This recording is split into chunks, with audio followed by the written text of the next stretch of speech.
Good morning, everybody. Welcome to Visit Worcestershire New Road, day 2 of England Lions against Sri Lanka, about to get underway under overcast skies, but I think the forecast is okay. It's going to be cloudy for most of the day, but we're not expecting any kind of interruptions. This game yesterday, of course, started late. We missed a session. We began at 1:10. Sri Lanka were dismissed for 139, and in reply, the Lions are 145 for 4, so they lead by 6 runs, and the two not-out batsmen are Sheikh, Hamza Sheikh, the Warwickshire young batsman who is 21 not out, and with him on first-class debut, both these batsmen, incidentally. We've got Farhan Ahmed, brother of Rayan Ahmed, who's already made his test debut for England. He is on 3, so 145 for 4, and we've got Lahiru Kamara about to open the bowling from the Diglis end. Kamara bowled well, a few overs yesterday without success, and generated a fair bit of pace, but didn't necessarily trouble the batsman quite as much as Ratnayaka, who was easily the pick of the Sri Lankan bowlers yesterday. Here is Kumara now coming in from the Diglis end of the ground. Smattering of spectators. He's in now, first ball of the day. Bowls, and that's left alone outside the off stump by Sheikh. My name is Frank Watson. I'm on loan from BBC Hereford and Worcester, and alongside me, I'm pleased to say, in the box this morning for the first few minutes of the second day is Worcestershire's, what's the correct title? Head of Commercials. Is that what we call you, Joe? Something like that, I'll do. That'll do, will it? Yeah. Joe Tromans, who's alongside me, and delighted to have his company, and delighted to have you with us as well, wherever you are in the world. I dare say there'll be a fair few people in Sri Lanka watching and listening this morning as well. Another one through outside the off stump there from Kumara, and through it goes to the wicket keeper Chandimal.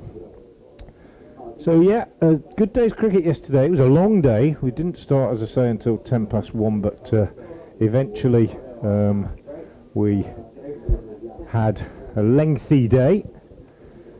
Finished at 7:30 when the umpires finally decided to take the players off the field. Umpires Rob Bailey and Graham Lloyd, an experienced pair, and it was an interesting day's cricket. That's a good one there, going through outside the off stump. Whether Sheikh just dropped his hands underneath that, I'm not sure, but it was a testing delivery, and it was testing certainly for most of the day yesterday. This pitch I wouldn't say it was a particularly extravagant movement, but it nibbled around a bit all day, and just a couple of times we thought that we got the impression that Sri Lankan batsmen, 2 of whom were caught and bowled off leading edges, that they might have thought the ball just stopped a little bit in the surface. But that said, some interesting batting. Another good pacey delivery here, left alone by Sheikh. I thought the best batting that we saw yesterday, Joe, was probably, I know you didn't see a lot of the cricket because you were busy elsewhere, but Ben McKinney played particularly well at the top of the order for the Lions, and it was very much a Bazball type opener's innings, I thought. Yeah, and I think he's actually been really impressive the last 2 times he's played here.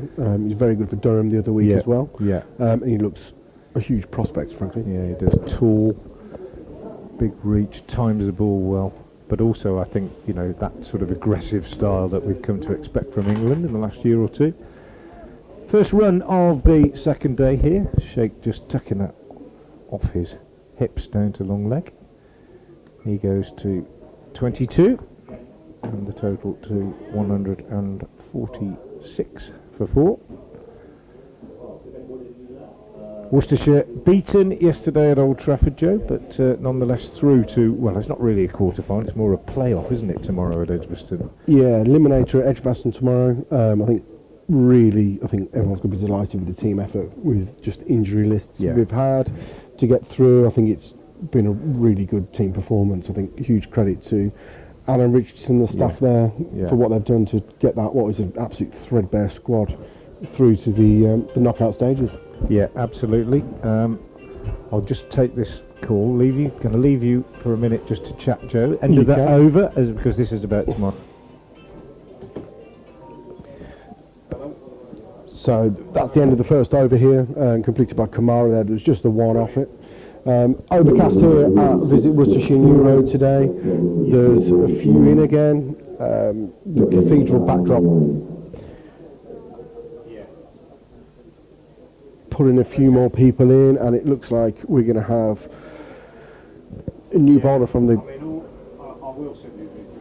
New Road end. Coming into bowl Hamza Sheikh. It's going to be Milan Rathanayake from the New Road end. He was tidy yesterday. Hamza Sheikh looks pretty well set and solid throughout, though. He's again coming off the back of some good form in league cricket in the Birmingham League and for England England under 19, which he led as captain in their recent series there. So Hamza's in good form all round, actually, Frank. Yeah, looks solid. Good player. Had a little bit to do with him in the Warwickshire pathway a few years ago. I think he's a very, very good prospect. And he's on strike again now, having kept the bowling with that. I think it was leg by actually off the last ball of the previous over, and he's taking strike at the moment with Rathanayake coming into the attack at the New Road end. I thought he bowled very well yesterday, Rathanayake. First spell not so good. His first over went for 15 in fact, but once he settled down, he started to get consistent movement away from the right-handers, and I think he asked a lot of questions yesterday. Tall Sri Lankan seamer, 37 on his back, he's in, and Sheikh is just forward pushing that one away. He picked up Rob Yates actually. Yesterday he was looking in good form, and actually I thought a really good catch from Chandimal. Brilliant catch. He nearly got him the ball before, didn't he? It was a big shout the ball before. I think day one keeping in England, I think it's a bit of a legendary thing. It's how difficult, and I thought that take was superb on his first day keeping on tour. Top class. Inside edge from the left-handed Yates, low down to his right, took it brilliantly, and it was very impressive from Chandimal, and it was a very impressive 4 or 5 over spell that from Rathanayake. This one outside the off stump is left alone. Looks like it stayed a bit low there as well. Yeah, the odd one I thought yesterday kept a little bit low, skidded through. James Rue had a couple of difficult takes, always horrible for a keeper, as we both know, Joe, standing back against the ball that doesn't bounce very much. And I thought James Rue took 2 or 3 quite nicely, as did Chandimal. But it's very much a warm-up situation for Sri Lanka. They'll be wanting to give all their bowlers a decent run in this game. That's a good one from Rathanayake, just going past the outside edge, and that's what he did yesterday. Just got that shape away from the right-handers into the left-handed Yates, as we said when he dismissed him. And just for 4 or 5 overs in his second spell yesterday, he really got the ball to go. I think we talk about being a warm-up game, and that is what it is, and I think it's well talked about, isn't it? Well documented, the lack of probably warm-up preparation teams get for test tours this year. But I mean, this for me really is tough conditions before going to a test series. Yeah, absolutely. Nice shot from Sheikh here. This one over pitched on his leg, just tucked away, and doesn't quite go all the way. No, in fact, they only get 2. As a good bit of a fielding saves the boundary in front of the hospitality marquee away on the Graham Hick Pavilion side of the ground. If you know New Road, many people watching possibly in Sri Lanka won't know the ground.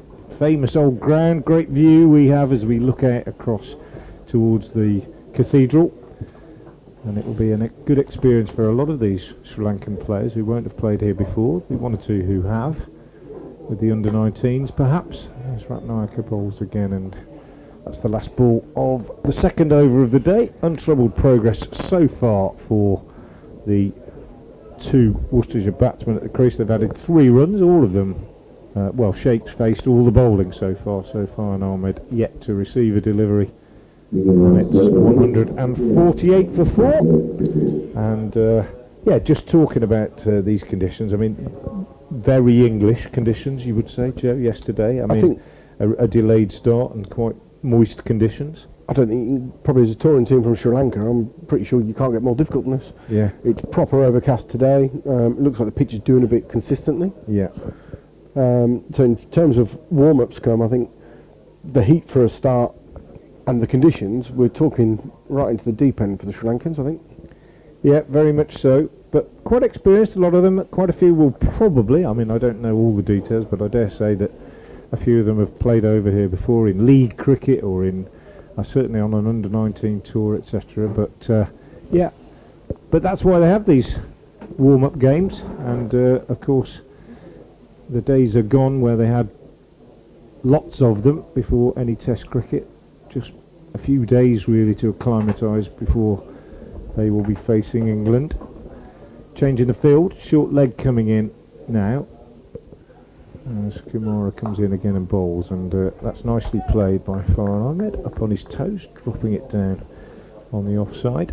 I think a quick look at the live chat tells you where most of our spectators are in the world, Joe, and that is watching from afar. Extremely popular on the live chat today since we've got it back up and running this morning. Let us know what you think on the live chat throughout the day. I won't be here, so I'm sure Frank will enjoy that interaction. And you can also get in touch on Twitter, as I always say. In comes oh, that's a lovely shot from Farhan Ahmed. Beautiful first boundary of the day, square drive, slightly over pitched by Kumara and nicely timed by the young right-hander. Yes, we also say you can get in touch on Twitter. I'm at FrankWatson58, and Harry, my co-commentator today, when Joe leaves us shortly, is at Harry Everett, EVERETT_14.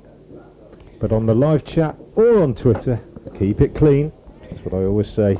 I think going back to tours and touring England, Frank, I think New Road is kind of famously used to be the first place to visit for most touring teams. We talked about that yesterday. Another solid defensive shot from Ahmed there, nicely played, good footwork, gets in behind it. Yeah, we talked about it yesterday, and I was recalling Don Bradman's autobiography on the 1948 tour diary, which begins with a foreword written in signed off Diglis Hotel, Worcester. It's the night before the first game. They always used to start their tours here, and it was even right up into the 80s. Tours always started here. I can remember an Ashes tour starting here in early May. It usually was, I think. Those days have gone. It's very different now. It's a good one, past the outside edge. And now when England go abroad, or as it used to be the MCC, they only again play just 2 or 3 games if they're lucky, whereas they used to play all over Australia and warm-up games in every state, and it was a very different picture then. But the schedule for international cricket is so much more crowded these days. I think scheduling all round is very much crowded, isn't it? I think it's obviously a pretty popular talking point. I actually think it makes cricket a lot tougher. Yeah, for the players. In lots of ways. Not only the stress on the body, but I think actually in terms of preparation and adaptation to the conditions, it makes it a hell of a lot tougher. Yeah. Another good one here. Goes past the outside. They're just getting a bit of shape away. Very nicely bowled indeed. Changing the field as well. He's changed. It's an unusual position now. He's taken his short leg out and brought him across on the offside, but he's not in the gully. He's in front of square. So you'd call it a very, very short point, I guess. Man close enough to keep the helmet on and the shin pads. I think he's gone a little bit airily in the drive, square drive. That square drive. A few times, so they brought that in. Yeah, would have taken some catching, however, that one. It's gone pretty quickly off the bat, though.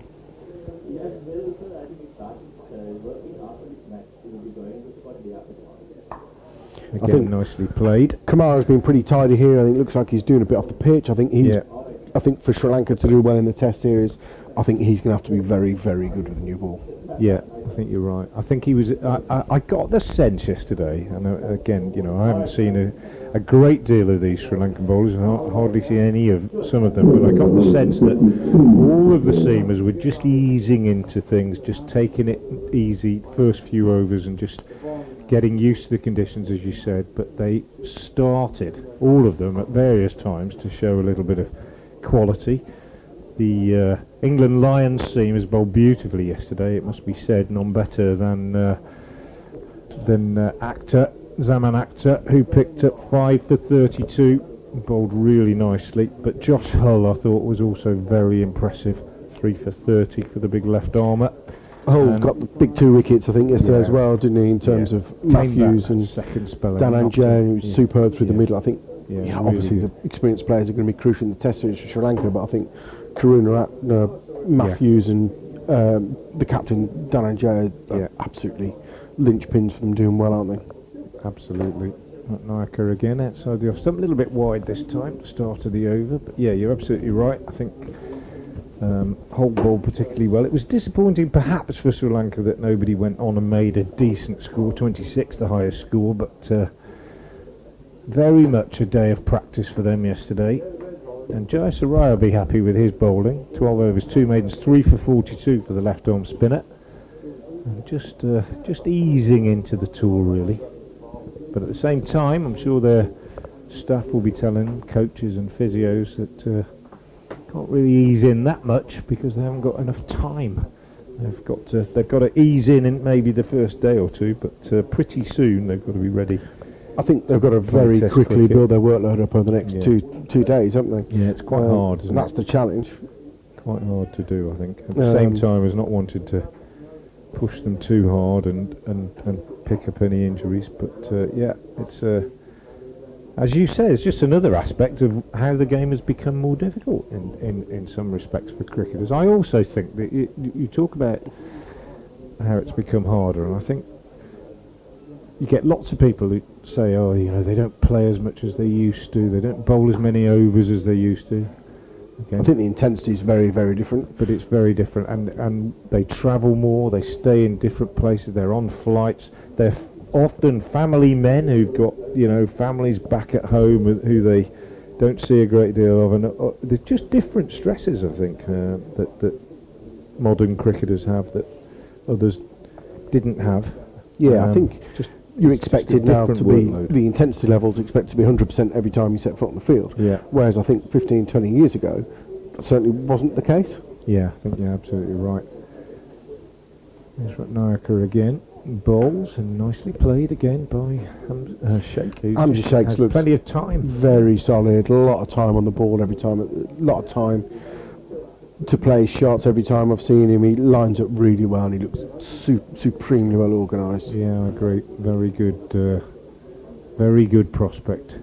I think that I've learned a lot about a few players already this game. Rob Key was here yesterday with us. I think obviously he'd have been impressed with Josh Hull and Zaman Akhtar, who have almost come from nowhere in the last kind of 18 months. Obviously Saka have got a lot to do with Zaman Akhtar's introduction to the game, and I think it's just positive that we've got these players who are coming from nowhere, who are now at this England Lions level and just looking impressive against international batters. I mean, Josh Hull yesterday bowled that spell through the middle we talked about, and he's picked up Matthews, Chandimal and Dhananjaya, and these are established international players with great records, well ranked within the world rankings, who've scored runs in all conditions around the world, really.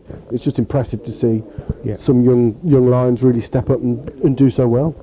I couldn't agree more. I think arguably it's the bowlers who are closer to Test selection for England than the batters, mainly in this game. End of the over there, tidy over, a maiden. I think that's probably linked a little to with Bazball as well. Yeah. I think.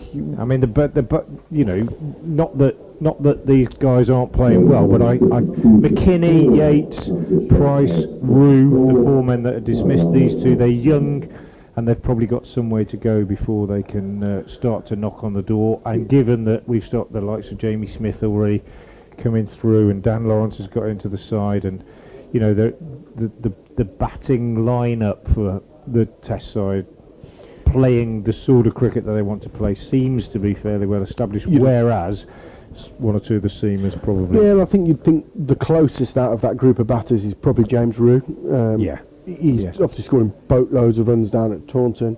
I think Ben McKinney, to me, just looks a really good all-round cricketer who seems to be improving all the time. And I think when you look at potential people, I mean, the full England team not picking a conventional opener for the first Test, you think potentially some scores from McKinney, and he wouldn't be too far away, maybe, Frank? Yeah, I think you're probably right. But you know what I mean. You've got the likes of Duckett and Smith and Crawley and Lawrence. They're all fairly young, and so it's going to be hard to break in. Whereas one or two of the seamers coming to the end. We've already seen Stuart Broad and James Anderson finish in recent months, and the likes of Hull and Actor and Pennington, who's been picked this summer but didn't play, and Tongue, who was picked last year but is now injured. Gus Atkinson, who's come in. They're the new kids on the block, really. First edge of the morning, well bowled from Kumara, but played with soft handshake. Just just kind of steered it down. Ahmed not shake. Scoreboard stuck. That's why I keep wondering whether who's on strike. But really nicely played. One bounce to third slip, but he just played it with soft enough hands to get away with it. But the best bowling from Kumara so far in the game. He was a bit expensive yesterday, but 9.1 overs, no maidens, no wicket for 48. And this morning, he's been pretty threatening. Nicely played again by Sheikh. The man down at third man is Jai Sarai. They pick up a single, and Sheikh moves on to 24. 153 now, I think, with that one. Both scoreboards seem to be stuck. Yeah, 153 for 4. Sheikh is 24, Ahmed is on 8. That was Ahmed who played that, I beg your pardon. Again, the scoreboard threw me. So, Sheikh on strike now. 2 slips and a gully, or a kind of 5th slip, really. And it's a beautiful shot, easily the shot of the morning from Hamza Sheikh on the back foot. Pulled up a little bit short, I think. Driven through mid-off, perfectly executed, lovely technique, high left elbow, and they pick up 3 runs. Drops just short of the boundary at long off. The outfield was fairly slow yesterday. It quickened up. It was very slow in the morning when the Sri Lankan innings started, but that would have been 4. On a dry, sunny, hot day here at Visit Worcestershire New Road. As it is, it pulls up just inside the rope, but beautifully executed from Hamza Sheikh, who's moved on to 27 and has looked, as Joe Tromans alongside me was saying, as tidy and as well organised as anybody that we've seen in the game so far. Ooh. That's a really good delivery from Kumara. He's been very tidy, hasn't he, Kumara? Yeah, particularly this morning. I think it was a little bit expensive. Just didn't seem to have any rhythm yesterday. Perfectly understandable. As fairly early in the tour, they just had a day or two of nets before yesterday's game. He's a big burly man, and this morning he just seems to be settling into his work a little bit more comfortably.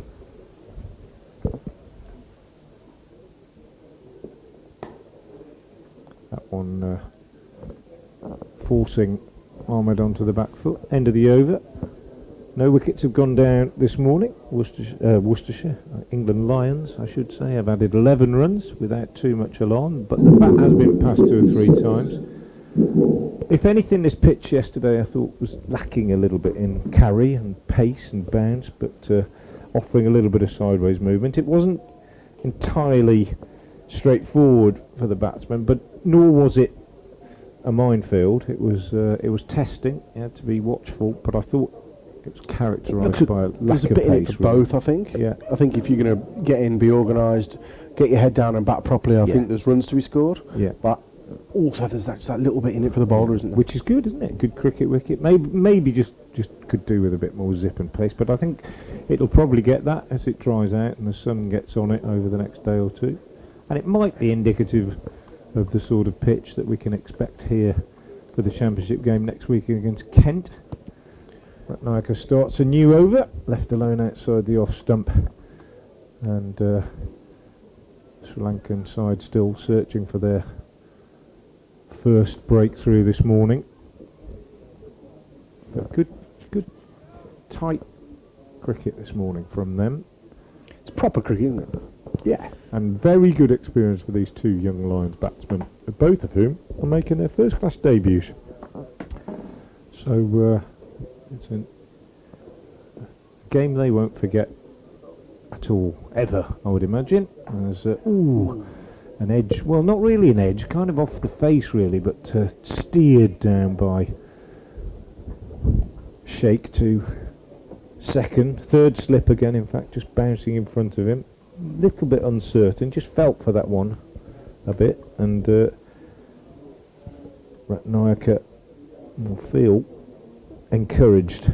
1 for 21 so far in his 8th over, and I think I'm right in saying his first over went for 15, so there's a real indication of how he's settled into his work both yesterday and today.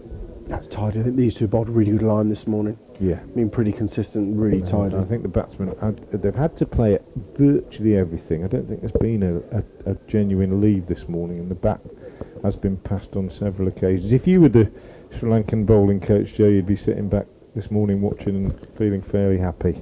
Yeah, it looks like they're running in well. It all looks pretty smooth, and just the line and length's been really tidy. I think for day 2, I mean, with 40 overs into a tour. Yeah. And again, that's a great shot down the ground. Beautiful shot. A little bit too straight this time from Ratnayaka, and just eased down the ground very, very nicely by Hamza Sheikh. What was lovely about that, I mean, it's the on drive between the bowler and mid-on, always a great shot to watch and appreciate if it's played with a straight bat like that, but he didn't try and hit it too hard either. He made sure he found the gap, and it was glorious. Absolutely beautiful cricket shot from the young man, and goes to 27. It's played very nicely indeed.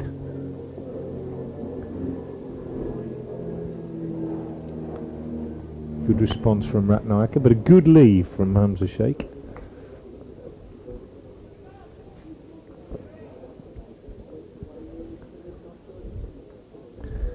.160 for 4 then. 2 balls left in the 40th over of the innings. Lunch at 1 o'clock here today. Tea at 3:40.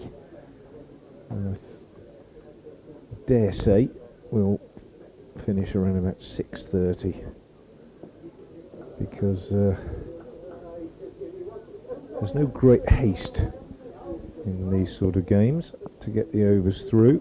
More about to punch off the back foot, finding your way. Yeah, nice shot. Down to long leg for a single. One more to Sheikh.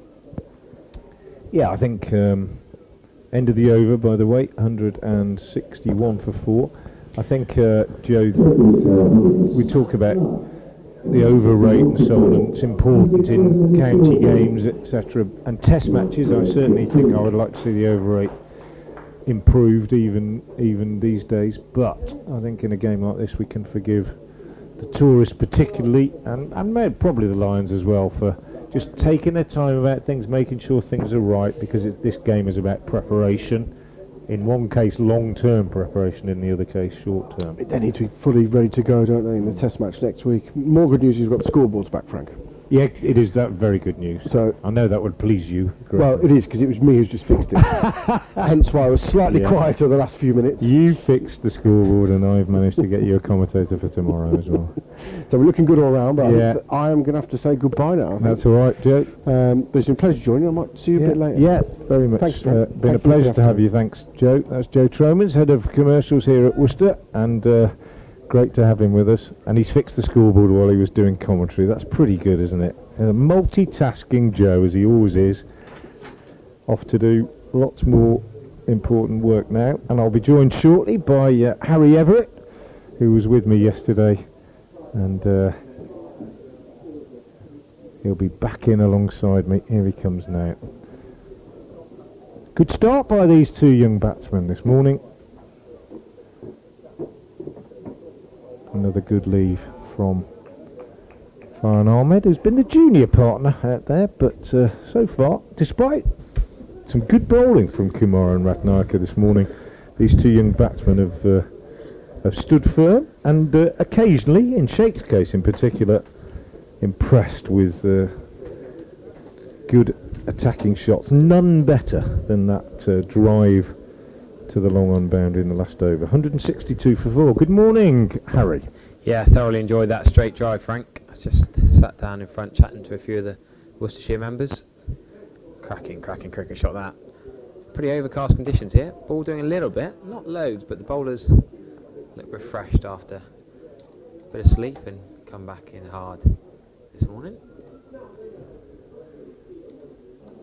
Yeah, they both bowled pretty well, I think, this morning. We were just talking about the nature of the game for Sri Lanka. It's about getting ready for next week, and the bowlers easing into it, but at the same time, they haven't got a huge amount of time to prepare. So, from a coach's point of view, you want to see them just beginning to find their feet on this second day. That one down the leg side, probably the loosest delivery he's bowled this morning. Yeah, probably the first properly loose one. And you can see from the live chat, Harry, where most of our audience is in the world. And it's a fair distance away. I hope you're enjoying it. If you're watching and listening, wherever you are in the world, welcome to one of the most famous cricket grounds in the country here in England. New Road in Worcester. Under overcast skies. Again, left alone, that one. Yeah, a few negative comments just surfing through the Sri Lankan fans. Oh, we need to play aggressive cricket to win in England, and this isn't right, and Pathum Nissanka should be playing. I mean, that's a fair shout. I've got a lot of time for Pathum Nissanka, really talented straight maker. Got a lot of runs in 50 over white ball cricket. Maybe had his technique exposed in swing and seam bowling conditions, but the squad Sri Lanka have brought, they have got talent in there. A lot of experience and youthful exuberance as well, but not quite done what they'd expected to so far in this match. Yeah, I think it's a bit early to start getting critical, isn't it? If you're a Sri Lanka supporter, just give them time and let them ease into it. Early days, very English conditions, and just about managed and measured preparation, I think.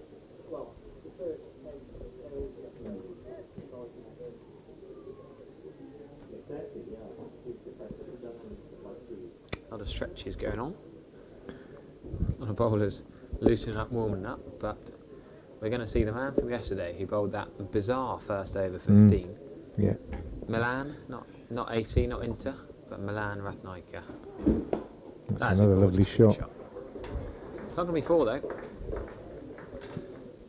Still, I'm surprised how slow the outfit is still, even after a joyous morning. You talked to me yesterday about the water coming up through the grounds. There's still a little bit of a factor of that it takes a long time for the outfit to dry. It's quite lush. Yeah, the water table is very, very high still, I think, in Worcester.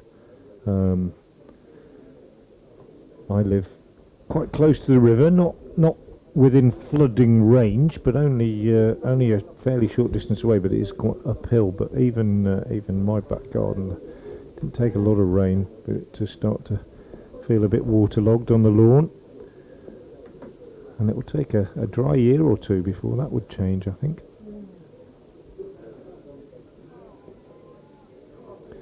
That one outside the off stump. If you're watching from Sri Lanka or somewhere else in the world, you might not be aware, when I say this is one of the most famous cricket grounds in England, you might not be aware that it's also the ground that undoubtedly floods more than any other, probably the only ground that floods regularly. The proximity of one of Britain's biggest rivers, the Severn, it literally runs past the ground, probably 50 yards away, I think, and it carries down all the water that falls on the Welsh mountains. Big shout for LBW there, I think, as it flicks the top of the pad through on the offside. Don't think he got a nick on it. Big appeal from Rathnayaka, but hands on heads in the slips. Umpire not interested. Graham Lloyd. Just watching the replay again now. Yeah, outside off, flick the pad, shaped away. I don't know what he's appealing for. It's well outside off stump. Yeah, There's no back. Must have thought he got a little nick on it, but anyway, it was a good decision by the umpire, who's explaining it now, I think. Yeah. But going back to the flooding, people, as I say, on the other side of the world might not be aware that this ground floods. The water doesn't, as I said yesterday, pour in from the river. It kind of comes up from underneath, but regularly this ground is under several feet of water, and this winter, on eight separate occasions the ground flooded, and when I say 8 separate occasions, I mean it flooded, the waters receded, the ground stuff got onto the ground and tried to clean up, washed all the silt away, etc., and then it flooded again, and that happened 8 times between the end of last season and the start of this season. So it's a very, very difficult job for the ground staff here to prepare pitches, and this one has been reasonably good, as we say, we think, so far in this game. That one left alone again outside the off stump. Lacked a bit of pace, I think. The odd one might have stopped in the serves a little bit, nibbled around a bit, but not a pitch on which it is impossible to make runs. And well, as we've seen from the Lions batsmen, McKinney 46, Yates 25, Price 22, Root 22, and these two have all got in really, and nobody's gone on yet on either side to make a really significant total. Why do we think that is then? Is that the pitch that the outfield's a little bit slow, so not getting full reward, and they're getting frustrated? Maybe. The ball's not doing loads. We kept saying yesterday it wasn't swinging or seaming massively. No. But the bowling's been 20, the bowling's been pretty good from both teams, I think, as well. That's the other thing. So there's not been a lot of free stuff to hit, actually. Yeah. If you think back through the entire game, I can't remember. There've been half a dozen probably genuinely poor deliveries that have been really capitalised upon by the batters. Other than that, it's been tidy stuff. First change of the day sees Rajitha coming back on at the Diglis end. 9 overs, 4 maidens, no wickets for 36 yesterday from him.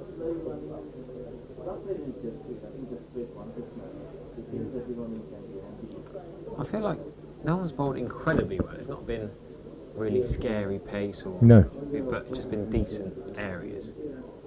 Rajitha bowled well enough as an opening bowler yesterday. It was wicketless, 3 maidens, not for 36 off 9. A little bit taller, hit the deck a little bit. Interesting to see if Dhananjaya De Silva gives himself more than the 1 over spell he bowled yesterday.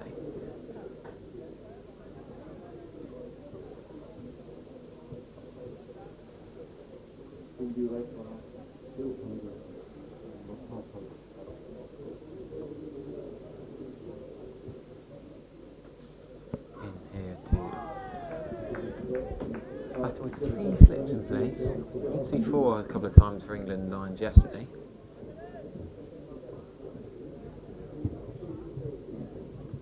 Casey Aldridge still in the hutch. Tall, right-handed all-rounder. The bowlers, they come back. Talk about Cheatsendale as an actor. Josh Earl probably slightly lower down the order, but no Eddie Jack. He's on 12th as duty.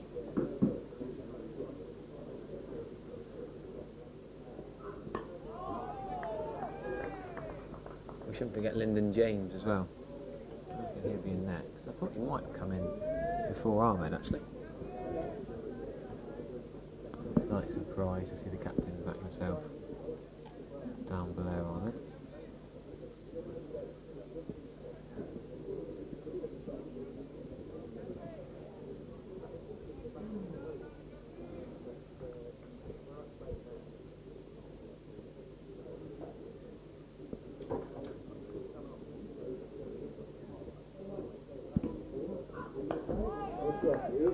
Again, good areas, just struggling to score. Gonna really time the ball well to get forward here. And quite a few edges, soft hands to third man yesterday. I was talking through the wagon wheels of the couple of Sri Lankan batters, and they were all behind square. England Lions slightly more around the wicket. Quite a few runs through the covers. 51 of England Lions, 164 have come through that cover region. Not so many down the ground. I think it's that kind of wicket where it's hard to hit it down the ground.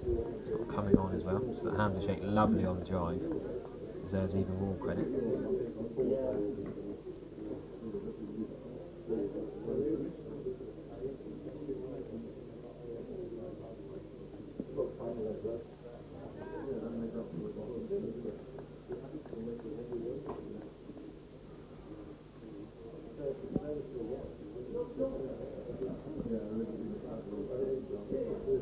Fine leg in place, right on the rope. Not many runs have gone down there, therefore that's done a little bit. It's going to be a leg bite. A little bit surprised by that delivery is fine, are they? Don't forget, both of these two on first class debut. Warwickshire and Leicestershire have not acquired these two in the red ball game. Have used them, of course, in white ball matches, but getting their first class bow against an international test attack.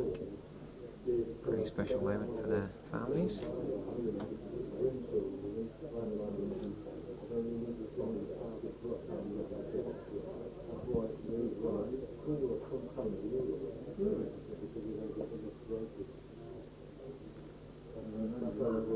That's a lovely, lovely cricket shot.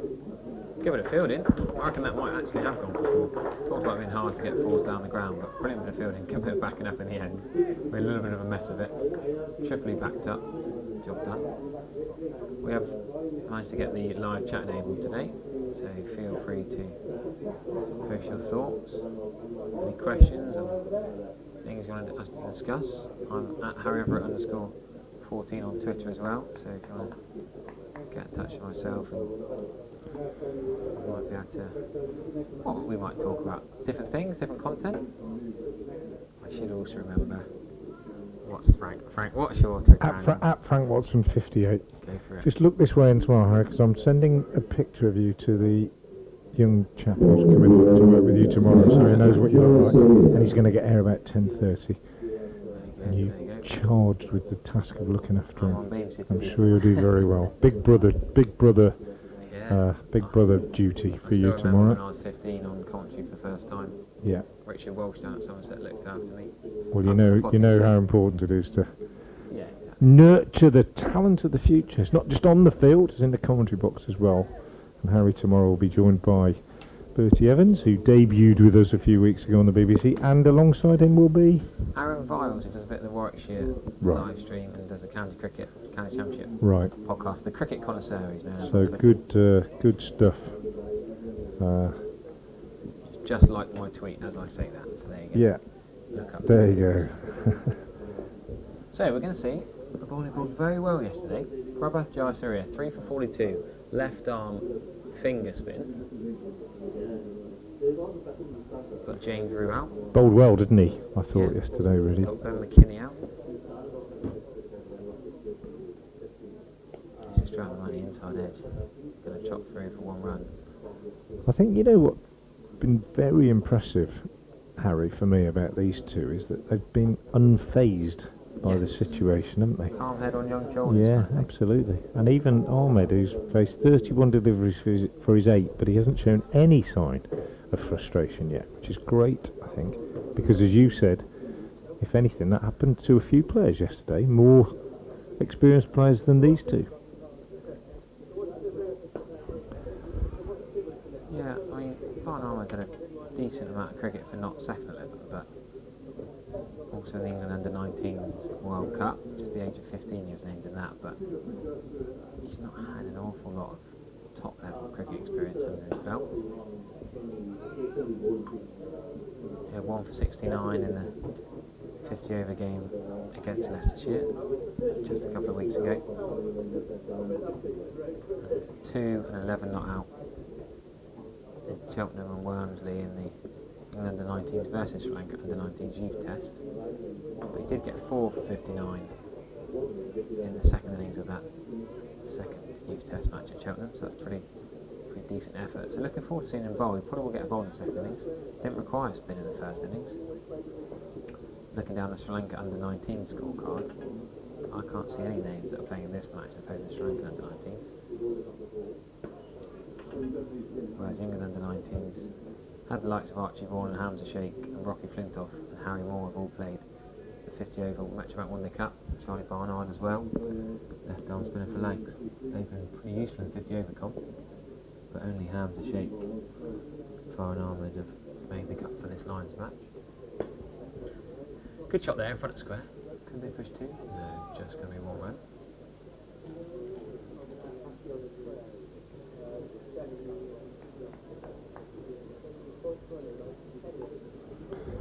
End of the over, tidy. We were also talking yesterday about your school, weren't we? As I drove past RGS, isn't it? What was that? Oh, yeah. Well, it's not I didn't go there, but I taught there. Because Dean Headley replied, he said, "Top man, Mr. Yes. Watson." Yeah, I saw. He got me to RGS Worcester, not for academics, mind, Yeah. but I did alright. He said we go back. He did all right. He did all right. He sent me a message, Dean, and said about Josh Hull, and I said, "I hope you're well, Dean." And he always replied, as he always does. I'll show you. I won't say it on air. I'll show you what he always replies when I conclude any message. At the bottom there, still calls me. Where am I looking at? Sorry. Oh. Still calls me sir. He's in his 50s. Brilliant. That's Dean Headley, the Blundell's director, head of cricket. Who, of course, had a bit of experience of England. Got a hat-trick in an Ashes Test match. Yeah, exactly. Pretty impressive. And yeah, I've done a couple of speaking engagements with him, really, where I've kind of interviewed Dean in front of an audience, and we've enjoyed that experience. Go back a long way. As I said yesterday, played with his dad as well. Played in the same team as both of them a couple of times, which was great, at Old Hill in the Birmingham League. Good man, Dean Headley. Loves his cricket. That's a super shot from Hamza Sheikh. No runs for it, but he's looked good today. He's looked very, very well organised. Joe called him well organised. I think that's a really good way to describe him. He knows what he can do, he knows what he can't do, and he just applies himself expertly. He's a slight figure. It's all about timing and touch. He doesn't bully it. He doesn't biff it around. Good to watch. Good stuff this morning. Good cricket. Another lovely, technically correct forward defensive from Hamza Sheikh. 168 for 4. And I think both sides at the moment are probably getting out of this game exactly what they require. Experience for these youngsters and the chance for the England coaching staff to have a look at the next generation of quicks yesterday, and Sri Lanka just getting used to English conditions. I would say warming up, but it's a bit chilly out there this morning. Bit of a breeze blowing, not much sunshine. Another run here. Sheikh just steers that one down to third man.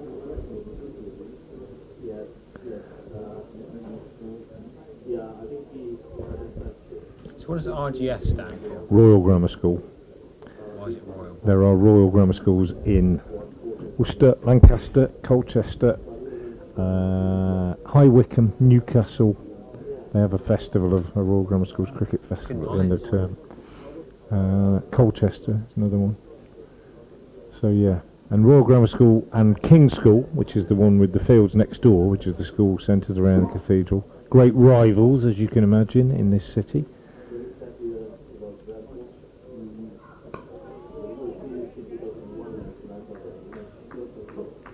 Fine Ahmed just playing defensively out on the offside. He has added only 6 in fact to his overnight score. Yeah, not any rush. Pretty calm. But yeah, I like the way that he's conducted himself out there. It's been very good. A lot of adverts appearing on the live stream today. Is that because you got the live chat? Is that another black mark for you? There weren't any. There weren't any yesterday. I think it's because the live chat's on. Is it? Perhaps. We're getting more viewers from across the world. I've just had a message from former Bobby Tracy in Wemden overseas. Kara Santa Singapore, he's Sri Lankan lad. He's out in Melbourne at the moment. He's watching the live stream, enjoying the comments.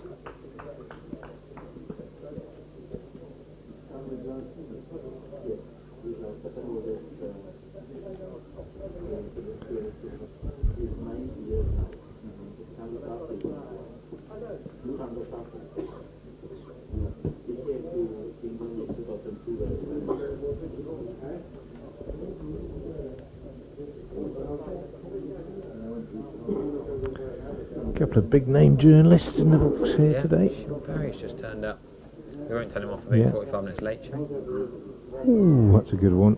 Beaten there and annoyed with himself. Fine Ahmed just punches his thigh in annoyance that he played at that one when he probably...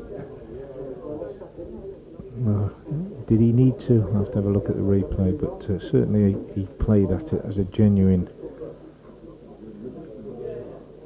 Oh yes, he needed to play that as a very good delivery indeed. Only just missed the off stump. Excellent.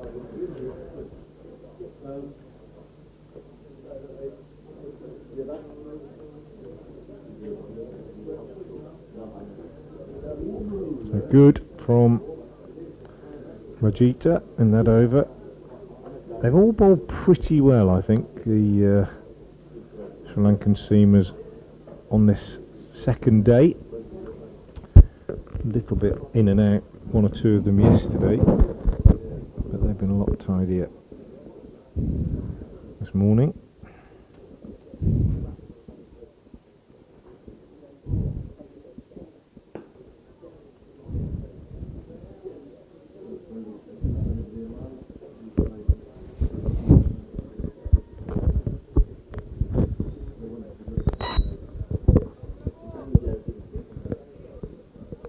Still overcast here, but we have got forecast sunshine this afternoon. It was beautiful yesterday evening. Yes, we played till 7:30 last night, but there was no issue of bad light. Glorious sunshine. As left arm spinner has that close mid wicket in play, going back and just dropping that into the leg side for no run.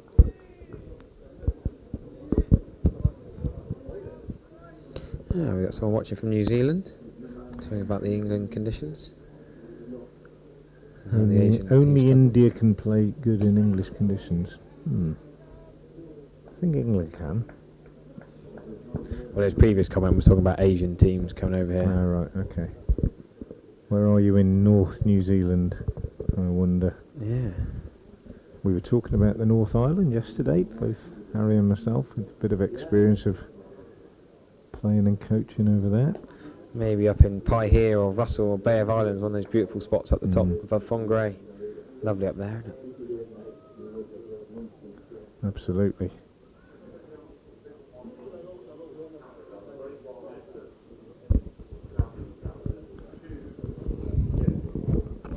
I can hear the stewards. It's quite funny commentating from here. You can hear the stewards. Oh, there's a dodgy looking bloke on the commentary box. Someone going to arrest Frank Watson. I think you misheard that. Who's that dodgy bloke with Frank Watson? Very serious. I think it's almost more serious next door than the commentary live stream. I think they've more screens, more technology, more helpers. Quite a lot of security at the moment, particularly for this game, I think. Which is daft when there's not that many in the ground. Yeah, although I think, to be fair, as we were saying yesterday, in all seriousness, end of that over, 171 for 4.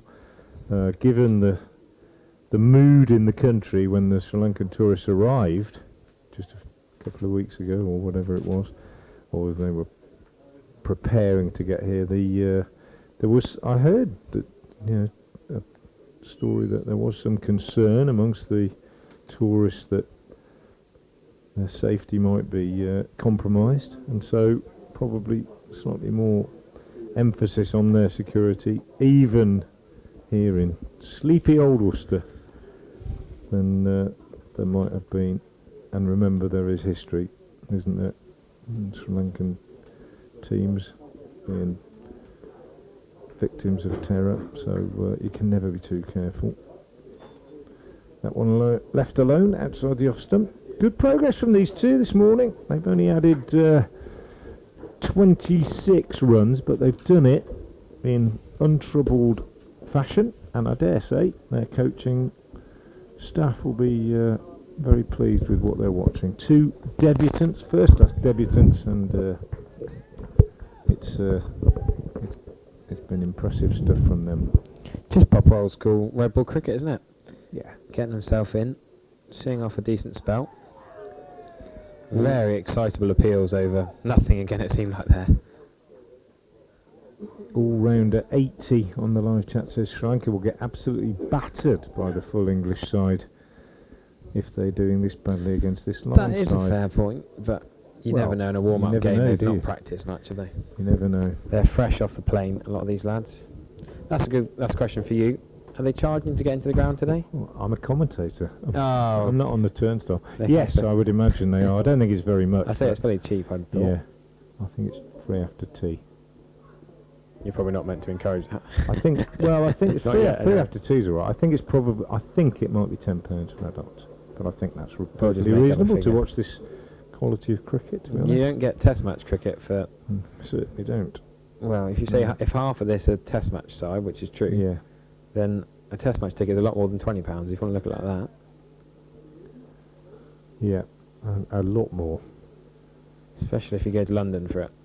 Absolutely. So we've got a nicer setting than London with a lot more space. A bit more chilled out, you can spread out. Oh, that is a play and a miss, which we haven't had too many times today. Yeah, it's got to go full blood at that, I guess. You'll probably get 4 runs for it. If you're going to flash hard.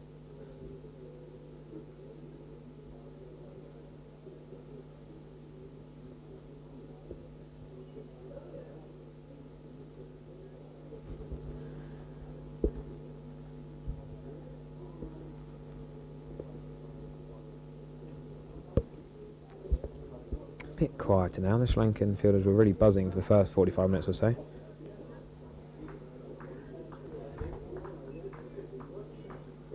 Dhananjaya De Silva, I reckon, will bowl before lunch. It's not going to spin massively, but just something slightly different. Got to change it up. These two getting through the first hour is a big win for Somerset.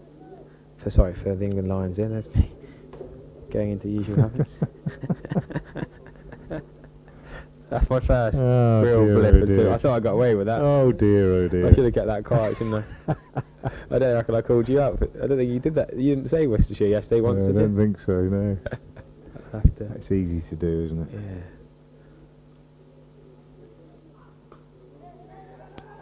In fairness, the last England Lions game I commentated on, as they're going to come back for 2 here, good running. The last England Lions game I commentated on, 3 of the top 4 were Somerset players at Somerset. Don't try and get yourself out of it. That was a good win, that. Do you remember that? South Africa were beaten by England Lions comfortably in a 50-over game a couple of years ago. Smead and Banton got a few runs. Abel was barely needed. Eskenazi was playing. I think Sam Hain was playing as well. That was a good side. In South Africa had Quinton de Kock, Milan, Rabada and Gidi, all the big dogs. And they really struggled. I do like a tour match upset. I'm not sure it's an upset, is it? I suppose it was against South Africa, but...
little bit short, a little bit down the leg side. Comfortably played away for 1 run. Not many balls that have been able to be pulled by the spinners so far. Prabhat Jayashree has been pretty decent. Good areas, without being massively threatening, just bowled good areas.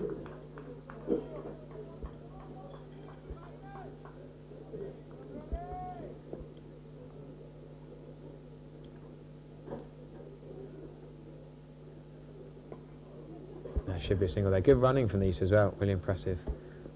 The way they're taking it around. Yep, £10 admission. And Easton's going to come from Long Eaton tomorrow. Yeah, there should be enough for the game tomorrow, we hope. Having organised a couple of commentators to replace Frankie's. Fair enough, is off to the quarter-final. Yeah. Frank out, 2 in. You like that, don't you? It takes a 15-year-old and a 25-year-old, and they're still both younger than you. Yeah, they're combined age, yeah. Times 2, not quite. We need four to replace you, the age range.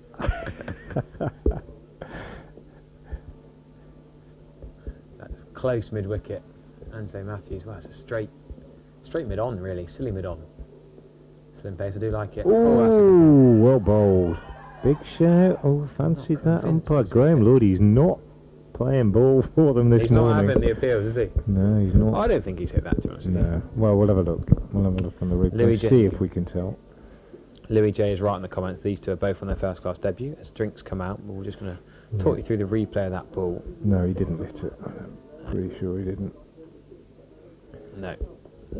So Sri Lankans think one of these batters should be walking off or not returning, but they're all 13 are going to walk off, have a drink, which, I'll be honest with you, is that truly necessary? It's not roasting hot. They've not been sprinting around. Can we go 2 hours without a drink to break this 10 days? There might be a wicket in a couple of overs' time. Absolute pill from Richard Hingston thinks that's Embuldinia bowling. Yeah, I remember that Sri Lankan left-arm spinner a couple of years ago was playing Test cricket. Useful bowler. I remember that. I think it was that Test match series where Don Best burgled a 5-for with long hops and full tosses, bless him.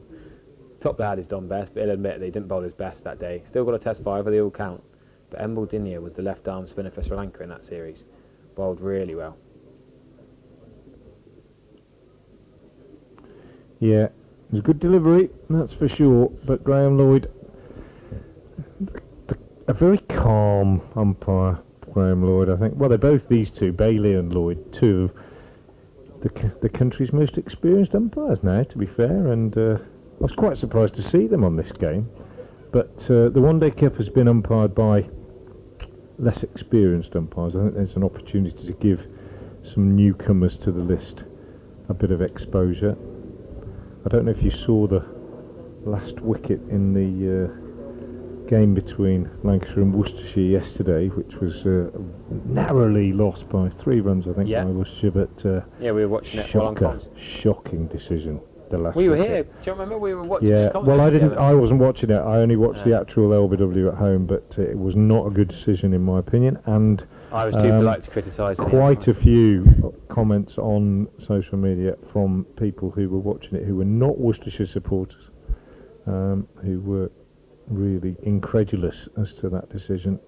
But from what I understand, it wasn't the only one in the game that was dubious, and it didn't favour one side or the other. It was kind of, a situation where one or 2 mistakes were made. But as I say, they're giving less experienced umpires a go, and these things happen, and it's always easy to sit back and criticise. I've done a lot of umpiring in my life in a teaching and coaching capacity, many hours, and never ever do I get too critical, because having said that, just then that was a shocker. But I mean, it happens, and no umpires make mistakes on purpose. They see things a little slightly differently. You even see it at top level, don't you? And it just happens. And well, it's funny you say that. You might not have heard. I'm in a ridiculously busy period of 8 commentary games in 8 days, and the chap who umpired me on Saturday in the league gave me out Abu Dhabi on the Saturday. The best I batted all year. I was flying on 30, felt really good. I don't think I was out, but being an opening bat. We never do we? Exactly. And then the next morning, I'm commentating on the club finals day at the Cooper Associates County Ground, and he's umpiring the very first game, and I got to do the toss. I was, oh no, not you again, Martin.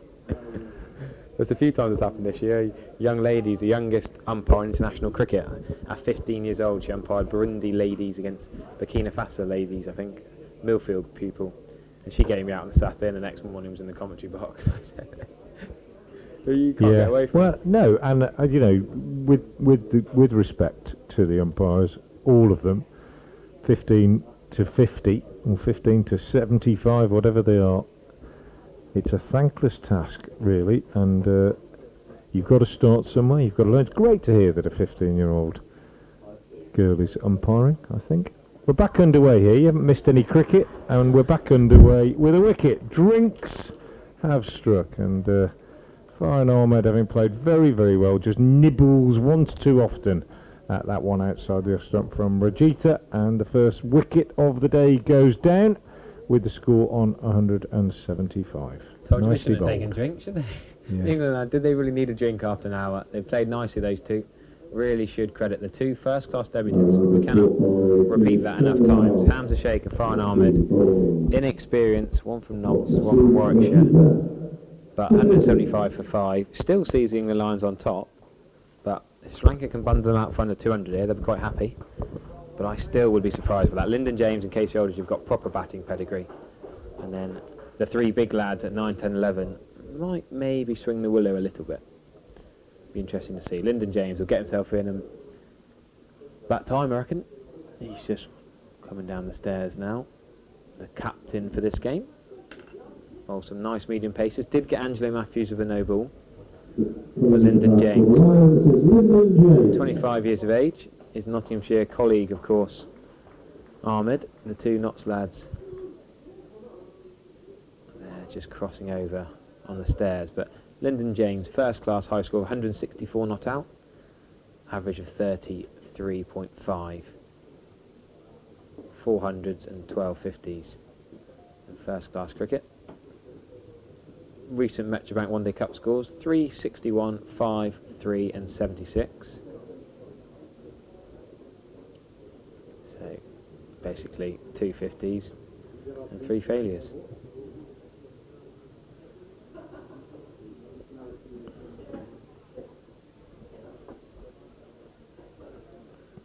But what can he do now, the skipper?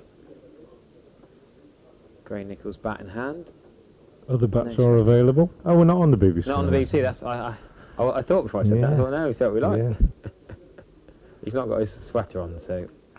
Unusual to see a Notts player using a Gray Nichols, isn't it?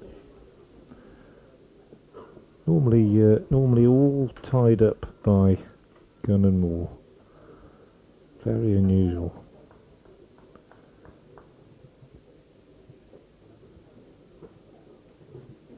Just like here at Worcester, they all used to be Duncan Fearnley.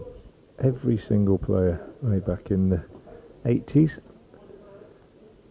Tom Moody came here from Warwickshire to join Worcestershire, and was a Gray Nichols man. Didn't take Duncan Fearnley long to persuade him that he could make a better bat for him. Not the case anymore, of course. Fearnley bat's still around, but not a big player in the market anymore. That one left alone. Lyndon James just easing himself into it.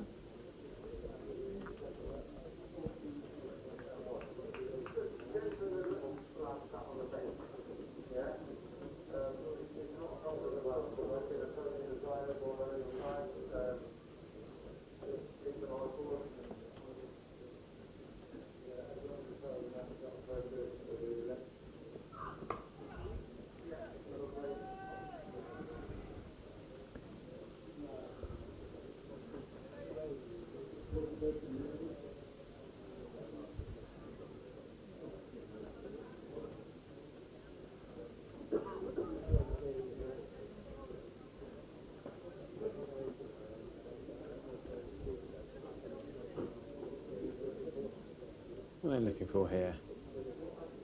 Two of the coaching team wandering around the boundary. Slip it out. They're going to send the deep square leg back. That's okay. That's an interesting tactic. Not seen many get up to be pulled so far. And do they know something? Yeah, he's not gone all the way. Fine leg's also 10 yards off the fence.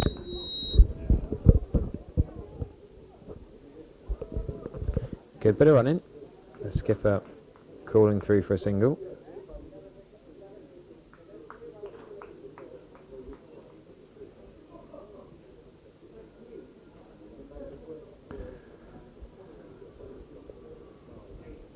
So 1 wicket down this morning. Farhan Ahmed on debut, out for 13, caught behind by the wicketkeeper Chandipal, his second catch of the innings. And generally speaking, it's been tight from the Sri Lankan seamers this morning. Just 32 runs added in,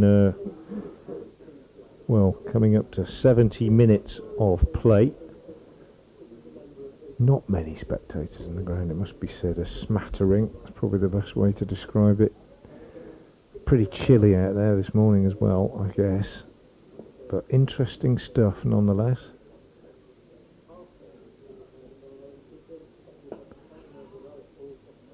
Jaya Suraya continuing from the New Road end.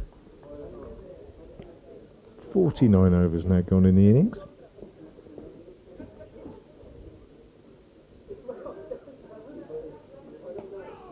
And Hamza Sheikh on 40 now, so 10 runs away from being the first half centurion of the game. He's faced 97 deliveries. It's been a very impressive, very mature knock from a lad who's on his first class debut. Picks up a single here, pushing up to mid-on. Yeah, as soon as I saw the squad announced, this was the player I was most excited to watch. Hamza Sheikh. To be honest with you, just from watching one knock, watching one innings he played for Warwickshire down at Taunton last year. I can't even remember when he got it. It wasn't 100, it wasn't a massive score, but it just looked so classy for a young lad. I was really impressed, and he's a name I've looked at for ever since. It's funny, you see a player one time as a youngster and it sticks in the memory, doesn't it? I'm sure there's been players you've seen here that you've always thought. Well, Ollie Cox is the example I gave you yesterday. The one time I've been to New Road before. Him whacking Lockie Ferguson around, I thought, wow, this is some player, and he's not got a game since. No, that's right. But yeah, you do. You just occasionally see someone, don't you? I'll tell you who I find really exciting at the moment, and it's not a new discovery or anything like that. But it's Matty Hurst. Yes, tell you what, yeah, I like that. Very, very exciting young cricketer, I think. Had him in my county championship fantasy team all year. I do get quite serious about that. Quite enjoy trying to pick the rogue players with, cost less money in the game. And Matty Hurst, didn't he play quite a lot on the T20 Blast as well, which I didn't think he would do. Yeah, played really well here in the Blast, really well. As not an opening bat, it'd be Jennings and came in Wells. About 4. Yeah, okay. Just played. Maybe George Bell at 3. Played really well. He's just exciting young cricketer, punchy, good keeper. Just as you say, just every now and again you see someone and you just think, wow. I tell you, and you said about Ollie Cox and seeing him and then he didn't kick on. Somebody that I saw here in a championship game 2 years ago, and I thought he had a real bright future. It might even have been 3 years ago. Do you remember when Sussex played all those kids? And yes. They had a team here where the average age was about 19 or something. They did that at Gloucester. And Dan Ibrahim played absolutely brilliant in that game. Bowled and batted really well. I thought, this guy's got a big future. And he hasn't really kicked on, I don't think, as much as I expected. So last Wednesday, I was asked to stadium announce, or the voice of God, whatever you want to call it, the PA announcing at Bristol, at the Seat Unique Stadium in Gloucestershire. And Dan Ibrahim was playing for Sussex. And he bowled quite a lot. Yeah. I was really surprised how much he bowled. No, he did that here in that game. I just thought good all-round cricketer. He looked as though he got the skills to do both, and hasn't really kicked on. But there you go. The other one is that Tuanda Miei, I really like at Kent. Not done so well this year. Dominated schools cricket. Really exciting batter at the top of the order, but Kent have struggled quite a lot, really.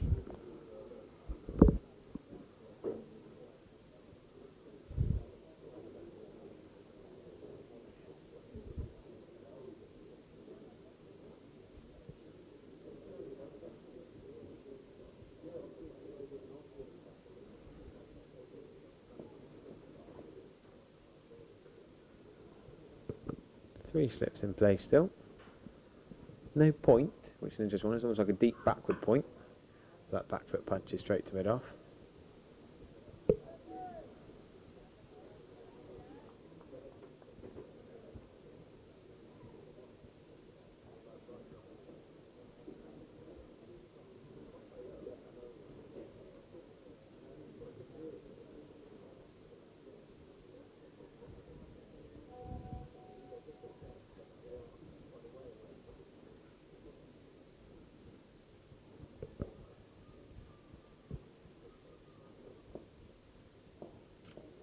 So the Premier League season starts tomorrow, but county cricket is in full swing. Matchbank One Day Cup quarter-finals tomorrow, the semi-finals on Sunday. Then we got the county championship, then we got Blast quarter-finals, then more September county championship, and the finals of the 2 white ball competitions. Still plenty of action left in county cricket. All the 18 counties live streams with plenty of airtime still to come.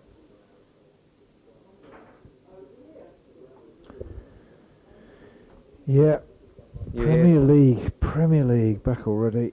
I'm not doing any games until about the 3rd week, I don't think. But what's your first one? I think I'm missing Wolves' opening game, so it's Wolves' second home game. I think it might be Chelsea. Or it might be Chelsea I'm missing. I'm not sure he's appealing for. I think there's a bat on that. Yeah, inside edge for 4. I think definitely. Yeah. It wasn't going to be a catch. Very ambitious appeal. Yeah, I made my first appearance at Wolves last year. It wasn't for the Wolves though. It was Arsenal-Chelsea in the Conti Cup final, the ladies' final. I was driving up to cricket somewhere, can't remember where. And yeah, a bit of football on the way up. Yeah, Chelsea. My first one, 25th of August. So is that on BBC Hereford and Woodstock? No, that's for Sky IRN, Independent Radio News, Sky Radio, basically. Hey, how does that work then? Well, you do goal flashes and updates throughout the game, and they're recorded and then sent to all the commercial radio stations, and they use them as and when. So some do it immediately, some, if they're playing a record, they wait till the end of the record or whatever, and then if it's the top of the hour and you do news, you do live bulletins live into the news. And that's live on... So you know, if you're listening to a Heart or something and they say from the Sky newsroom it's Independent Radio News, then you get the bulletins. Gotcha. And if it's Saturday or Sunday, then we do RTE as well, the Irish radio station. That's their live sports programme. They got TV channels on RTE. That's like the BBC of Ireland. Exactly, yeah. And you do their sort of live radio sport on a Saturday or Sunday afternoon. So it's busy, but good fun. So yeah, I've got Wolves, Chelsea, and then Newcastle on the 15th of September, and I do all Wolves home games, quite a few games at Leicester and Forest and that kind of thing as well. Good stuff. Jai Sarai starts a new over, pushed up to mid-on. It can get a bit manic if you were working for 2 or 3 different stations and you get a 3-all draw or something, but it's... So your game might not be used at all for 90 minutes? Or oh no, it's always used. Oh yeah, okay. Oh yeah, every single time. So even for example, they'll find a way. For example, if there's a goal, this one, nicely played by Lyndon James through extra cover for a couple. If there's a goal, you immediately record a goal flash. Yeah. For sort of 25 seconds or whatever, and that immediately goes to every commercial station that subscribes, and if they just use it at the next available opportunity. So you probably there might be 150 commercial stations across the country taking the Sky News feed, and then you'll dial out and dial in again to your Irish programme or British Forces or whatever it might be, and do a live for them. Oh, brilliant! 184 for 5 here. 1 man out today. Ahmed for 13. Very measured stuff from Hamza Sheikh, who's on 45. And Jai Sarai around the wicket again, bowls, and that one clipped away nicely on the leg side by the England Lions captain Lyndon James, who moves on to 4. Hamza Sheikh, 2 runs away now from the highest score of the game for the young Warwickshire batsman, and I think he's probably played as well as anybody. Yeah, definitely. McKinney yesterday played a much more aggressive innings at the top of the order, but Shake's been measured and technically very, very sound, and I think as he pushes that one to mid-wicket, coaches at Edgbaston, if they've watched any of this or are just following it, will be very, very impressed by what they've seen from the young man. It's been good. Only one run away from equaling McKinney's top score in the match so far as well.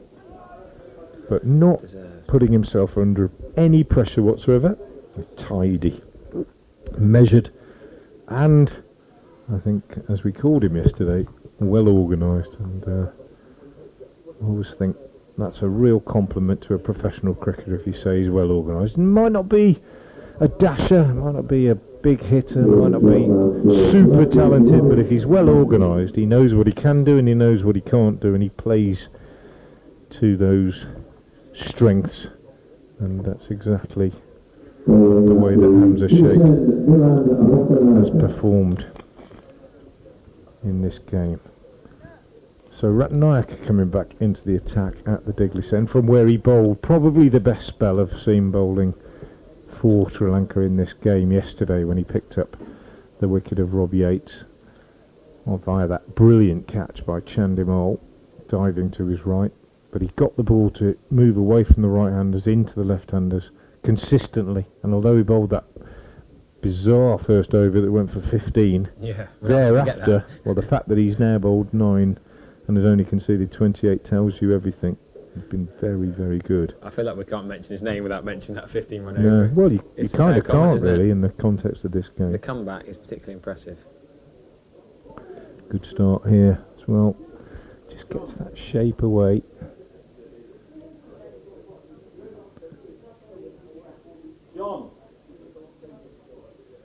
All round at 80, making a good comment on the live stream. Well, interesting to see how less aggressive players like Sheikh will fit in. That was a beauty, that one, wasn't it? Will fit into the English side in future if Bazball is still a thing. Yeah, absolutely.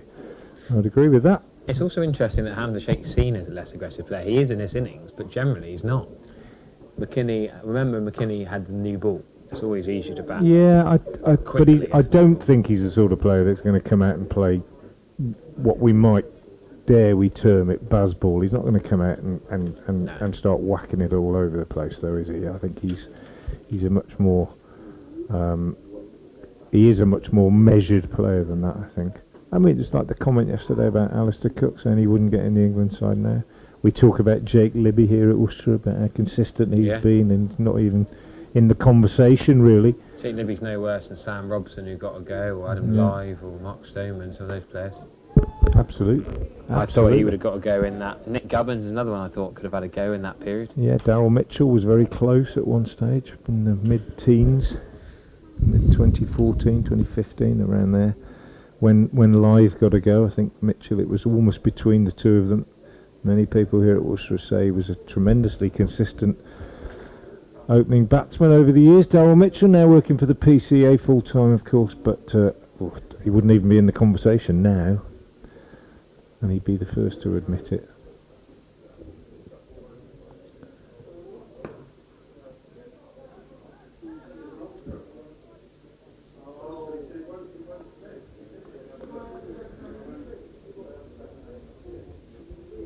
But tremendously important player for Worcestershire for over a decade.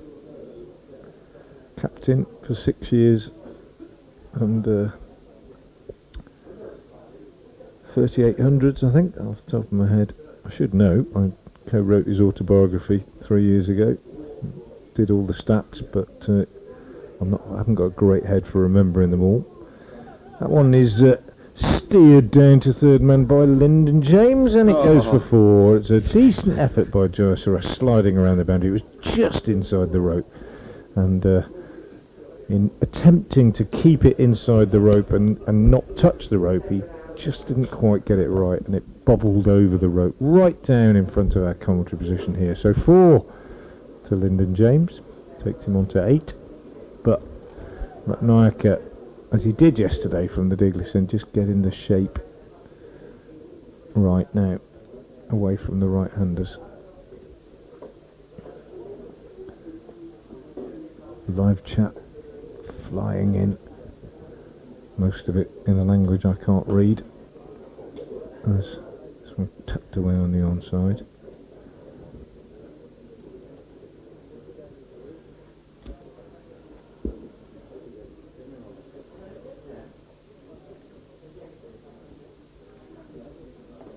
End of the over, 189 for 5. It's not Nishan who's keeping it. Well, it was Dinesh Chandimal was keeping yesterday.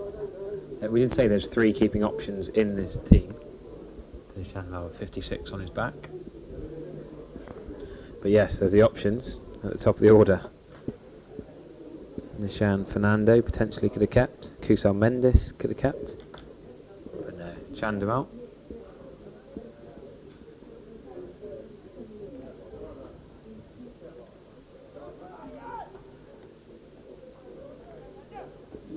So, Prabhav Jayasuriya, who we really liked, didn't we? We've been quite impressed by his decent areas. Tidy, very tidy.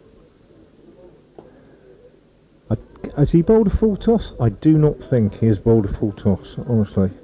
A couple have been a little bit short, batters have been able to get on the back foot, but generally, I can't recall a full toss in his 17.1 overs.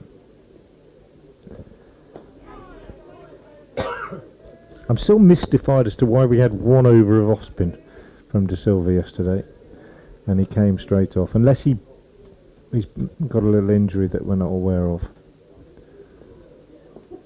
But he bowled 1 over and then was withdrawn, and they brought Jayasuriya on. He's now in his 18th, and that one turned a little bit, I think. Yeah, we haven't seen many. Bit slower, that one, just a bit slower, and that might be why. Just held it back a little bit, and I reckon that just turned. I was discussing this with the Sri Lankan overseas lad the other day, actually. In Sri Lanka, they bowl quite quick and expect turn. I feel like in England, I get all sorts of stick. Even James Reeves been messaging me this morning, calling me Pavel Florin, laughing at me the way how slowly I bowl the ball. But it's one of those things that in Asian conditions, you can bowl quick and get turn. Whereas in England, sometimes you need to give it that chance. Different pitches, different soils. I think it's difficult now, Jayasuriya bowls, to play first class cricket and bowl slowly. Because of the aggressive nature. Yeah. And I know I've talked to Moeen Ali about it. I've talked to various players about it, and if you bowl slowly now, it's very, very difficult. People just get under you and whack you, and that one is out. LBW, quicker ball from Jayasuriya, hits Lyndon James in front, big appeal, and Graham Lloyd, the umpire, had a good look at it and decided that was straight enough. Back leg, I think, is a good shout. Delivered from left arm round. I always think if it hits in line, if it's not doing a great deal, if it hits in line, a lot of people don't realise that with the angle of the delivery, it's probably going down. But that one maybe just straightened a little bit, hit the back leg, and that's a very good shout. And Lyndon James has gone for 8, and Jayasuriya has picked up his 2nd wicket. Reward for tidy bowling, and it's 190 for 6. Yeah, that looked pretty plumb to me. Watching the replay back as well. Can't really have any complaints with that. Lyndon James, the skipper. I'm still surprised he batted below Farhan Ahmed. I thought he'd have come in at 5 maybe. But coming at 7, you thought now the Casey Aldridge at 8, and Aldridge probably the last recognised batter, then into the 3 quicks. Casey Aldridge bowled well yesterday. Having had a bit of tap in the One Day Cup. 1 for 20 off his 6 overs. He'll take a little bit of confidence from that.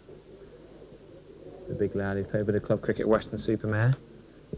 Not played much this year. Carried the drinks a fair amount for Somerset. Did play up at Kidderminster. Bowled well at Surrey in the County Championship. He's been a little bit in and out of the Metrobank One Day Cup side for Somerset. They're not 100% sure whether him and James will be back at Taunton on Sunday playing. I've had a few messages from Somerset fans saying make sure Ruin Aldridge and the England Lions get the game done quickly so they can play on Sunday and have a rest on Saturday.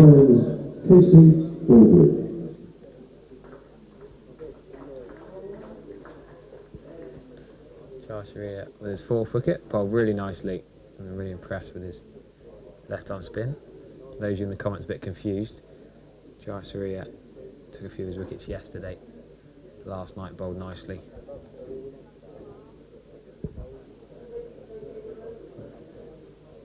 But Lyndon James, the most recent batter to go. You can rewind this stream, of course. Use your YouTube video, you can watch it back any time. Oh, sorry, I hope we're a bit louder. Let us know if we are muffled. Yes, Hamza Sheikh standing strong, looking solid. Casey Aldridge is the new batter. How would you expect Casey to play? He's a proper batter, actually. He's not going to come in and just try and biff it. He plays positively, but scored that 100 in tandem with James Rew, the two Somerset lads in England Lions today. Had that amazing partnership at Old Trafford last year. Did end in a bit of a farce with the likes of George Bell, the wicket-keeper, bowling. Ended up with no declaration coming on day 4, and they brought on a few jokes bowlers, but him and Rew slapped the bat pretty well before that. He's got quite an experienced head on his young shoulders, as we said, with a few of the batters in this side. Good technique. Not easily phased. Gosh, it helps being quite tall. You can really lunge to the ball and get to the pitch and drive balls. Cool, that stayed low. Hamza Sheikh has done really, really well to survive that. That's the closest Sri Lanka have come to getting him out, I reckon.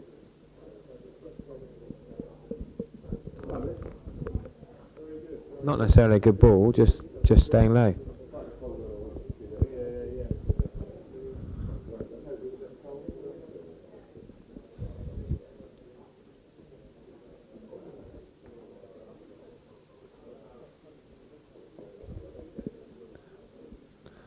So the 3 slips in place for Hamza Sheikh. I reckon I'll go to a pretty similar field to Casey Aldridge. Maybe they might bring the deep square leg up.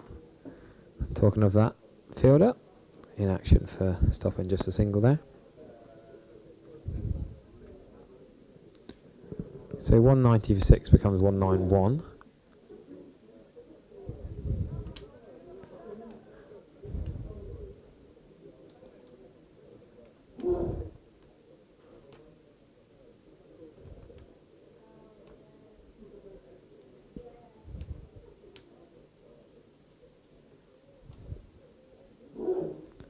Lyndon James, the skipper, gone for 8 off 18. Point. Oh, there's no cover, so they're going to have a sort of a wide mid-off, almost an extra cover. Then a cover point, and a deep point. And there you go. Talking about there being no cover, Casey Aldridge is astute, notices the gap, picks it up.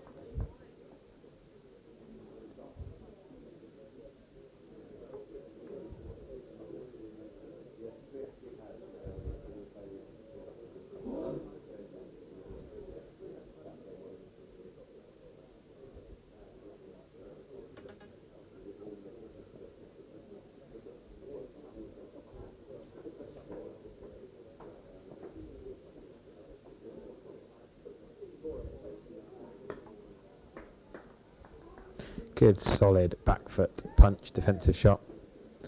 You shall not pass kind of stuff here from Hamza Sheikh. He's now the highest scoring batter in the match. Yeah, and it's been good to watch, hasn't it? I've enjoyed it. Technically, it's been. It hasn't been as exciting as McKinney. It hasn't been laced with the boundaries that McKinney's innings was, but if anything, the bowling's been a bit tighter. Yeah, definitely.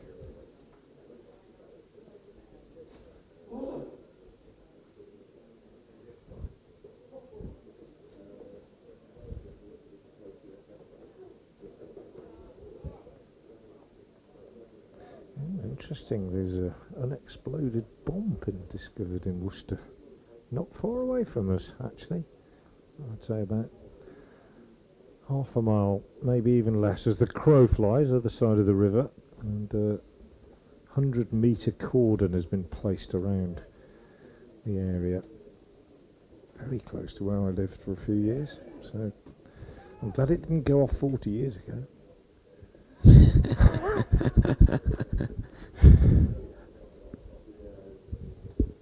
Danger UXB.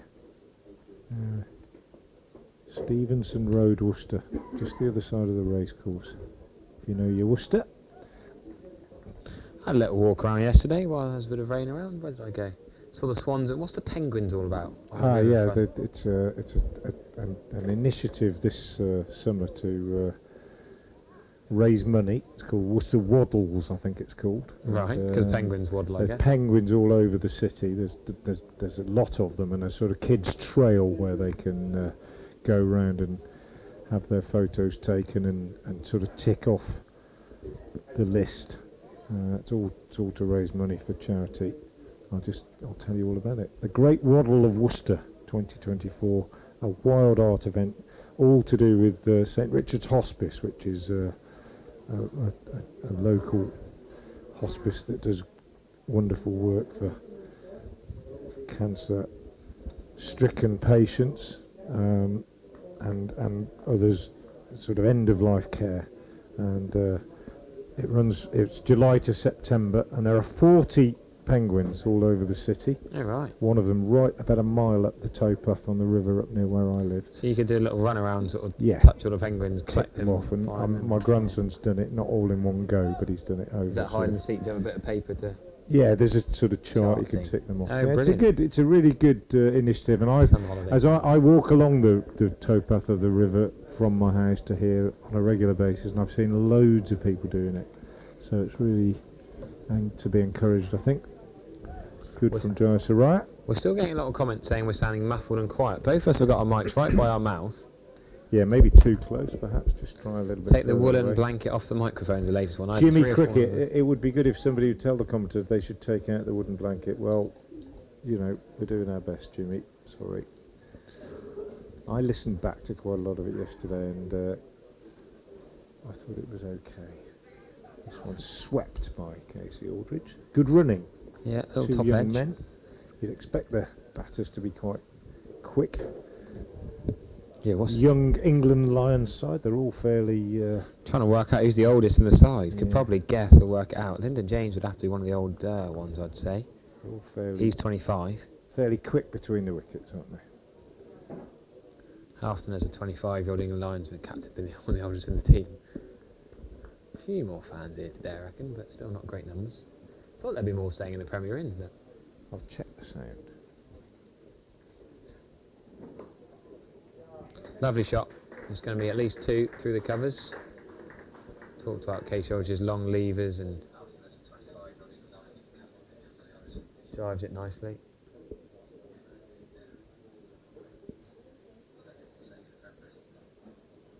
Entry's not free, but pretty cheap. It might be free after tea today.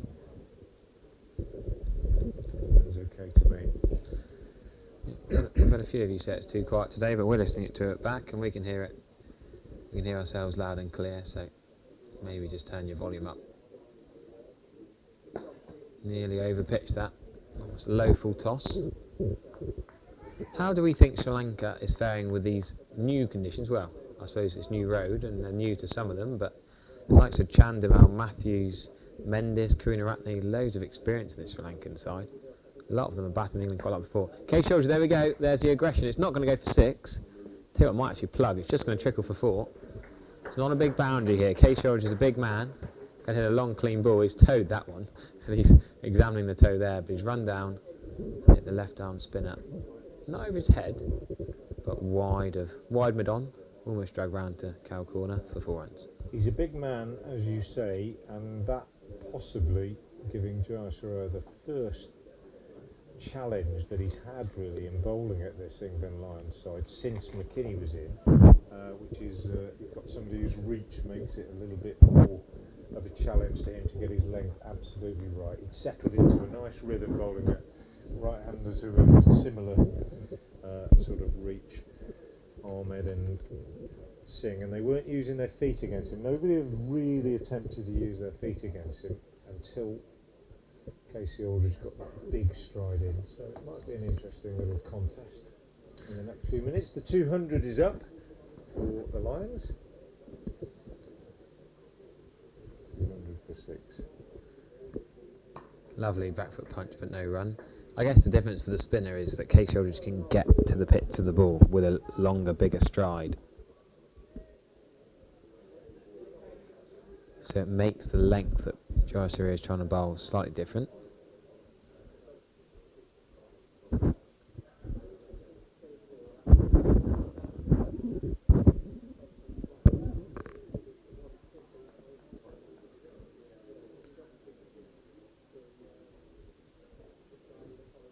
Lunch will be 1 o'clock, so 20 minutes to go. We'll probably see maybe 4 or 5 overs, depending on whether they go to spin from this end or continue with the seamers. I reckon Joyce has not done a lot wrong. Chasing a 5 as well. The boundaries aren't tiny here, but we are the one that Case Shoulders hit to is the smallest. We're in the commentary box near where Case Shoulders just hit that for.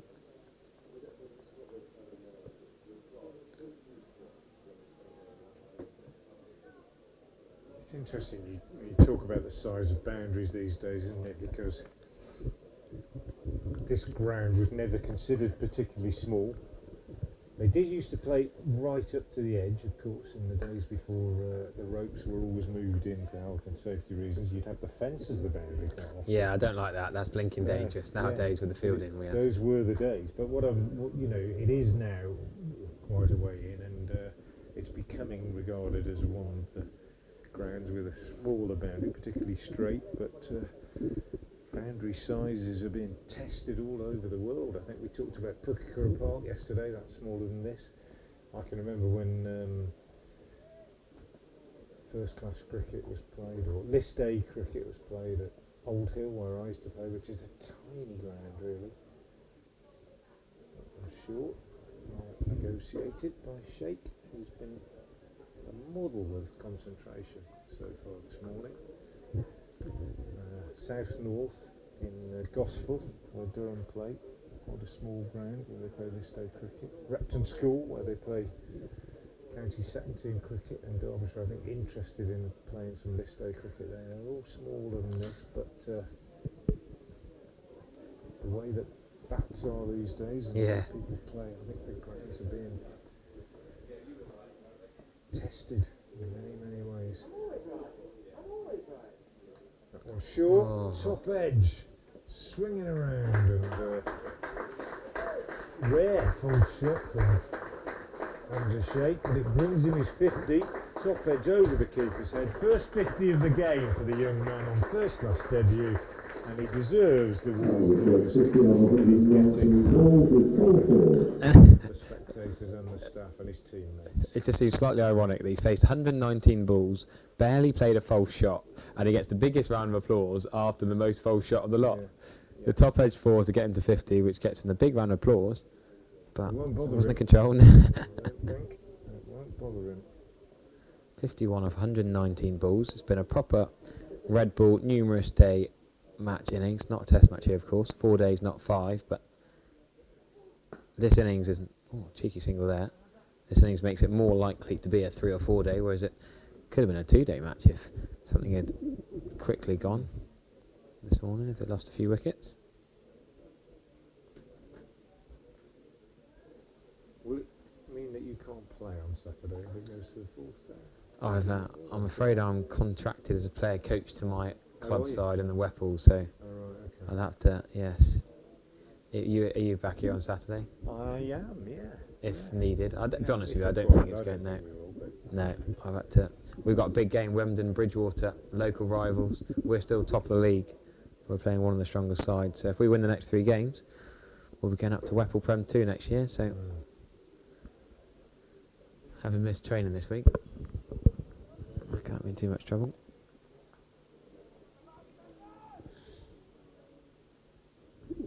We're at that tricky stage, 28 now, the journalism and the playing career and the coaching career, sort of trying to keep them all bubbling and spinning a few plates at once.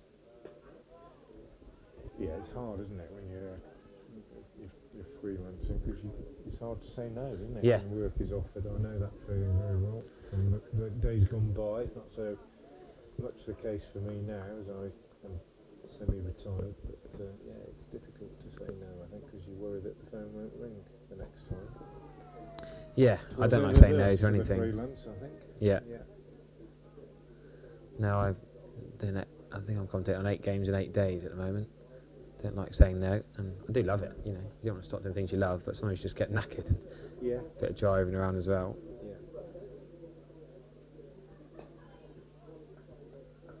And it can be quite lonely, I think, when you're travelling around. But as you say, I always remember when I first started out, you'd say yes, because if you say no, you think, oh, that's me again. Until you get to a certain point, I suppose. Yeah, you always think someone else can probably make your there job. already now, but you know, you get to a point where you're relied upon and trusted, and you will get asked again. But yeah, I'll be honest. Even this week was a bit frustrating for me. I don't often have so many clashes.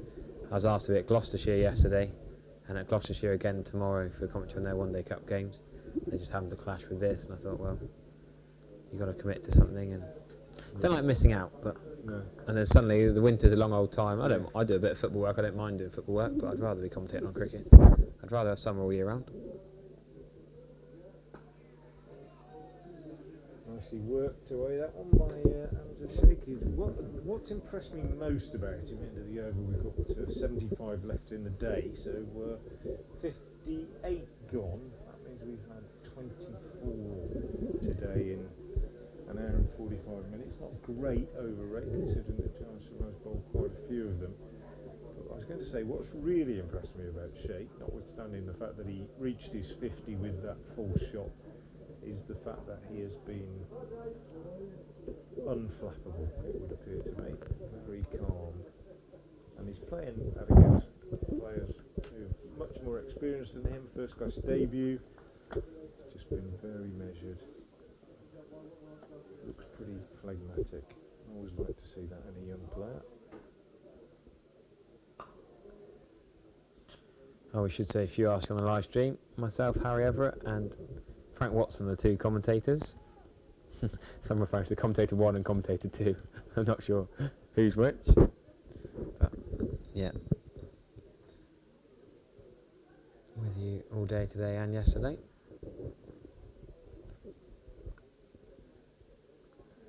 It should be a 4 innings match, so would need 24 more wickets, well, potentially, to fall today, but the way it's going now, maybe the pitch is flattening out a little bit, or it's just a hand of Shakes batting well in case Soldiers started well alongside him. Runnable, 9 off 9, 100 strike rate so far.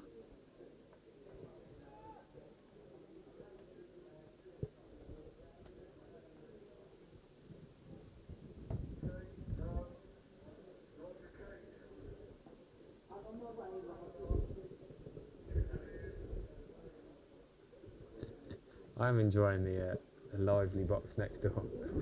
You've talked about Sleepy Worcester and the security, but you know there's an unexploded bomb being investigated just across the other side of the river. So Shot, Case Soldiers on the pool, only give me 1 run. not the first time that's happened, actually, Harry. We were commentating last year when there were lots of sirens and everything, and it turned out that there was one of these magnet fishermen operating. Yeah. There's a few signs about them. Just on the other side of the bridge, and he pulled out a bomb. How did he know it was a bomb? Well, it appeared to be a bomb, and they had to come and deal with it. I wouldn't know. Wow. They had one in Exeter, and they had to evacuate everyone. It was a big old bang. I think it did that actually. And they had to control the explosion in Exeter. That's what the one they found this morning looks like. Is this all back from the World War days? Yeah. Back from the Blitz and all that.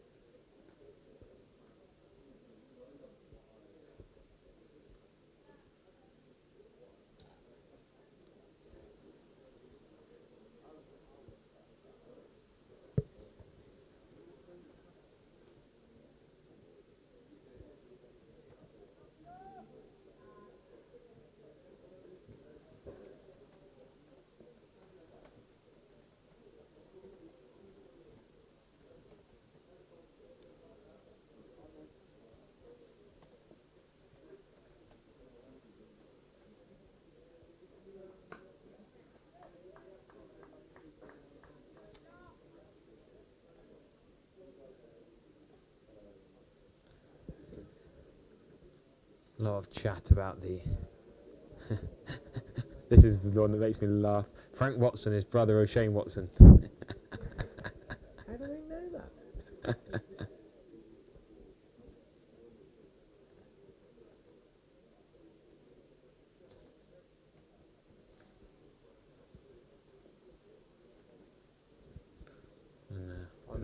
I'm not brother of Shane Watson.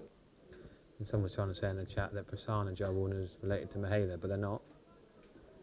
Just because they got the same surname doesn't mean they're brothers. I've been told that it's my mic that's particularly muffled, so No. I'm trying to do something about it. I really am. I don't know what I can do, but thanks Andy for telling me, and I am trying.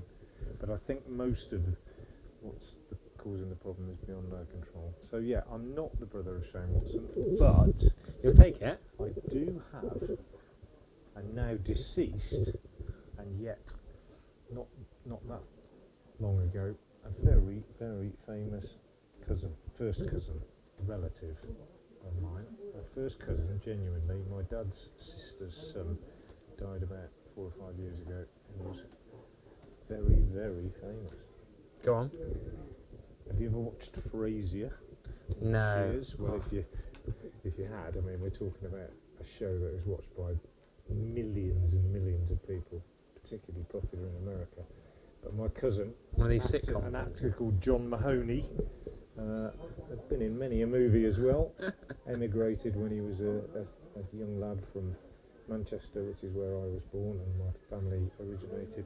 He went out to America and worked as a hospital porter, I think, until he was about 40, and then became an actor and eventually became very, very, very famous in Frasier, which is still being shown on British TV channels.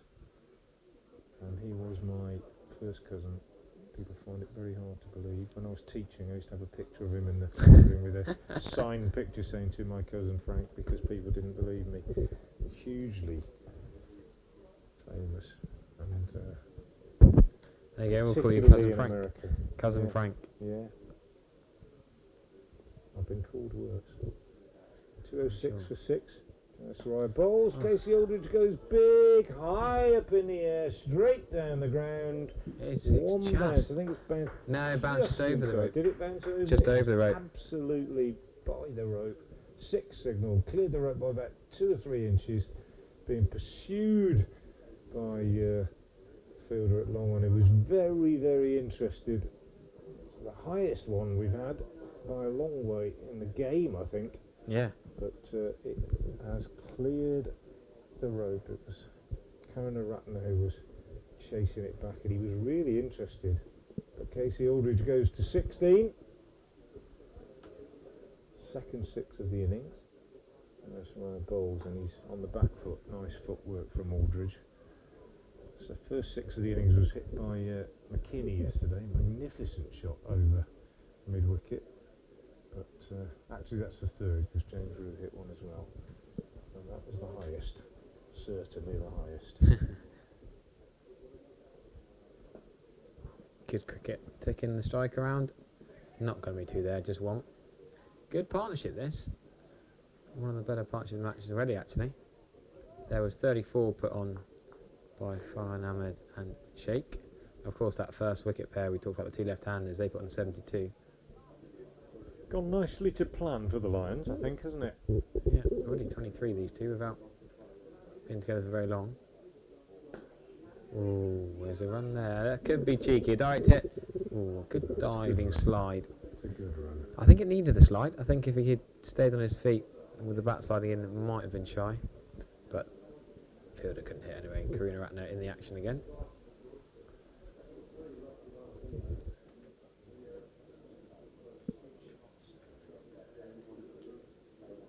Is this a spinning wicket? One of the questions in the comments. I wouldn't say so, no. Jai Sharir has bowled good areas, bowled tight line and length.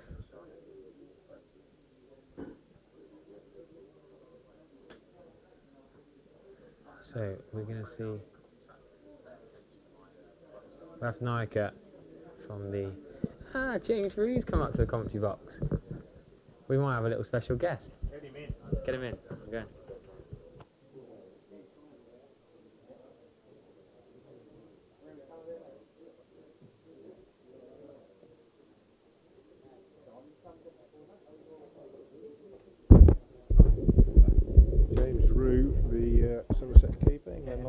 coming to join us. I'll get Harry on. Come on with me, mate. Just come to listen to him. You happy? You alright?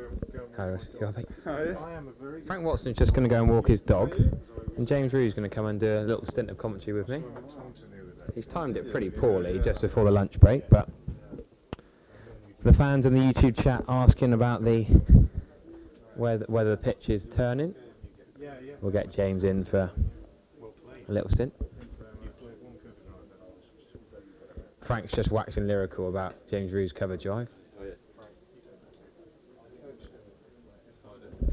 Hi, James. Hi, Harry. Yeah, is that right? They'll tell you on the YouTube comments if they can't hear you. I'm just going for the trendy headphones look with them around my neck. But yeah, they're asking, is it turning out there? Going to go straight for it? You were out there for the a one little I bit. got out to did spin, from straight. Until that point, it actually wasn't spinning too much. But hopefully that's a good sign for foreign second innings. And a lot of people want to know, are you and Casey Aldridge going to be back for Sunday? We haven't actually we announce spoken. We haven't actually spoken to Eds about that yet. But my gut feel is that I'll be able to play. Good man. I'm sure Casey will be as well if he hasn't bowled too many overs this week. I say, yeah, don't let him tire himself. He gets some runs now. You can hit some sixes. But Happy watching him back for sure. yeah, pretty cool, isn't it? Not a bad man to have coming at number 8. Yeah. Although, did you see that 6 a minute ago? Didn't really get hold of that, did he? No. Got very high in the air. I was a bit nervous watching that sail over the fielder's head. I thought he was backtracking to get it. We'll get a little picture on the socials for the live stream. Here we go. Your dad's just coming up the motorway, isn't he? Coming up to watch. Yeah, is he not here yet? Now he texted me saying he was going to listen on his drive up. What was his last comment? Hamza Sheikh's looking really good out there. He said you were disappointed to get out very late last night. Very tired shot. Is that a fair comment from father analyst? Not at all. Terrible comment.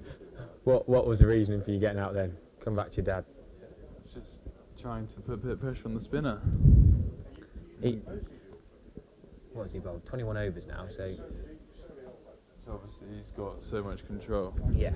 So you're just thinking you've got to try and use your feet, you've got to try and sweep him, you've got to do something just to get him off his line of length? Yeah, he came around the wicket to me because I got a cover drive away the over before. Yeah, that was the one we enjoyed, that cover drive.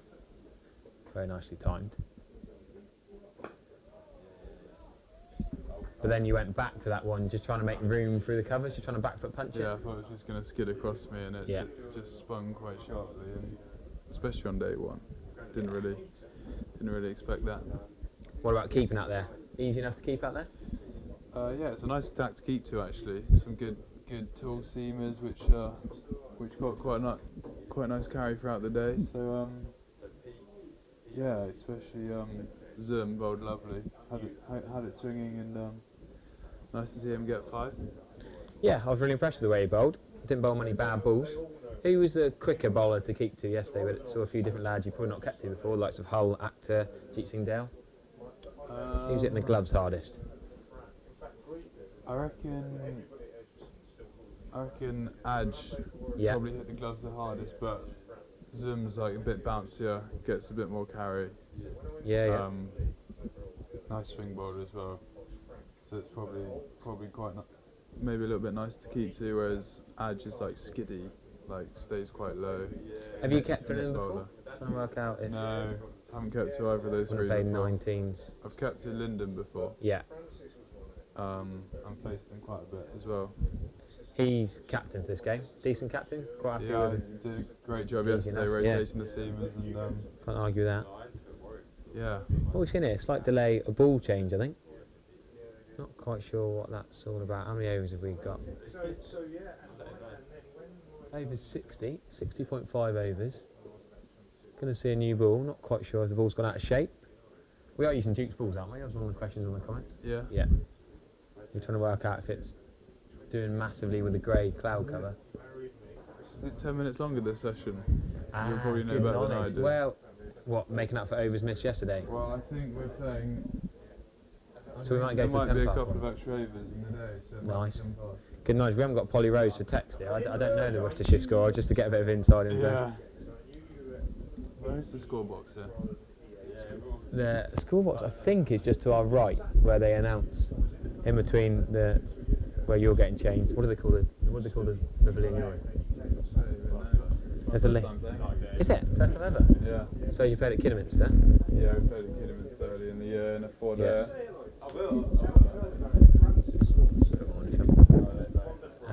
Just seeing a little drinks delay. Yeah, Kidderminster was freezing cold, wasn't it? Yeah. Really cold. And a difficult wicket as well. Yeah. Nipped around a bit.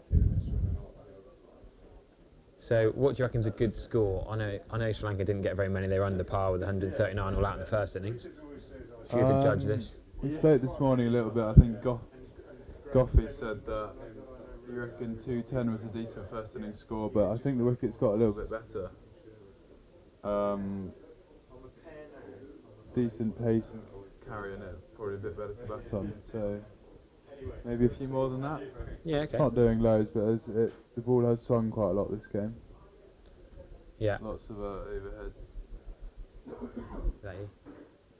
I think so. We'll get it on. We'll get the socials out there. We'll get a few listeners in. We've got quite a lot of Sri Lankan fans. Mike from Ilminster, the museum guy, is always here. He's loving it. Frank Watson's going to go and walk his dog. So James, you'll have to see me through until the lunch interval. But yeah, you might be a good call there. 10 minutes until lunch. You reckon 10 past 1 lunch? I think it's 1 o'clock actually. Ah, since you say that. Yeah, Sorry. very good. Wow, that's a terrible stint for James. He comes over for 2 overs chat. I can come back after lunch if you Come want back after me, lunch, but if yeah. I'm saying things like that, you surely don't want me. So he tells him there's 10 minutes extra. Yeah. So But we'll I tell think you we are what. making up overs, aren't we? We're making up overs, so we'll have a 40-minute lunch break now, but we'll get James back on at 1:40. Frank Watson can have a long dog walk. Cheers everyone, we'll be back in about 40 minutes to talk you through the afternoon session.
Hello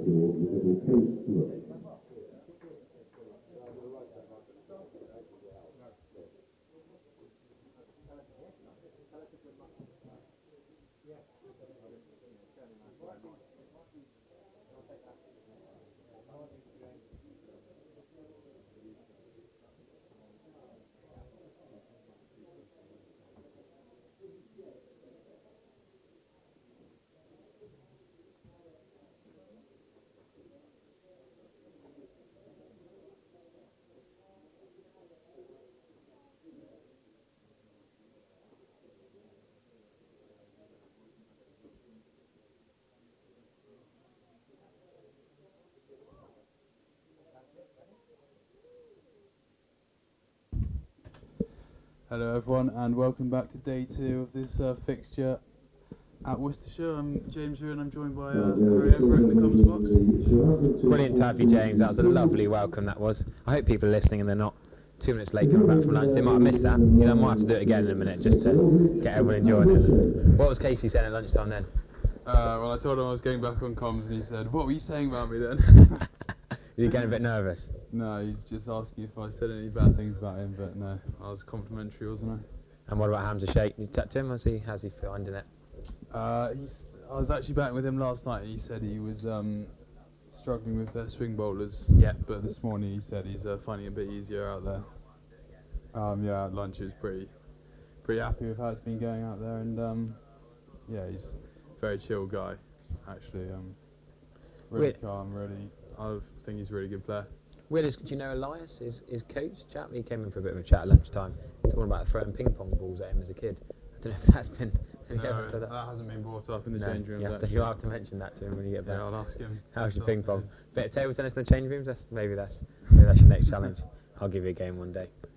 But we are going to have the left arm spin of Prabhat Jayasuriya. James Ruse is bunny. He's got you in his pocket, hasn't he? Yeah, he's 1 from 1 against me. Did he get him for any runs? Yeah, two boundaries, but... Use your feet to him? Was that? Yeah, I think he did, didn't he? Tried to, and hit it back at Hamza, and he hit it with his bat to mid-on for no run. That was it. Yeah, and you were too honest to try and run that. So, Prabhat Jayasuriya's got Angelo Matthews at sitting mid-on. Is that quite exciting for you? I know you played against some big names, but Angelo Matthews is probably the biggest name in this lineup. Any extra excitement for you playing against someone like that? Yeah, definitely. I mean, it's always good to play against big international players, and to be playing against Sri Lanka is very, very special, and to have him in the team as well is even better. Yeah, he's in close at sitting mid-on. Dimov Karunaratne is almost behind the same line at long on. That's the man who's going to field this. Casey Aldridge just taking a strike.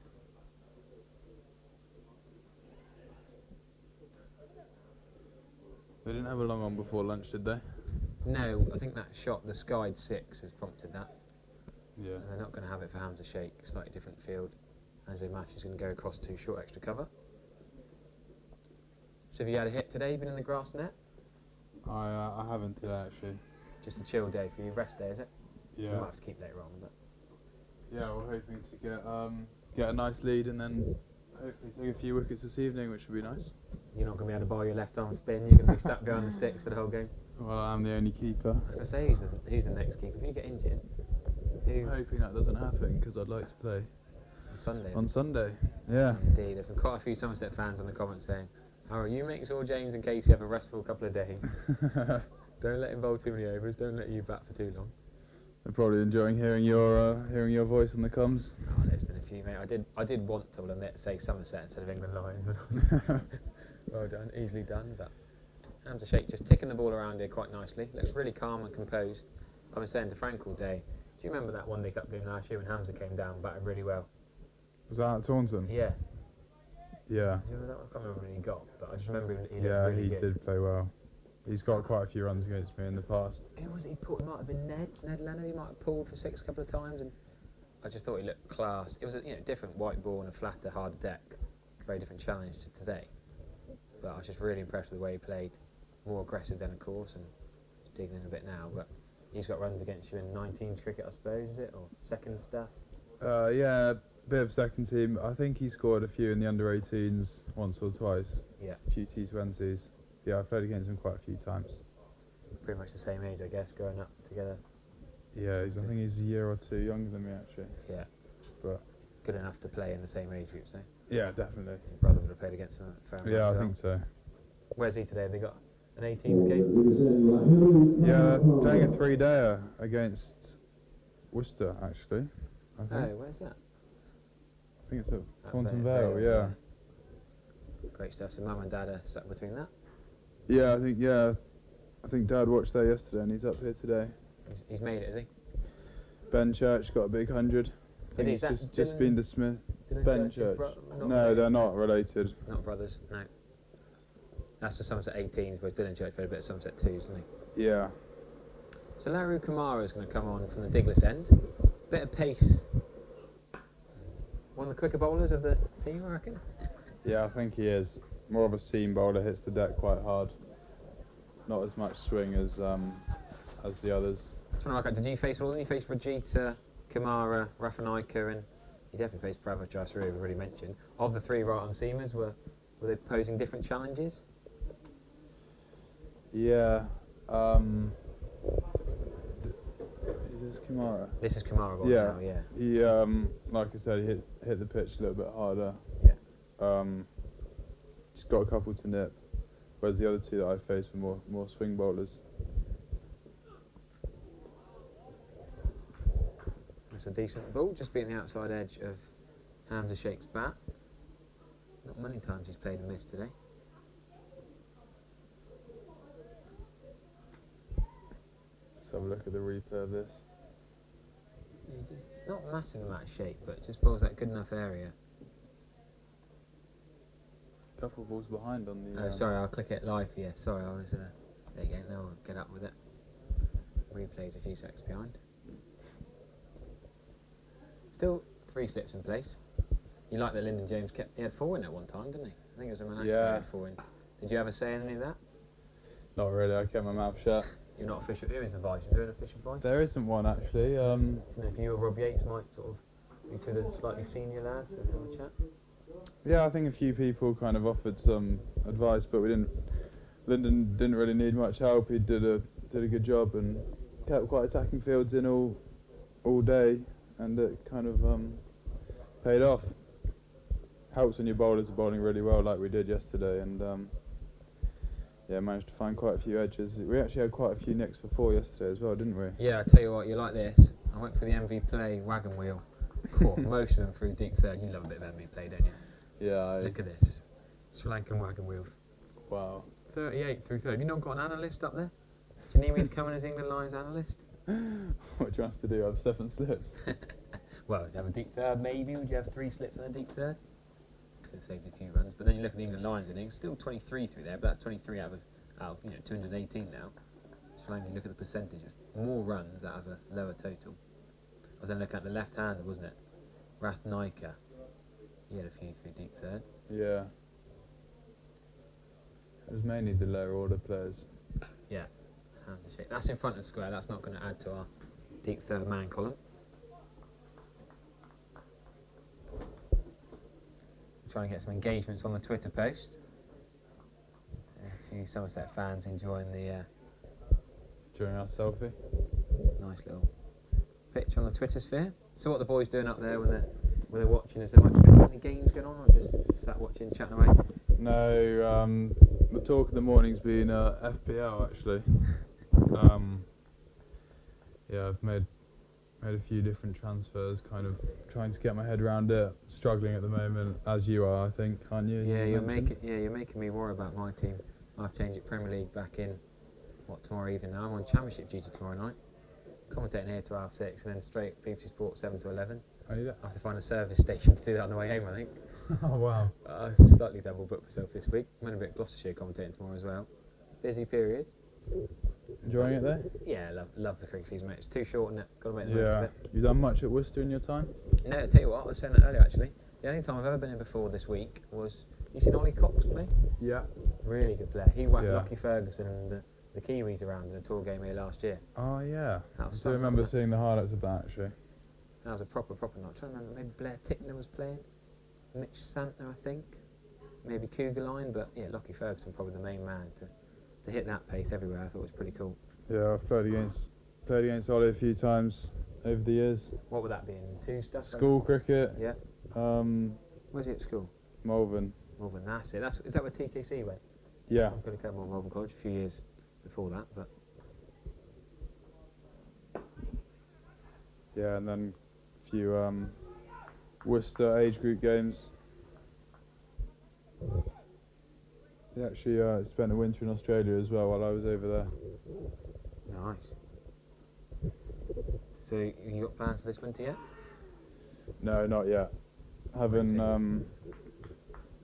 thought too far ahead yet. Just waiting to see what happens with kind of selection and stuff, and then yeah, I'll make some decisions from there. Decent. But an opportunity like this to play 4 days in England kit. Do you get to keep all the England kit? Yeah, you do. I've got to nick a bit of stash, have I? What have you got? Purple and black. Comfy Yeah, stuff? it is really comfy. Yeah, really good kit. My brother got given it earlier this summer for the under-19s. So did he have it before you? He did. He had this kit before me. Yeah. Are you a little bit jealous about that? Yeah. So your England under-19 World Cup days was previous kit to this, wasn't it? Yeah, the under-19 World Cup was New Balance kit, Yeah. and then Lovely shot from Casey. Using his feet well, going back. We talked earlier about Casey being such a big man. Do you think it's harder for spinners to bowl at him because he can move and he can get to make something a half volley and get to the pitch differently to what your height can, for example? yeah, I think the length seamers and spinners have to bowl at taller batsmen is definitely different to when bowling at someone slightly shorter.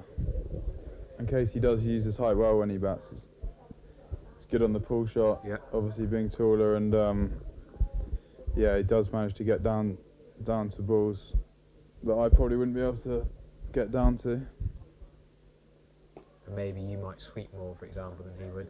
He's a good sweeper, Casey. He just doesn't play it very often because I suppose he doesn't need to because he can use his feet, use his long levers and Yeah. hit it straight. Do you think this is more of a sweep wicket or more of a get down to the pitch? Well, it's not really spinning. I think they'll try and look to hit down the ground a bit more. Yeah.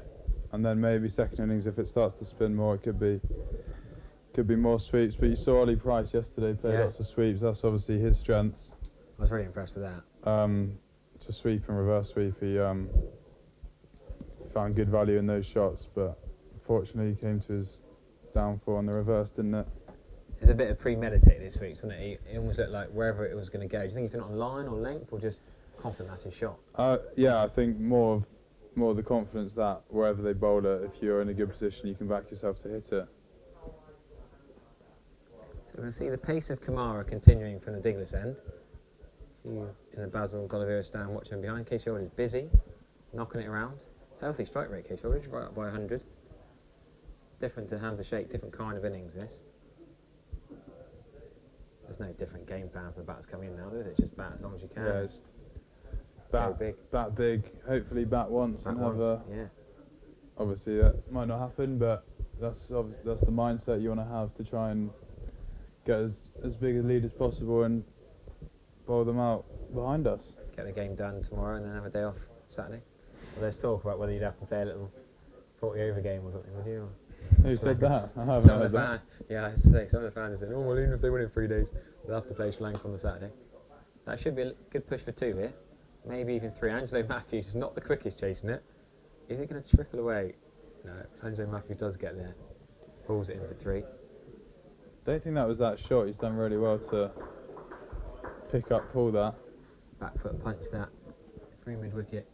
Last Yeah. wicket fell on 190, so they put on, what, 30? Yeah, it was just waist highs. Not much has got up high, is it? Is it Zaman Akhtar yesterday and Josh Huller, the couple that Damouf, Karuna Ratner pulled, got up a bit higher? That's a new ball. I think since we've had an older ball, we've not seen much of that. Yeah, it hasn't been the bounciest, but the carry has been pretty good so far. They won't take them. They'll have to take the new ball after 80, won't they? Yeah, I'm sure they will. Straight away. And I think that new ball will play a big part in this game? Yeah, well, I think so far definitely when I was keeping, the new ball didn't actually do as much as when it got a little bit older and we got it swinging a bit more. Yeah. Which is interesting because. What, getting the lacquer off it? Was it Yeah, the lacquer came off and then got one side real good, and then it did actually start to swing a lot more. I think kind of we obviously bowled for one long session yesterday. Yeah. Had them 7 down, but towards the end of that session, that's when it really started to swing, and that's when. Oh, yeah, that's a lovely shot. That should be a pull for 4. Fielder's not going to quite get there, is it? No. Maybe he'd fully sprint and dive in a test match, but it's that balance for these lads, isn't it? The Sri Lankan lads don't want to get injured diving and stop something here. Yeah. Then if they're not guaranteed a spot and they're not fielding 100%, it doesn't look great, does it? They can't really win. So I remember Josh Davey in that pre-season game earlier in the year when he had one about a yard to his right and didn't dive for it. Yeah. That was a lovely pull shot from Casey in front of the deep backward square leg man. A bit weird, he's like 15 yards in, isn't he? Trying to stop 2. But then I assume he's there for the catch. Yeah. If you think top edge pull, he'd probably stop 2 if he's on the boundary there. Yeah. Casey did top edge a sweep earlier, didn't he? Just before lunch. Yeah.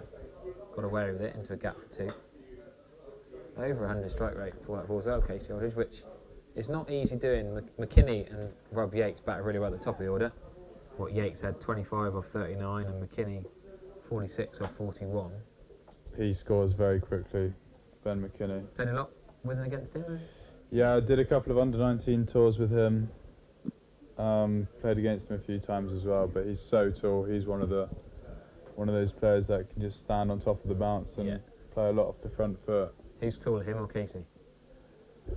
I think. Or even Josh Hull, is he out there? Yeah, they all 3 pretty similar. That's a lovely back foot punch. More of a punch than a cut in front of square.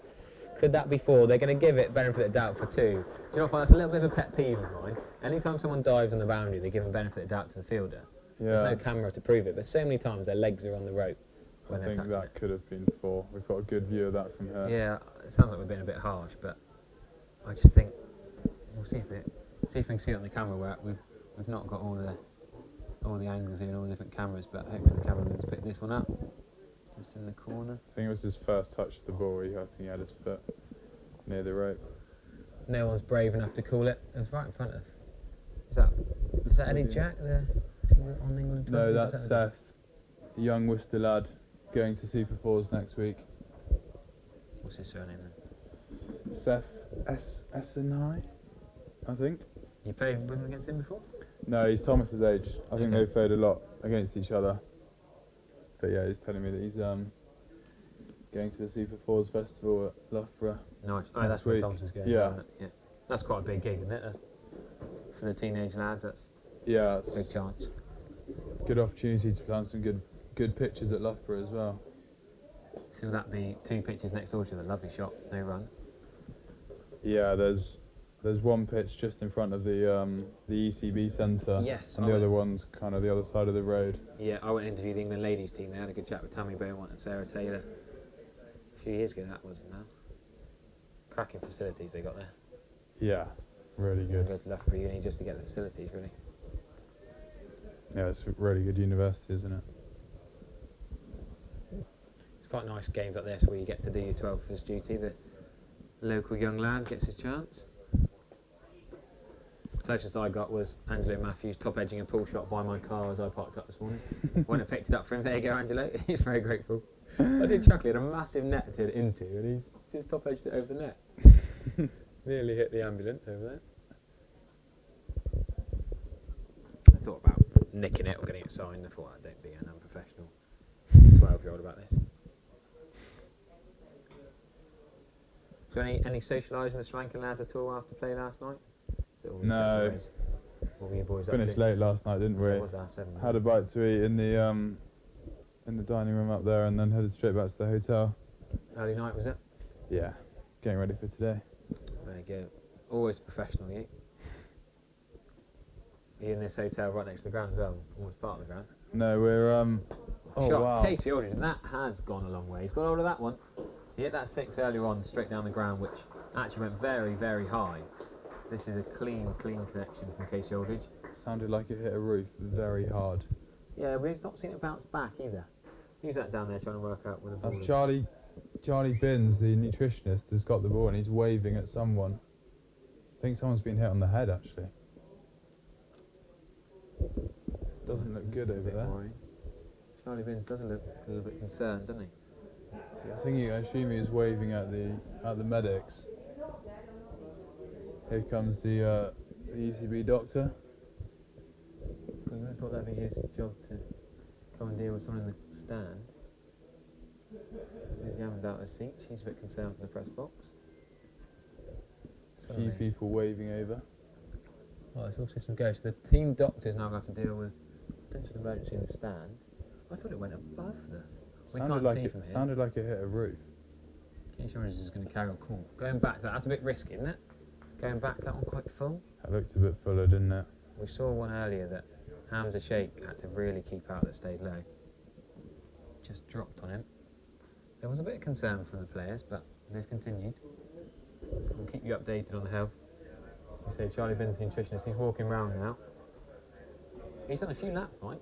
Yeah, he likes to get his steps up during the day. Yeah, he's got one of those watches, has he? Yeah, he does. Steps. He'll have his Strava on. Don't know if he spotted us up here in the... Is he going to give you stick for getting on comms? Give him a wave, no? He spotted us.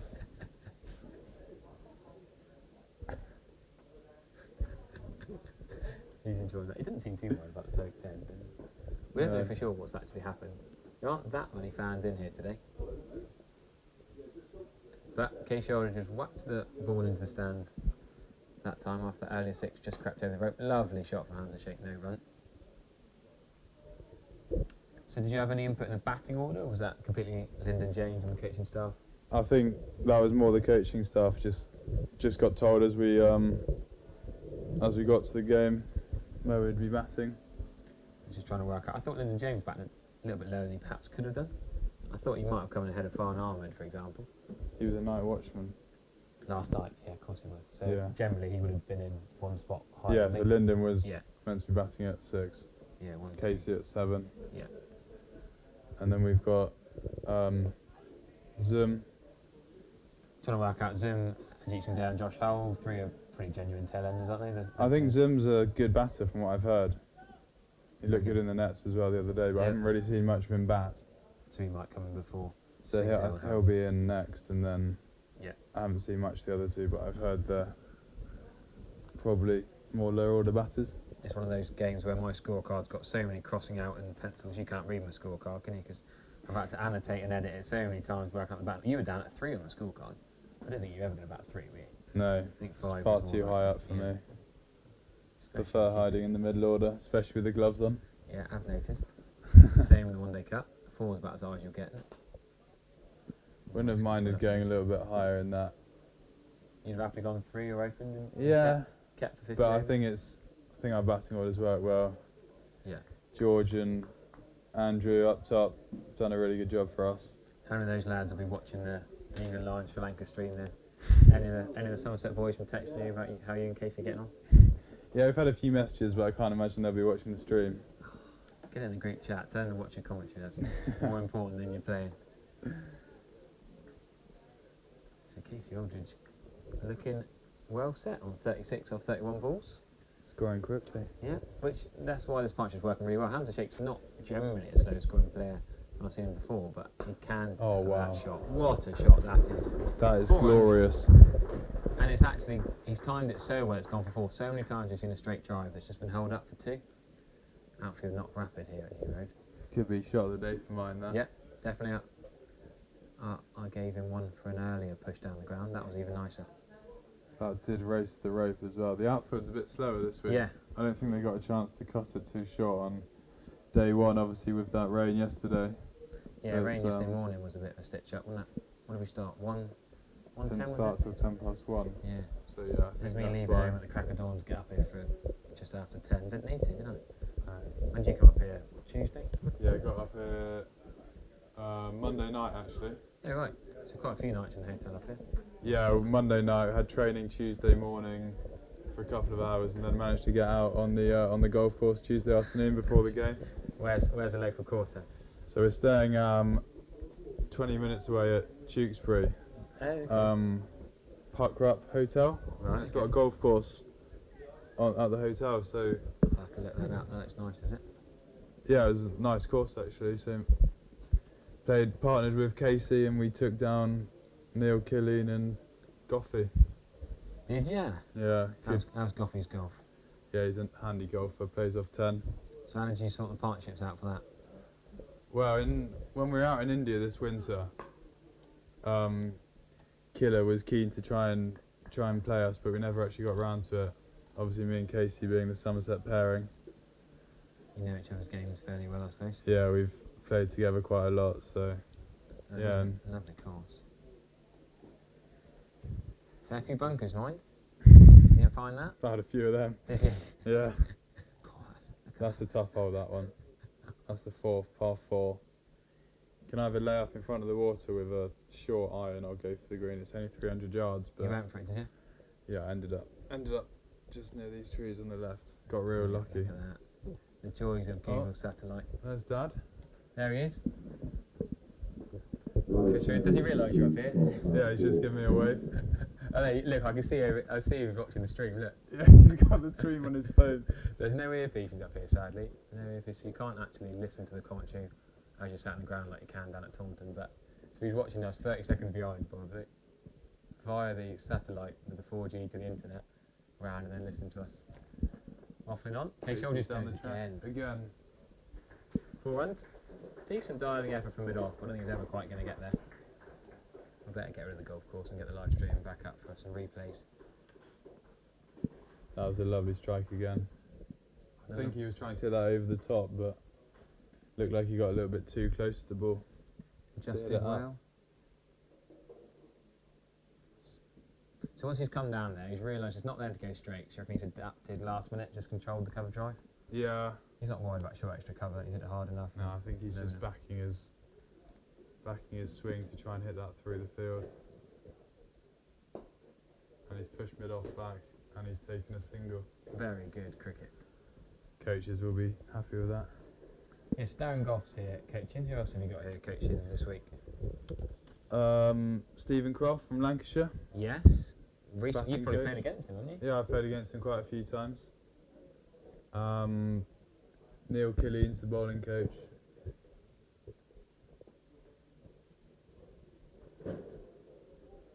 And then big sweep attempted down the leg side. Michael Yardy. Yes, I did see Michael Yardy. Head coach. He was doing the throw-in catches, wasn't he? Yeah. Good left arm on him, launching the slip catches in. The stewards are kicking into action. I find it quite entertaining here. You've got a massive amount of steward action next door. Big old screen. He's got a bigger screen than we have for live stream. Is that the security office? Yeah, I think so. Yeah. Very serious.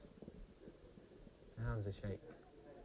Still there. First almost not rash, seems a bit harsh, but big sweep shot. We haven't seen him play that. Haven't seen him play a miss too often. I think it was online. Yeah. I think he only played it because it was down leg side. That's kind of ball he probably would, wouldn't he, when he's turning it away from the right-hander.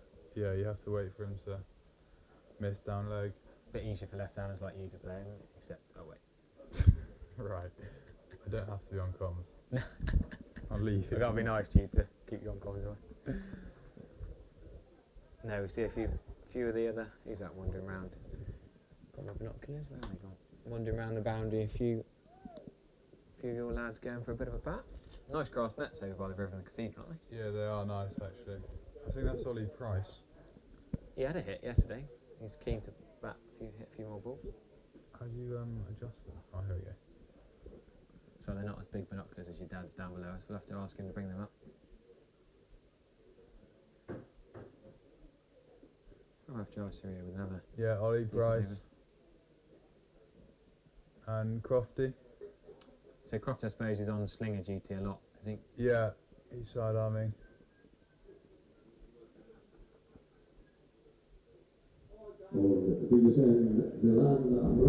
Slight change. Still right on seam, but not Kamara now. It's going to be Milan. Milan, who bowled really well yesterday, actually. I've been told off by my Sri Lankan teammates for not saying his name perfectly right. I've been going for Rathnayaka. Yeah, from that? Sounds. Milan Rathnayaka. 1 for 42, 3 maidens in his 14 overs so far. Has bowled well from a digless end. I think this is the thing I faced him when I first came in last night. Yeah. So he bowled, his first over went for 15, and he bounced back really well. He went for 15, then had 2 overs, like he had a maiden, and another one went for 2. Okay. Pretty impressive comeback. Who was that over? I think that was McKinney and Yates. Oh, okay. He came on first change. McKinney and... Pulled him out towards the ambulance. Oh, yeah, that was a good shot, wasn't it? Lovely shot. Guessing that's just swung away. That's what he's doing. That's what he did with it yesterday. Swinging everything away from you, no surprise straight deliveries? Well, to you it'd be in, I suppose. Yeah, swinging them away from the righties with a wobble seamer that just nips back.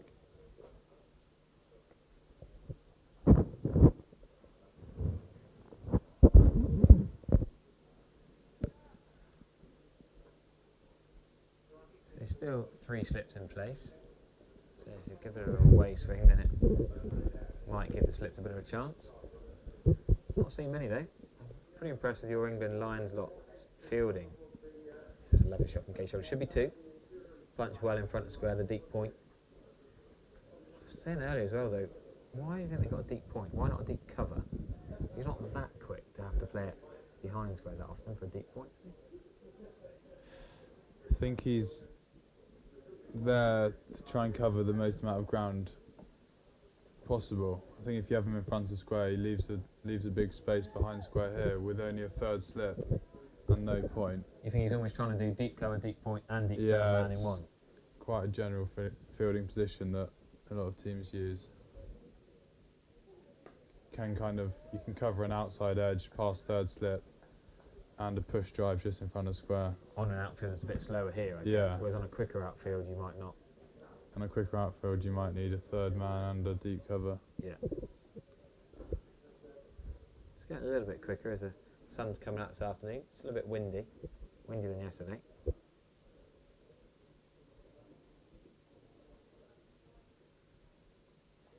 Lead up to 115 now. Still 4 wickets in hand. Good bowl Sri Lanka out the way. We bowled in the first innings. Pretty impressive. Yeah, we were really good with the ball.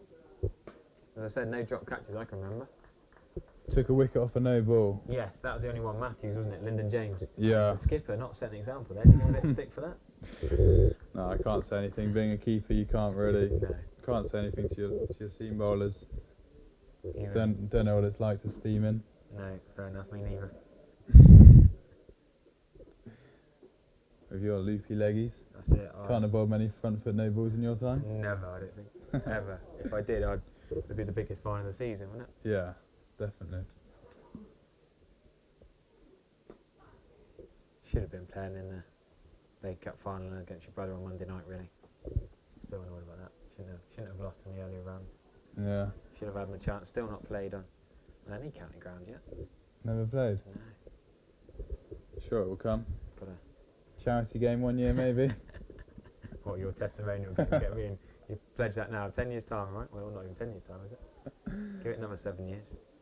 How long have you been there? 3 years now? I've done a full season.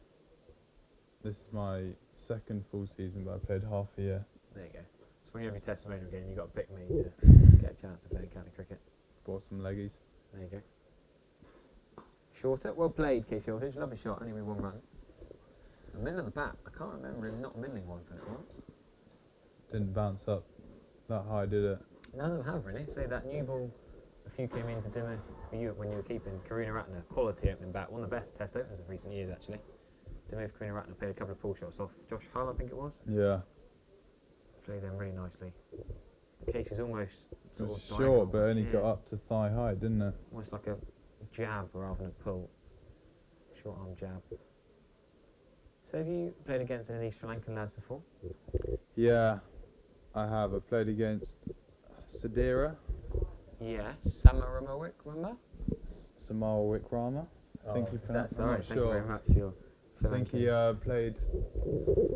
played in the. I've actually played against Angelo Matthews as well in the same 3-match 1-day A series in Sri Lanka 2 winters ago. Ah, Yes. Angelo Matthews played in that. Why was he playing in the A? Not actually too sure. Coming back from Maybe fitness. just So that was before. That was before the India tour, was it?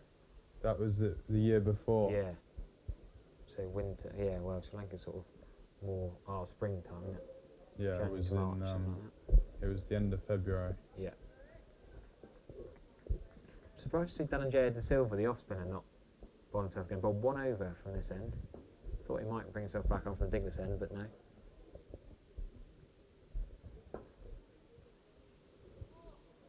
Seems to be in a nice rhythm though. Yeah, this Jayasuriya. into his 26th over. Not related to Sana Jayasuriya, we should clarify. But 4 for 86. Lovely left arm spin. Your co-commentator still bitch about getting out to it. Never bitter. He's looking for his fifer there. If you could take, what would you do differently for your dismissal? Probably defend it. But if I Simple knew as it that. was going to spin like that, it'd be an easy game. Yeah, exactly. Exactly. But as you said, not many have spun big, really. No. That's one of the few balls that has. Lyndon James has just slid on as well, past the inside edge. Yeah. That was pretty plumb as well, wasn't it, that one? Yeah, hit him on the back pad. So would you then have a chat with Stephen Croft about your innings, your dismissal, or was it just move on, bat again, hit some more balls? Yeah, more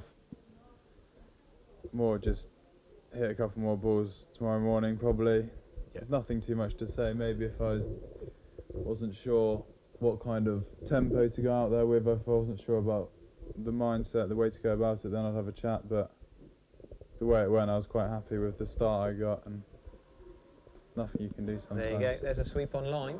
It's only going to be 1 because of the deep backward square leg. Interesting, I can't remember Handshake sweeping other than the 2 in recent overs. 1 he missed, that one he's nailed for 1.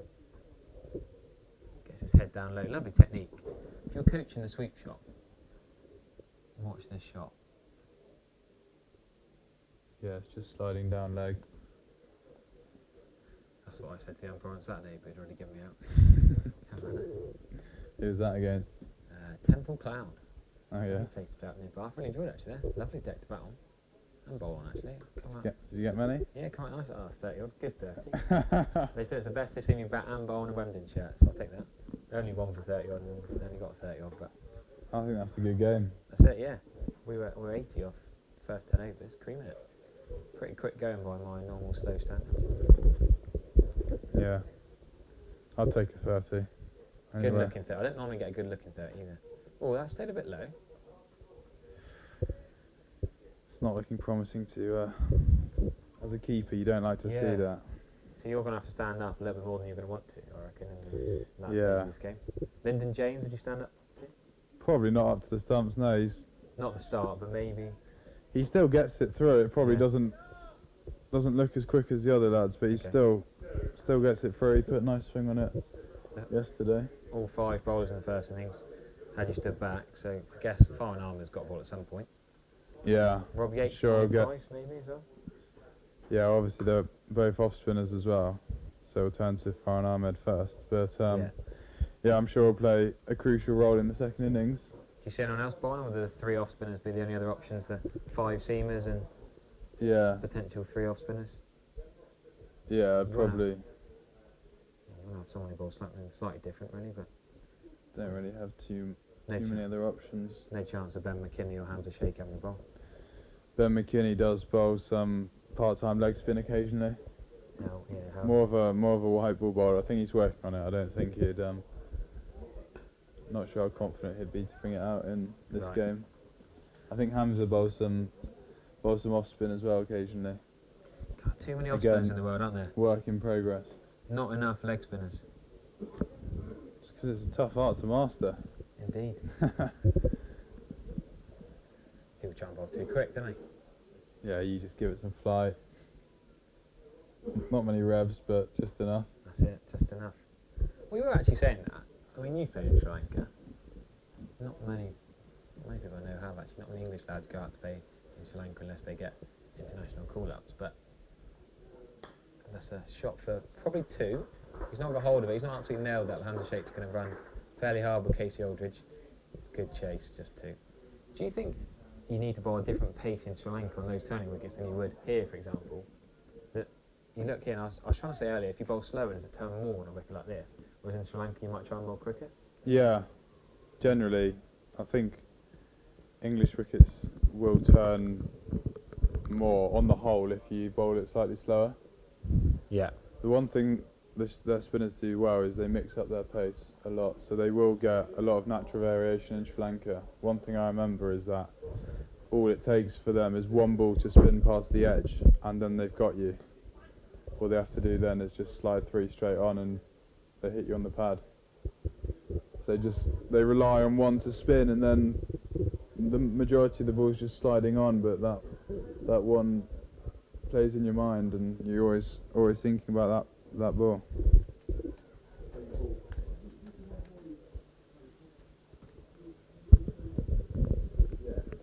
Okay, so we've still got the seamer coming here, but just wondering whether they might go to that jet silver, or whether they might try and bowl the off spinner alongside the left arm spinner. Your microphone is adjusting. Thank you very much. Technical support, James Root. Oh, I missed that. Pull shot, misfield, down at long leg. Fine leg, really, should have stopped that. Gone for 4. Casey Aldridge with another 4, and I think that's his 50. 50. Casey Aldridge, yep. Really well batted. Casey Aldridge, bonus runs to get there. Didn't expect to hit that for 4. Just timed it round the corner. Casey Aldridge 50 or 40 balls with 4 fours and 2 sixes. We've got a technical old ISDN box up here. Bit of an antique, the ISDN box up here. Not quite sure how it works. We'll try and turn a few bits up and see if we can get a little bit louder. But yes, classy innings from Casey Aldridge.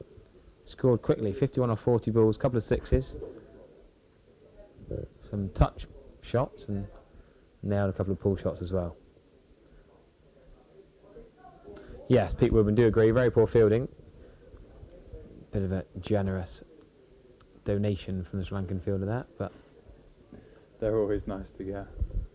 yeah, they all count. 8 extras as well. England Lions.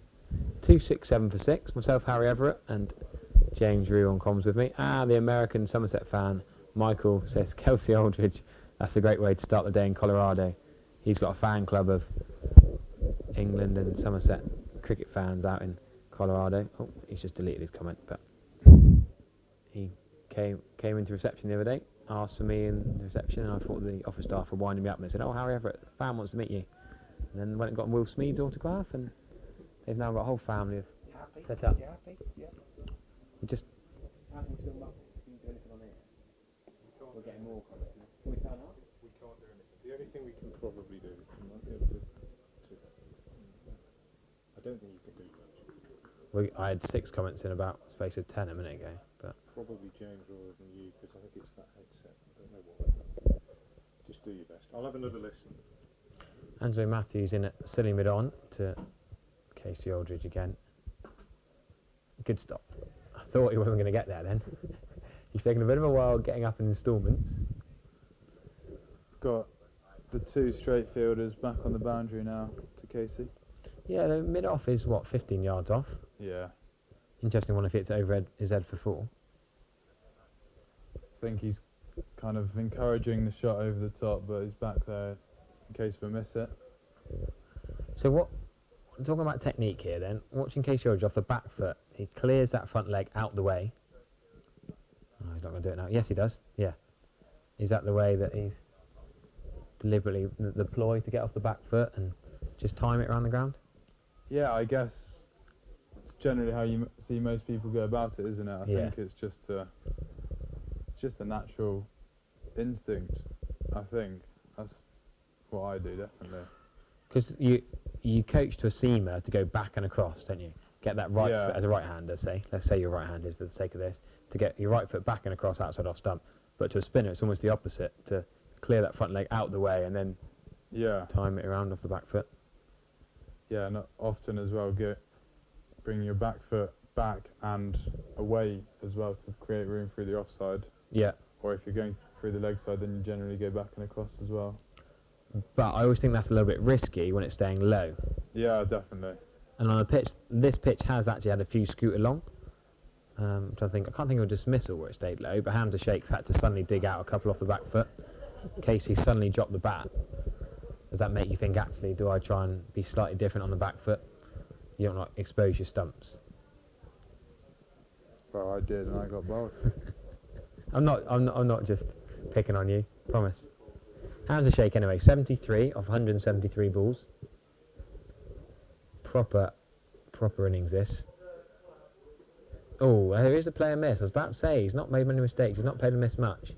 Dennis Chandler Looks like there. it stayed low and nipped back. I don't think he took it Between clean bat and either. pat. Between bat and pad.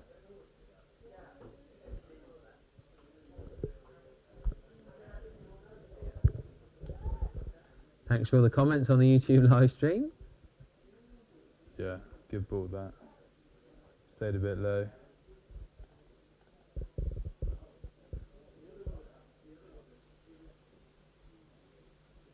Yeah, just a few scooting along the surface. Oh yeah, feel free to comment your questions for James Root. Make the most of having the England Lions and Somerset keeper on comms with myself, Harry Everett, this afternoon. What are we, day 2 of this 4-day England Lions match? Are you looking forward to the semi-final on Sunday? I am, yeah. Really looking forward to it. A home game. Done well at Taunton this year, especially in the 50 over Cup. Forward to commentating it. Yeah, can't wait. Yeah, we got.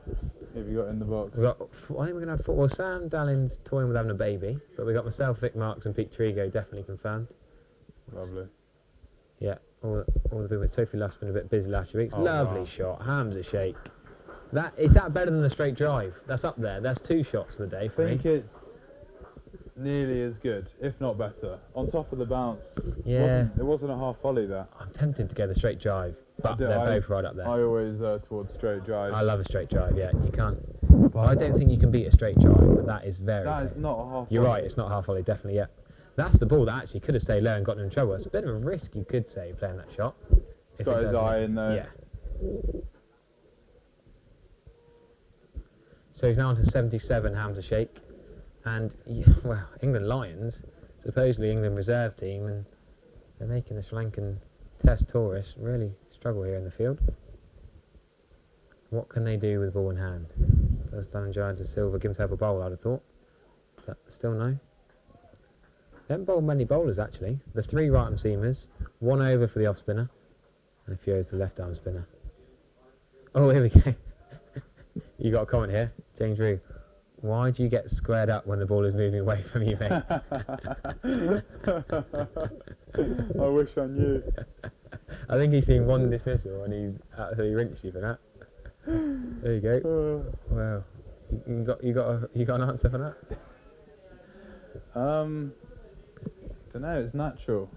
But it wasn't really Hard moving to- away from you. It was turning into you, if anything. I think he's talking about seam bowling. Not the left-arm spinner. No. He's been studying your career. Yeah, when the ball's swinging away for a seamer, the natural instinct is to open your hips and get squared up. Is that something you're working on? Yeah, it's an ongoing work on. I feel like it's pretty similar for most batters, really. Yeah, you're not the only person in the world to have that. Is that a Greg Kennis, Paul Tweddle work on job? Yeah. They- Staying side on. They love getting into that, I'm sure.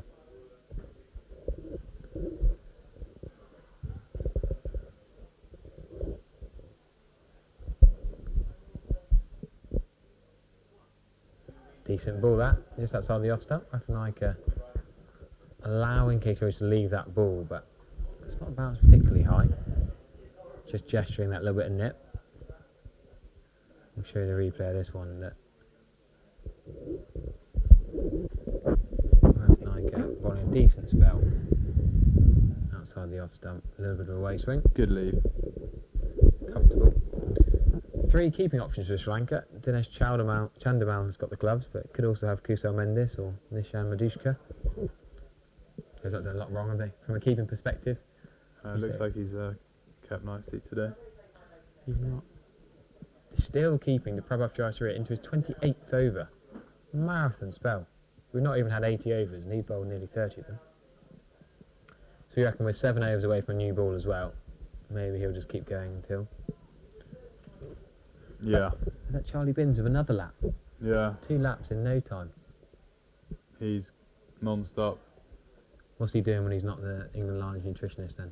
I think it's quite a big role for him. He does, or he has done in the past, work with Tottenham Hotspur. Oh, cool. But yeah, he's a great man. You're getting coaching, further comments coaching you. I'll tell you why. Your feet are too wide apart in your stance. You're getting coached for free by the YouTube chat. Okay. Too wide apart in your stance. I think I'll have to narrow them up then, for sure. You have to reply back to Prabhath Niranja. A few weeks' time we score 100, raise the bat and salute the YouTube comments. I'll remember that. If I'm on comms on Sunday and you get a big one, I'll have to mention you changing your stance.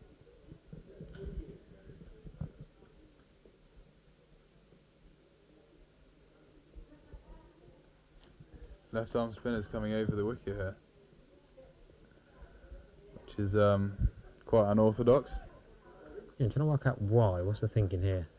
Attacking Casey's leg stump and trying to get the ball to spin away? Yeah, I think they've spotted a bit of rough outside Casey's leg stump. If you can see the right arm seamers have got a few foot marks there. Probably Zaman Akhtar's follow through, isn't it? Yeah. So yeah, I think he's just trying to find one of those footholes. Mix it up a bit as well. He's bowled nearly 30 overs, as you mentioned. Try and make Casey do something different here. He's brought a man across the leg side. Oh, he's gone for a reverse sweep. Pitched outside the leg, I reckon. Not a shot you see Casey always play loads of times. I've seen him play it successfully before. Yeah. I think he's playing that because he knows it's a pitch outside leg. Yeah, they've taken 2 men across the leg side actually. They've got deep mid wicket, deep backward square leg, and a short 45. Expecting Casey to sweep, but he's gone for the reverse option. But is that reverse option going to be very beneficial when there's a deep point in place? I guess he's trying to get it behind him. Yeah, probably looking for. It's quite low risk though, isn't it? If it's pitching outside leg and gets his pad in the way. So I yeah, hope so. he's playing that reverse sweep knowing it's going to pitch outside leg. He's not going to be out OBW. That's the thought process behind it, I reckon. Yeah, no, fair enough. Something you've seen him practice a lot in the nets? Yeah, he's a good sweeper, like Yeah. I mentioned earlier. He's Yeah. More commonly goes to his regulation hard Oh, sweep. that is a cheeky single. That, tell you what, he needed a dive. He's very good on the dives. Hands to shake is one of the most aesthetically pleasing divers in at the non-striker's end. Watch him, he just jumps back up and carries on. Most other cricketers, when they dive, they'll get a new top or new gloves or new something. He just, look at this.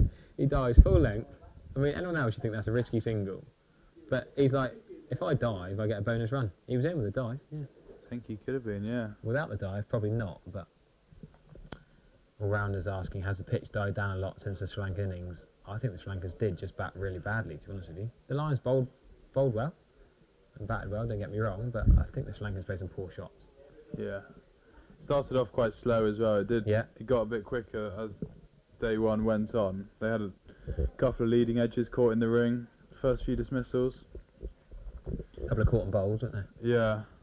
What do you And have, then 2 catches behind the wicket? 3. You had 3 and then the slips had a couple. Yeah. One caught a second slip off Casey. Yep.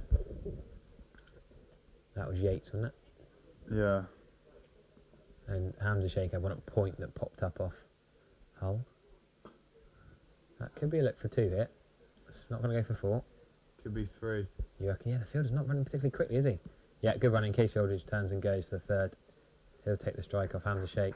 They used to have run really well between the wickets. Don't forget, Casey Aldridge is batting at number 8. So if Farhan Ahmed had the night watcher, would he have batted 9? Where would Farhan Ahmed have batted if it wasn't for the night watcher? I think it would have been Casey at 7, Yeah. Zoom at 8, and then Farhan Ahmed What he might have been 9, I suppose. 9, and then Before Singhdale and Hull. yeah, Fair enough. played a good innings actually as night watchman. I was going to say, you almost wouldn't have noticed he was a night watcher necessarily. No, 13 or 47 balls. Decent partnership with Sheikh. Yeah. Rehan's Obviously younger a brother. good player, but he's still young. He's only 16, isn't he? Yeah, youngest lad in the team today. Is he one you faced bowling? Never played against him before. I think I'm right in saying are there 3 Ahmed brothers? Rayhan, Farhan, I think there's another one as well. And they all play in the same club. Is there a younger one as well? I can't remember what the age range is. I'm sure someone tells in the YouTube comments. Played a lot with Rayhan. Faced him a few times, but played a lot of England under-19s with him.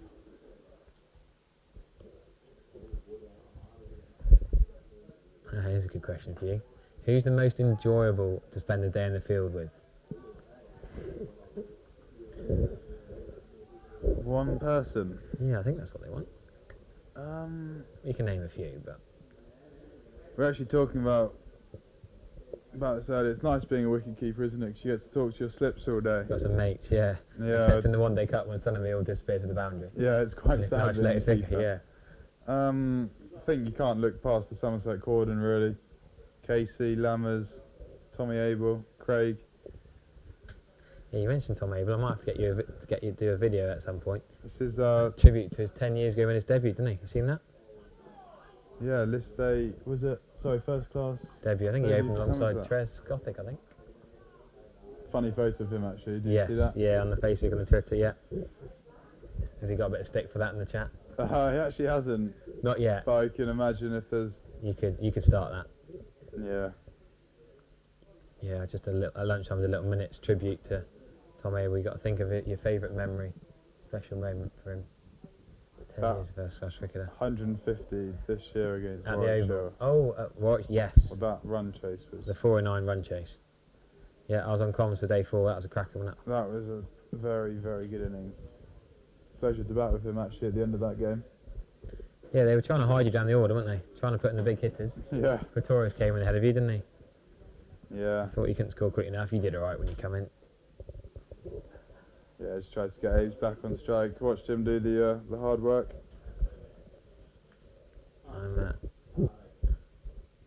Yeah, don't forget that 100 fish. That's a good shout.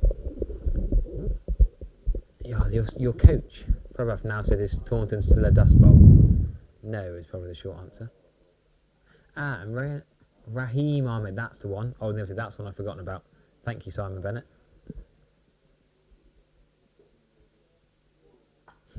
Casey Aldridge back foot punching for 1 run, and then Lord Dusty comparing the root chant at Taunton with the root chant at Yorkshire. Can't tell the difference. Sounds similar. Yeah, it's a bit like boo, isn't it? I just think they're booing you. Yeah. Not sure they should be using the same similar kind of chant as Joe Root. Oh, you'll take that, wouldn't you? Well, I'd definitely take it, but I'm not sure it should be used. I Give don't think I deserve that. Give it a few years of hard work, mate, you'll be alright. Where will you be for the test matches? I suppose you'll be quite busy playing, won't you? You won't be able to watch many of them. County Yeah, Championship we've coming got up. Warwickshire County away. Championship, Edgbaston. Yeah. When's that, end of next week? Next Wednesday, I think. Wow, it's come around quickly. Yeah, and then you got Surrey, Hampshire, Durham home as well in the Championship and the quarterfinals. Oh, Casey just not got hold of that as well as he wanted to. Angelo Matthews is the only man who could potentially catch him in the ring on the leg side. He's just safe there, beat that one man at mid wicket, and he's happy, isn't he? Yeah. Sam's a shake. He doesn't want to change. The England Lions lads up there be a little bit nervous. Will they be trying to not move, trying to stay in the same position while this partnership's going well? Yeah, it depends who's superstitious or not. I'm sure most people will be sat in the same place. It's quite a common theme amongst cricketers, isn't it? Superstition. Who's the worst you played with for superstitions? It's the worst. There's not actually too many in the Somerset side. Lammers does some weird things. Yeah? What, just nervous about moving or putting the right socks or the right kit, is it? Yeah, he's got a few theories. If you hit the ball in the air and someone shouts shot, like as you see them hit it, yeah, he says there's a 50% chance of it being caught. It suddenly increases the chance. Because you shout shot was, so you wait till it's gone over the boundary. You need to wait till it gets it before you shout shot. Yeah. That happens a lot in club cricket, doesn't it? As soon as they get the one air shot, we were tempted. Oh, that's outside leg stump. We were tempted to shout shot to Casey Aldridge when he plinked that 6 straight over the bowler's head earlier on today. Yeah. There's no one that's too superstitious in the Somerset dressing room at the moment. What about the Lions this weekend on? Not that I've noticed so far. No. I think it was the Arsenal guys a few years ago. Wasn't Colo Torre? They started with 9 men for a Premier League game in the second half because Colo Torre went to be the last one out and someone else was doing something. And his superstition meant they literally started the second half with 9 players. That was a cracking story. That actually reminds me of Peter Siddle. He always wants to be the last to walk onto the pitch.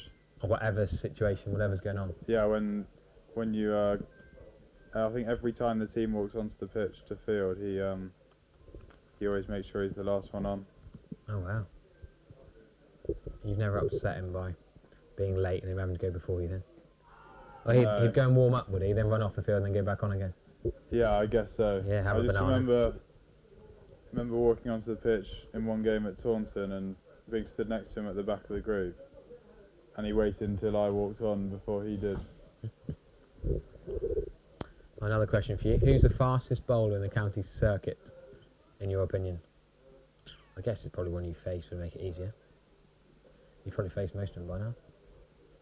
Faced quite a few, yeah. Who's the fastest? I'll give you some names, but go Holly on. Stone. Yeah, okay. Up there. At Trent Bridge on that flat one. 4 days Yeah, of it's flat. obviously a difficult. That made a difference, right? A flat pitch. Yeah. Probably makes him feel quicker. No, it was quite a slow. That was slow slow, and flat. Yeah. Slow I and faced flat as a him bit of at rock, yeah. faced him at Taunton Vale once on in a T20 on a green seamer, and it felt rapid. Okay, one of those sort of dry green seamers? Dry enough for it to I come think it had a through? bit of moisture and Okay. it was one of those spicy ones. Right. At Taunton Vale, you get those sometimes. Yeah. But obviously, Red Bull, I think he's just coming back from an injury as well. Point to prove. Nice shot from Casey. I mean, the fielder really could have attacked that. I think it's Lahiru Kamara. Probably could have attacked that to save a single, but he sort of escorted it. And they come through for 1. Yeah, I was out in New Zealand at the Basin Reserve in that test match, last February. And Ollie Stone was bowling to Straskothic, Mittin, and a load of fans on the pitch just watching, and you could just see and hear from a couple of metres away, watching a England professional bowler running through his paces full tilt. It was a pretty cool experience. Yeah. Well, that's, fans you don't get to see and face it in real life, to be a couple of metres away from see it whistling through the air. No one expressed for Sri Lanka, I wouldn't say. Kamara was a few years ago. I feel like Lahiru Kamara was there. Didn't seem quite as quick today or yesterday. Maybe it's the moisture in this new road pitch. Of the 18 county grounds, I guess this is one that doesn't get up quite as much with the moisture content and the flooding. Yeah, I haven't. It's my first game here actually, so I wouldn't be able to tell you. That is funny actually. Of the 18 counties, are there any other? Is this the last one of you to play on? I've never played at Hove. Hove. What about Derby? You played there? I've played at Derby last year in the One Day Cup. Yeah. in the One Day Cup. And Mead got more runs there, didn't he? Yeah, he got 100. So Hove, not played at Hove because it's Division 2. South Group T20s, you've not been in the T20 side, and One Day Cup. We played them. At home. Yeah, Ali Orr got Played them 100. twice. Yeah, Ali Orr got a double 100, and then the year after, Pajara got 100. Yeah, and Harrison Ward whacked a few, didn't he? I was on comms for that game. Yeah. Young lad who He's been picked up in the 100 now. Yeah, it's a clean ball. It's not. Yeah, I've never been to Hove actually. I've been to 14 of the 18 county grounds. To commentate or to just to watch or commentate or work at. Just watch cricket at. Still got to tick off Hove, Chelmsford, and Canterbury actually. 3 in the southeast corner. Do them in one trip. Yeah, could do actually. Just too much playing and coaching and commentating going on to manageable. Wormsley's another cracker. Missed the T20 final today. That was pretty cool, wasn't it? It's a lovely setting. Yes, lovely ground. Good to win with that team, wasn't it? That second team that we've got. David Harrington, there you go. I was chatting to Ollie Stone at Wellington. He was calling out swing, in swing. There you go. You were probably on the pitch next to me at the Basin Reserve. Was that last February? Ben Folkes came in, did well, but England lost by 1 run. Hell of a test match that was. Neil Wagner, heart of a lion. Kane Williamson got runs, didn't he? think New Zealand were following on.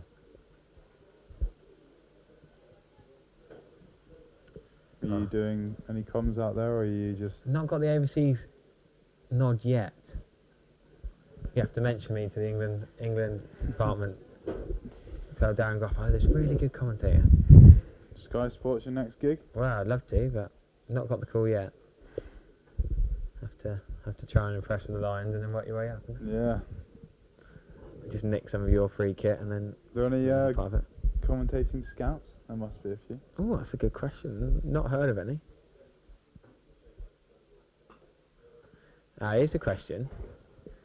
James, were you surprised when Jamie Smith got the England gloves? No. To be honest, I think the way he bats, that's just he fits right into the into the team to be able to attack with the tail. And so I wasn't surprised to see him get in as a batter, but you weren't surprised to see him get in as a keeper either. No, because it makes sense to play your best batting order, doesn't it?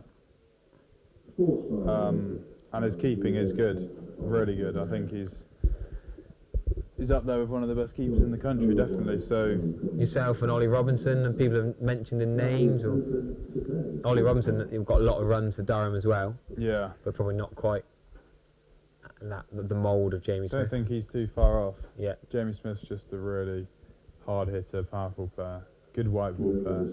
Yeah, which fits the mould, doesn't it, at the moment? But his keeping is really good. Yeah, he hadn't dropped many. I can't remember a mistake. No, I didn't watch every ball of the test, but no, I think he's a really good keeper. I've got a lot of respect for his batting as well. Just got a drinks break here. Casey Aldridge and Hamza Sheikh just having a drink at 285 for 6. Still happy, cider boys?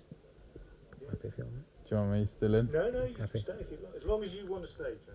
No problem. Dan Groff just doing a little lap around.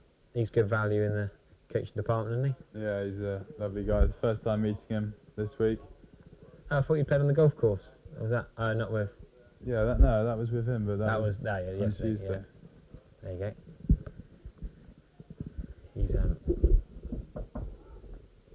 He's ignoring you. He's trying to look out to the commentary box and he don't fancy it. So we've got a drinks break here with Hamza Sheikh and Casey Aldridge going really nicely here. They came together at 190 for 6. They put on, quick maths, 95 runs. 5 away from the 100 partnership. We'll make sure we give that a shout out. Plenty of comments. Do tweet me at HarryEverett_14. What are you on Twitter, James? You don't really use. You're too young and want to use Twitter. What's your at James315? Is that right? Yeah. You could do with updating your picture, really. That's an under-19 test match a couple of years ago. How about an England Lions match here? Yeah, that'd be nice. That'd be cool, wouldn't it? You and Matt Renshaw in the cover photo. That's pretty old as well. Might need an update, I reckon. You're not very active on Twitter. I don't think you've ever tweeted. I don't tweet. Just there for show. I just like looking at your tweets. Why don't you retweet that you're on comms? There you go. That can be your first ever tweet. Go on, whip your phone out. That can be your first ever tweet. Retweet it, and then we'll get a few more listeners with all your 300 followers. I've got people don't follow me. They might now. If you start retweeting pictures of you commentating on the YouTube stream, they'll love that. 524 views already. Is that your good side? You happy with the picture? Yeah, I'm happy with anything that you're in. Retweet, there you go. There you go, done. Love that. There you go. They're going to start. Even the Bears fanatic has liked it. Nothing to do with well, Hamza Sheikh's back well, I suppose. So some of the Bears fans getting involved. There you go. Great work. That's a great first tweet. That's an absolutely brilliant first tweet. I think I can even like the retweet. I think that's how it works. We should call it X, but anyway, we're waffling on a bit here because there's a drinks break. Rajita's going to have a banana.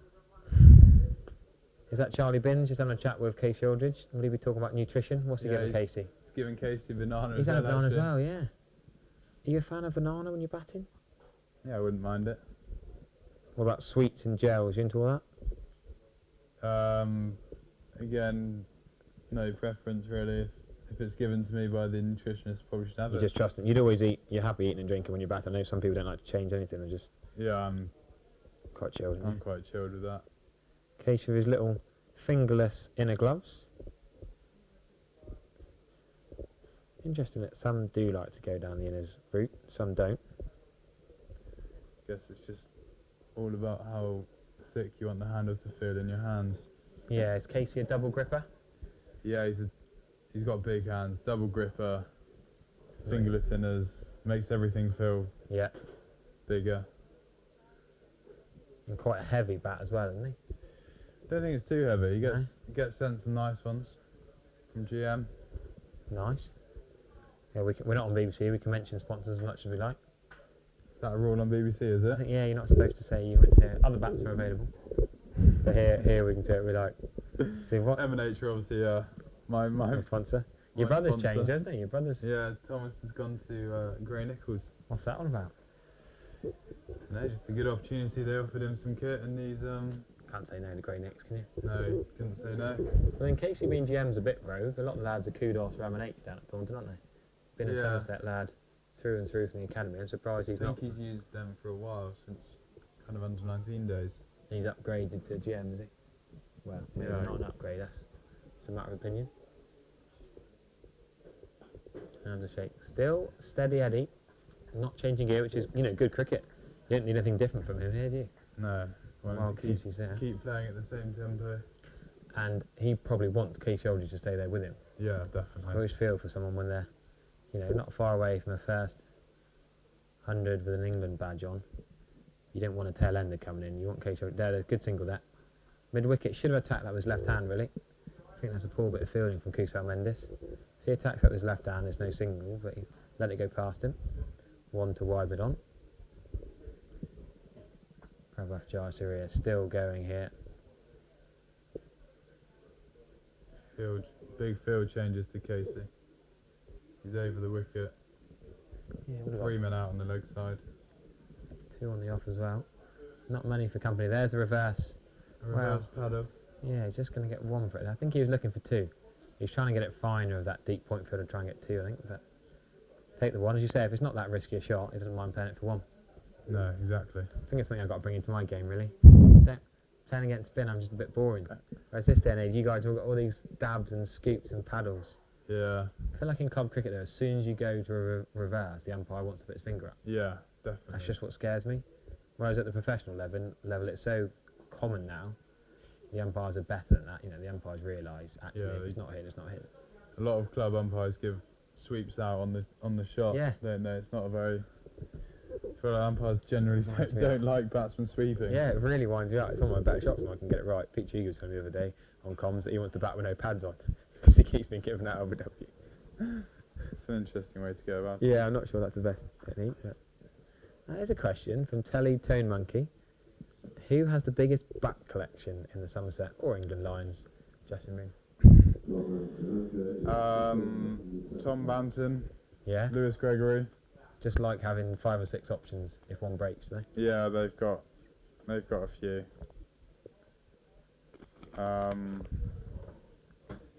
England Lions. Hamza's got a few. Has he? From what I've seen. He's not changed so far, I don't think. He's quite happy with this one. Seems to be working all right at the moment.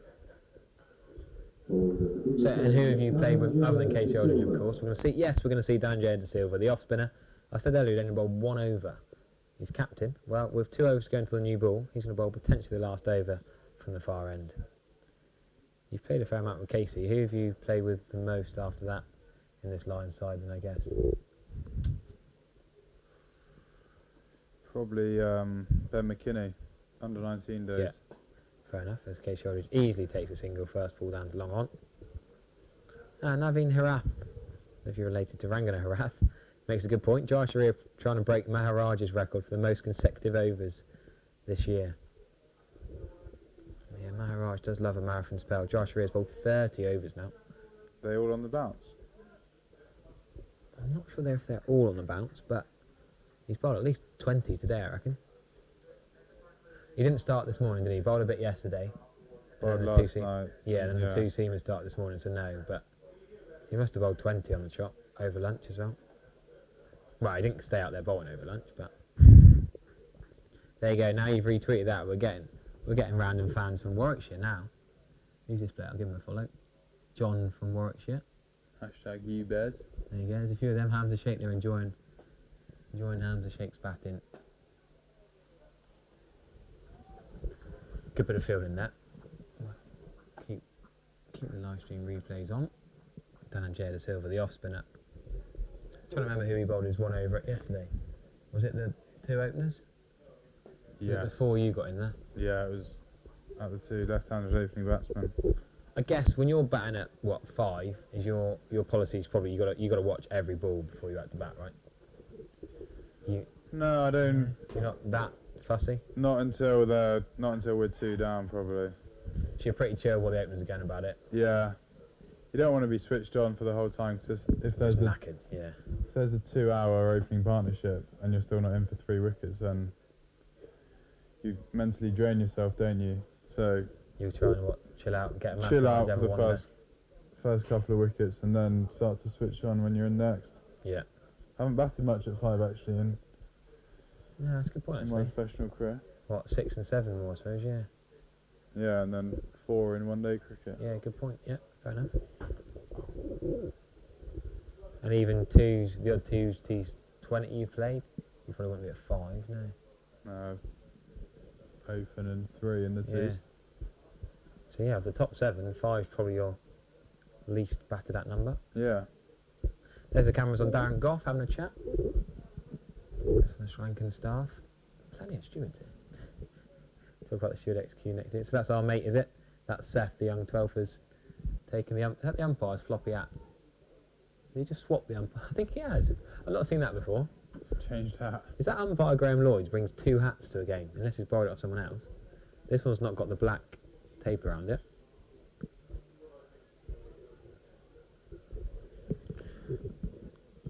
So your mum and brother watching from afar? Are they watching your comm stint? I'm not sure. Should we have a look at their scorecard? Yeah, we should. We should see how Rue Junior's getting on. He won MV play, wouldn't he? Surely you've already got it loaded. Yeah, I've got it loaded up. Wow. Into the 3rd innings of the game. This is Worcestershire under 18s against Somerset 18s. So very apt when there's a bit of Somerset commentating from New Road. Worcester batted first, 468 for 8 declared.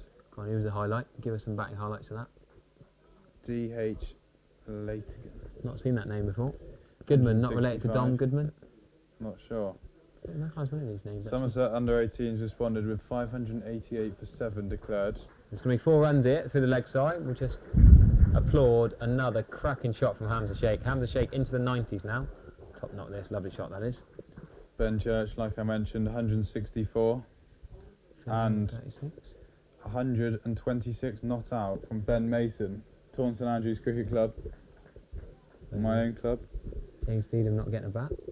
Captained him in town for 2. And Rishabh. Should be at Seblinet's 50. His dad was giving me a text earlier on.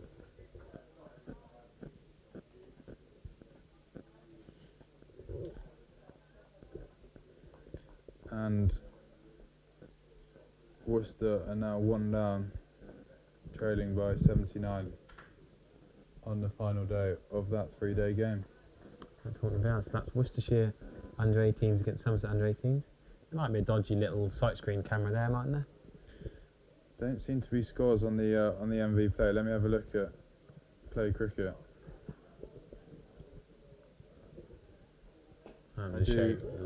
Thinks about 1, no run.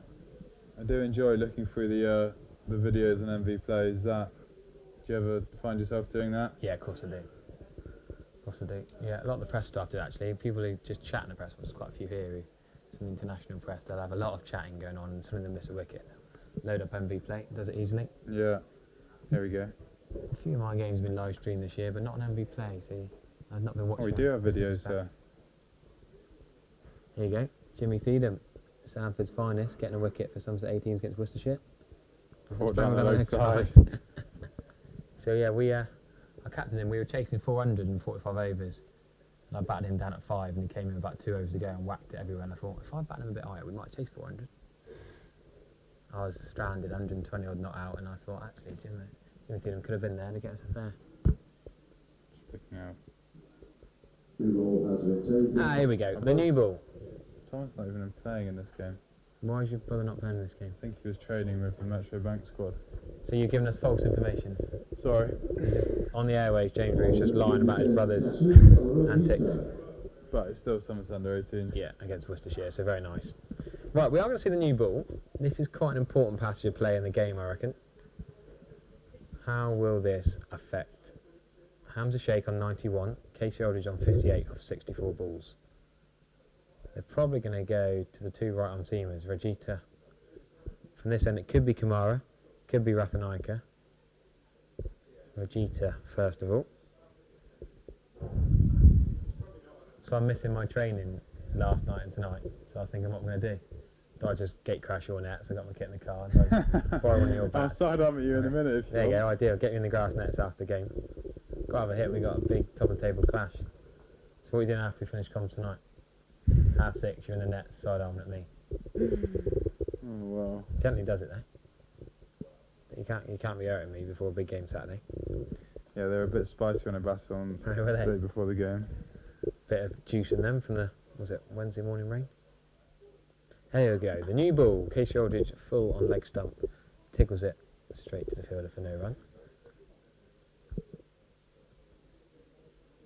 All rounder reckons runs and wickets probably coming here with the new ball. Yeah, quite often the new ball accelerates the game. How do you expect this to go? Ball quicker to the fence, but might bring the slips into play. Yeah. Pretty standard new ball behaviour.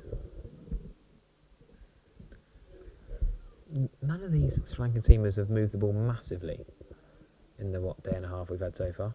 Remember, we were rain affected yesterday. What do we get, 80 overs in? Good cricket from Casey Aldridge, taking that one.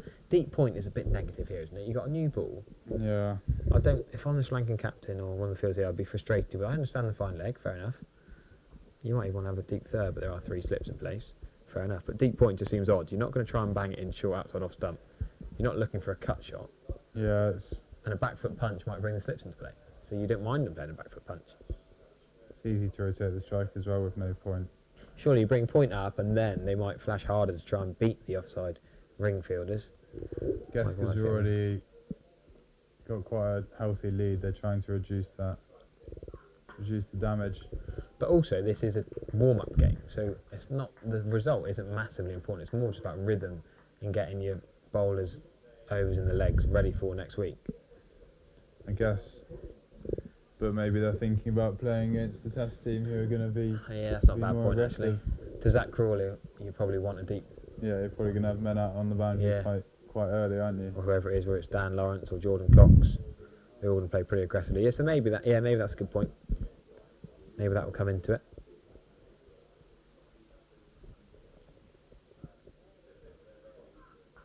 Oh no, this should be a wicket. Hamza Sheikh has batted so well. On 91, Hamza Sheikh had an England Lions 100 up for grabs. He is devastated. He's top edge to pull shot. The Sri Lankan fielders are giggling. Rajita has not bowled a good ball there, really. It's a little bit back for length, a little bit short. Casey Aldridge can't do anything about it. He's just watching on. And poor Hamza Sheikh. What an innings that was. 91 of 203 balls. First class debut, not bad that. George DeBell, Liz Yaman, all the journalists, Hugh Berry's here. They're all having their pieces ready for a Hamza Sheikh 100. And they're going to have to rewrite that. Out for 91. It's still been the innings of the match so far. By a long way. Casey Aldridge, the second highest scorer, but he is devastated. He's gutted. He's got to go for 91. What can you say, James? Top knock, but here we go. He's played beautifully there. Real shame. Caught and bowled Rajita. What was that? 190 for 6, then 294 for 7. We said we wouldn't miss the 100-run partnership. Well, 104 we did. Too busy talking. 104 run partnership, and then the wicket fell. But he batted really, really well. It's a real shame. Yeah, whenever you're ready. You saying goodbye, James? You can announce your farewell to the... Yeah. That wicket's got you thinking about leaving, is it? Yeah. Well, thank you very much to James Root. No worries, thank you very much. Nice to share the comms box with you for a bit. Come back on any time you like when you're not batting the second innings. Will do. Cheers.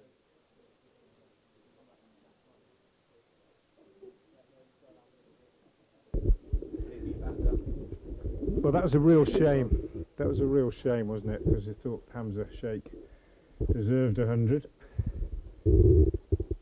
Another caught and bowled. been so many. We have had a few, haven't we? That one a bit higher than some of the other caught and bowls. Skied up into the air. That's the 4th caught and bowled in the game, isn't it? That tried a easy one. That one was right up in the air. It's funny that so well. James has come straight out of the commentary box, and look what the first thing he does. He goes and sits next to his dad, watching the YouTube back, replaying what he was talking about. He loves it. Got to be one of the most supportive families I can think of in county cricket. Mum or dad go everywhere watching James and Thomas batting across the country. Mum drove up here yesterday and back last night. Dad's driven up here today and then back tonight. James might not even back today, but they'll be watching him keep. Yeah, great insight that. Nice. I always like having someone who's in the circle. We get a bit of inside information, don't we, from the guys who are in the changing rooms. What the spirits are like. Wow, he probably won't want to go and hand a shake, will be devastated. But what a knock. Let's not take anything away. Straight away, runs down the leg side. The new ball flashing away down the leg side before leg buys. Zaman Akhtar, the Gloucestershire seamer, is a new bat. Yeah, James called it correctly. He's coming at 9 ahead of Ajit Singh Dale and Josh Hull.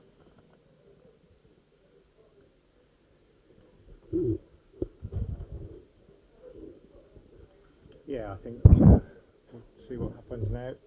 Casey Aldridge just slowed down a little bit, hasn't he, since he reached 50, but the lead is already quite significant, isn't it? When it gets up over 200, I think he said, James, didn't he, they'll try and get a few wickets tonight, and the game could be pretty well advanced by the end of day 2. Oh, that's a beauty. We always said this new ball would do something. The first day, they didn't expect a top-edge ball shot. Of all the ways Sri Lanka thought they'd get the breakthrough, how would they get the key man, the top scorer of the match, Hamza Sheikh? You've had pretty good odds on it being a top-edge pull shot, but it was almost a leading edge, really, wasn't it? It wasn't even a full pull, really. No, it was a real shame, wasn't it? It's played so well. Akhtar's got 4 leg buys and an absolute beauty to finish off the first over of that new cherry. Who's going to take it? I think it might be Kamara. Yeah. Lahiru Kamara is going to take it from this end.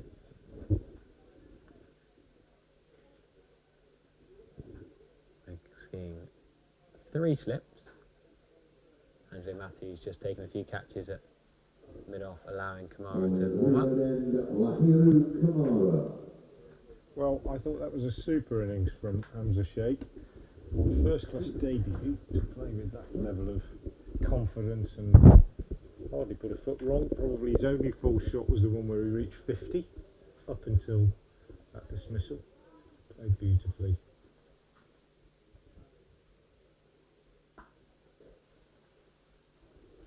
And Casey Aldridge has played very well too. Just nudges that one away for a single. Goes on to 60. So those two sharing that partnership of 104 for the 7th wicket, and they are the 2 highest scorers in the game. Other men out today, and Ahmed for 13 and Lyndon James for 8. Bit of blue sky now, light's better than it has been probably at any point during the day. Slight problem behind the bowler's arm, just holding things up. Sight screen blowing around in the Is that part of the steward job next door? Probably. They do everything next door, don't they? Well, if they can't do it, you know what they'll do, don't you? They'll radio to They'll find a way on the radio, yeah. Radio to somebody who can, because they've got radio connections all over the ground. But they're not knocking them, they do a jolly good job. And they do it generally, we're still with a smile on their faces, which is great to see. Bit of a break in play though. Thanks again to James Rue, England Lions wicketkeeper batsman, who's been alongside Harry this afternoon.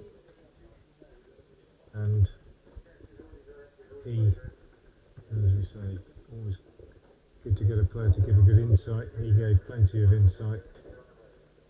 And excellent to have him along. We invited Robbie Yates as well. Yeah, he's probably a quite bit more unlikely now as we get towards the end of the innings. Ground stuff on the way to through the side screen, led by top man, striding purposefully towards that sheet. It's a big sheet that's tied over the seats at the new road end of the ground that's caused the problem. Don't pull on it, there's a camera up there. I just heard the ground staff. They're not in any urgency, are they? What is it with ground staff? The Australian ground staff sprint on every time. In England, I've never seen a ground staff run. They're just walking over. The whole game stopped. We can't stream, we can't We've been play. here since 5 o'clock in the They're morning. knackered. So we got on the live stream now. We've got a good picture of Here the we go. sheet Good work from the camera. billowing away. We should shout. Who's on the cameras here? We should give them a name check, really. There's just one of the lads here today doing a good job. But there we are. It has become a bit of a mess, hasn't it? Yeah.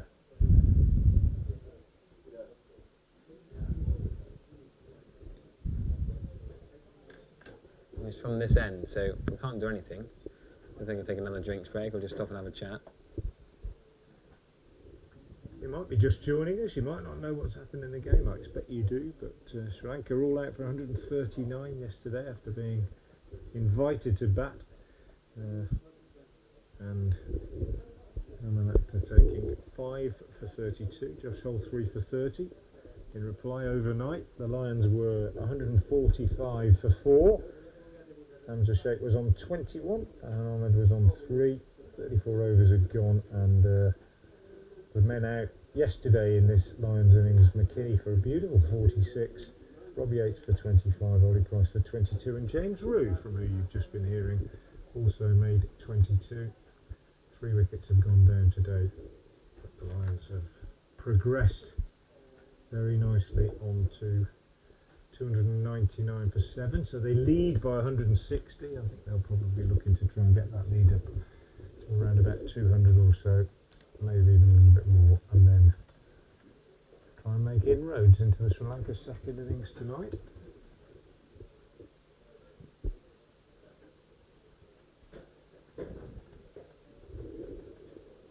A pause in play, few fielders taking the opportunity to sit down and rest their weary legs as the ground staff do the necessary to secure the sheet. Could they use a bit of common sense here and take tea? It's a really rogue shout. It's not the tea interval, Not allowed but to. they've already had a 7-minute delay. Not allowed to, I don't think. They're very strict about it. They could wait half an hour for their sheet to be fixed. The match referee will What are they doing? We tell the can't see umpire what to do. I ourselves. think they're just trying to make sure that it's secured properly at both top and bottom. The thing about the sheets here at both ends of the ground, they're reversible, or the one at this end is reversible, so they can turn it around if it's a white ball game. And as you see with the one at the D'Oliveira stand end, it doesn't look particularly aesthetically pleasing, but it's very easy just to move it along according to where the pitch is, and that's what they tend to do. We were having a chat the other day about, I don't even know whether you will even have heard of them, Harry, but we used to, at a couple of grounds, Edgbaston and Headingley, I think, at one time in the 70s, we had what we call coconut shies side screens, which were stands that were painted generally duck egg blue, but people sat in them and their heads popped up so you could see the heads as they went along. I'll see if I can find a picture. That's brilliant, that. So you could actually sit right behind the ground staff getting a round of applause from the crowd here for having secured that side screen. Down at long leg, fine leg really to stop that. Gone for 4, Kate Shoulders with another 4.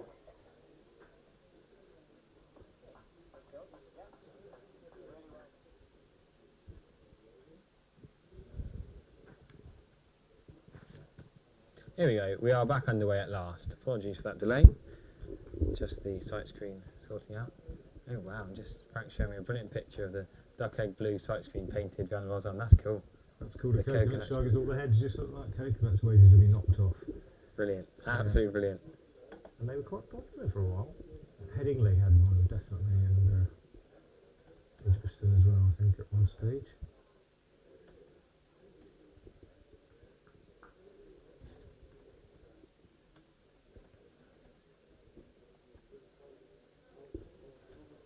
We're back underway. That's a good one from Kimura past the outside edge. Through to wicket-keeper. They've been pretty tidy. One or two missed fields. I think Sri Lanka a little bit sloppy in the deep at times, but generally speaking, I'd say they'd be fairly satisfied with their performance so far today. They've bowled pretty well. One thing, Frank, we might not have talked about much is Farhan Ahmed, the night watcher. Yeah. Actually, how well he batted. Yeah. Many might not have realised he is a night watcher. Batted well the right-handed with Hamza Sheikh. That's a cracking take for Dinesh Chandra. Just, kudos and compliments too. Yeah. Well, I mean, there you go. The fact that he looked at ease in the middle. He wasn't just hanging around. He was actually performing well, and he didn't look out of his depth. He didn't look like a night watchman who's just sort of come in and survived. He was confident out there. Yeah, indeed. And that means that the second top score in the entire match, you never know, K. Shoulders could overtake Hamza Sheikh. He's back at number 8. Partners can stay with him.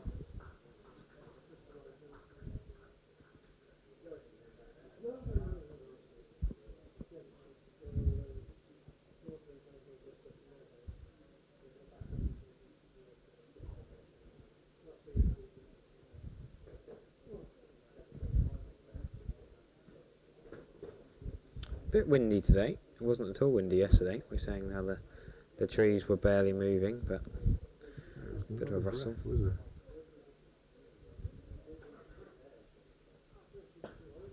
Good cricket shot. Could there be 2? Fielder in hot pursuit, diving, good running. Oh, it's going to be tight. I say good running, it's out. He's out. It's not good running. Casey Aldridge hit the shot. The Zaman actor called that second run. A dive, he called it as the fielder was diving to pick it up.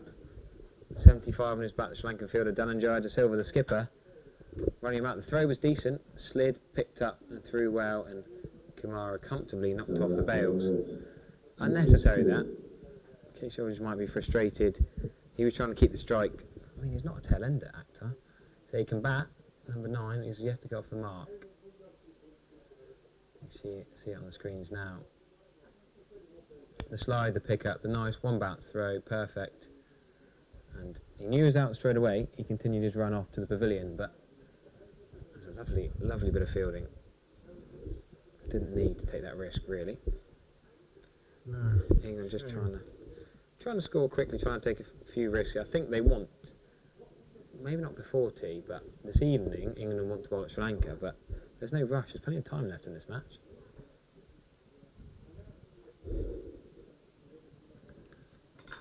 Yeah, so actor records the first the first duck.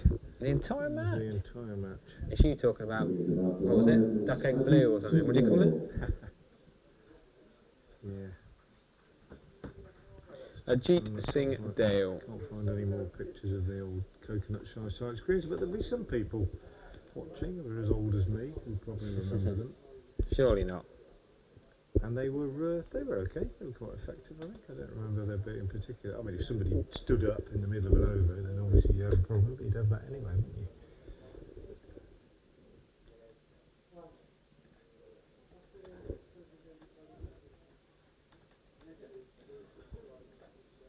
So that was the last ball of the over.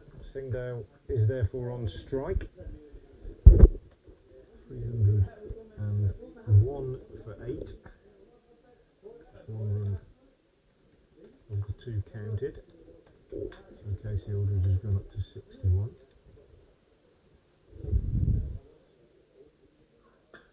Singhdale is forward for his first ball from Rajita. He's bowled pretty well, I think. 2 for 47 from 15.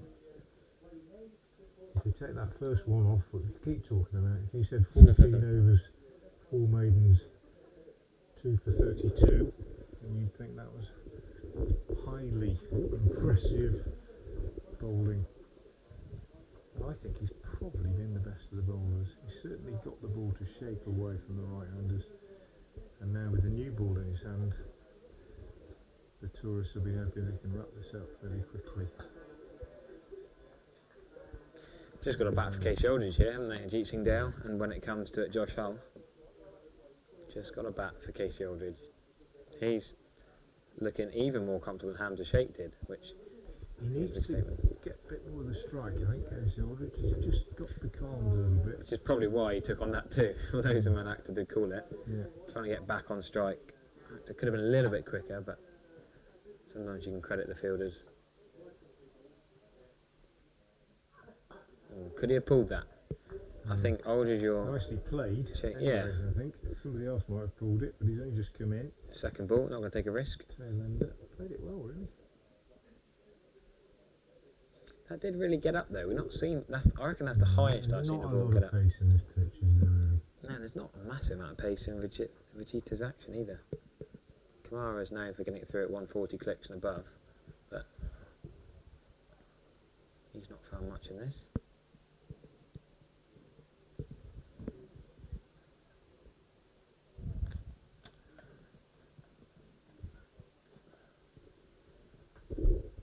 Right, Gully is going to come into third slip again. So we had 3 slips for most of the match, or most of this innings at least. Gully is now going to come in there. And that is a good ball. A decent delivery, a fend, a play and miss.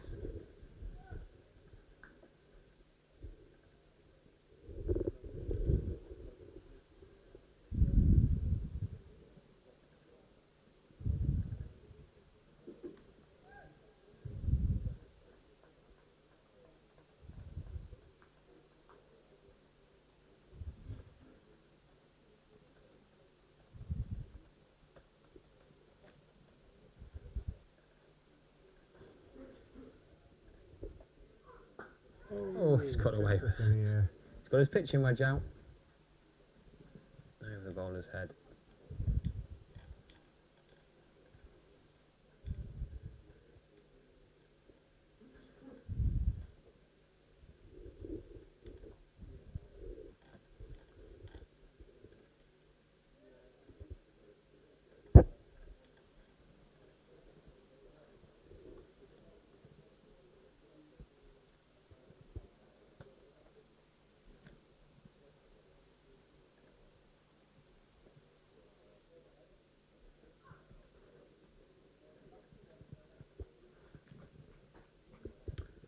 Wasted that last ball, didn't he?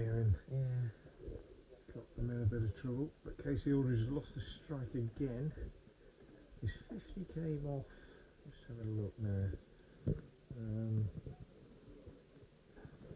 He was 29 at lunch. His 50 came off 40 balls. So yeah, a couple of sixes in that. Since then, he scored 11 off 29 balls, which is odd deceleration, really. Spinner withdrawn. Been part of it, but he's lost the strike and just generally lost his flow a little bit. Ajit Singh Dale takes guard. 302 for 8.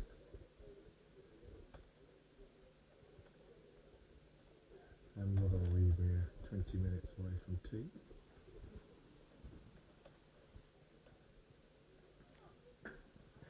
Singh Dale up in the air, and he is caught at square leg. Just chipped that one up in the air, and a comfortable catch for square leg fielder running back at the end of Singh Dale. He's out for 1, and the innings just subsiding a little bit here. 302 for 9, and Casey Aldridge in danger of being left stranded. He's on 61. Yeah, just fizzling out really. Didn't need to play that. Ajit Singh Dale, that's a poor shot, a poor dismissal. Casey Aldridge is going well at one end. He's just got to hang in there, just got to stay with him. So there's a lot of pressure on Josh Hull. Well, I say a lot of pressure. They are still 300 for 9 against the Test side. But when Casey Aldridge is batting on a different wicket to everyone else, Ajit Singh Dale was wristily chipped that up in the air. Caught square leg running back, but he's not shown any signs of frustration, Casey Aldridge. He's been pretty calm, but he doesn't even get the strike, remember? Those old rules about crossing, they're long gone. I did play a friendly game the other week, and the batter was trying to tell me that about crossing at the strike. Have you not played cricket for 3 years? The MCC changed that law a little while back. Good change as well, I think. Yeah, stops people just swinging and it's giving your wickets away. It's logical, isn't it, that if you get someone out, You should bowl you the new should bat. then bowl at the new batsman. I think it encourages wicket taking in limited over games as opposed to Yeah. defending. Yeah, 100%. I think it's good. Just logical in all forms, I think. Get a wicket, bowl at the new man. Very good. It'll be forgotten in another 10 or 15 years, of Yeah, I course. wonder how long. Nobody will remember that you used to do it the other way. Do you remember back in my day, you used to try and, Yeah. as soon as the ball went in the air, you'd shout, cross, run. I heard recently an extraordinary sequence of tweets informed me, and they were from Mike Taylor, with whom I'll be working tomorrow at Edgbaston, BBC Radio WM sports correspondent. He was talking about a book that he picked up in a charity shop, which was about six hitting through the years. Can't remember the title of it. And he said that it was a long way into the history of cricket that sixes were invented at all.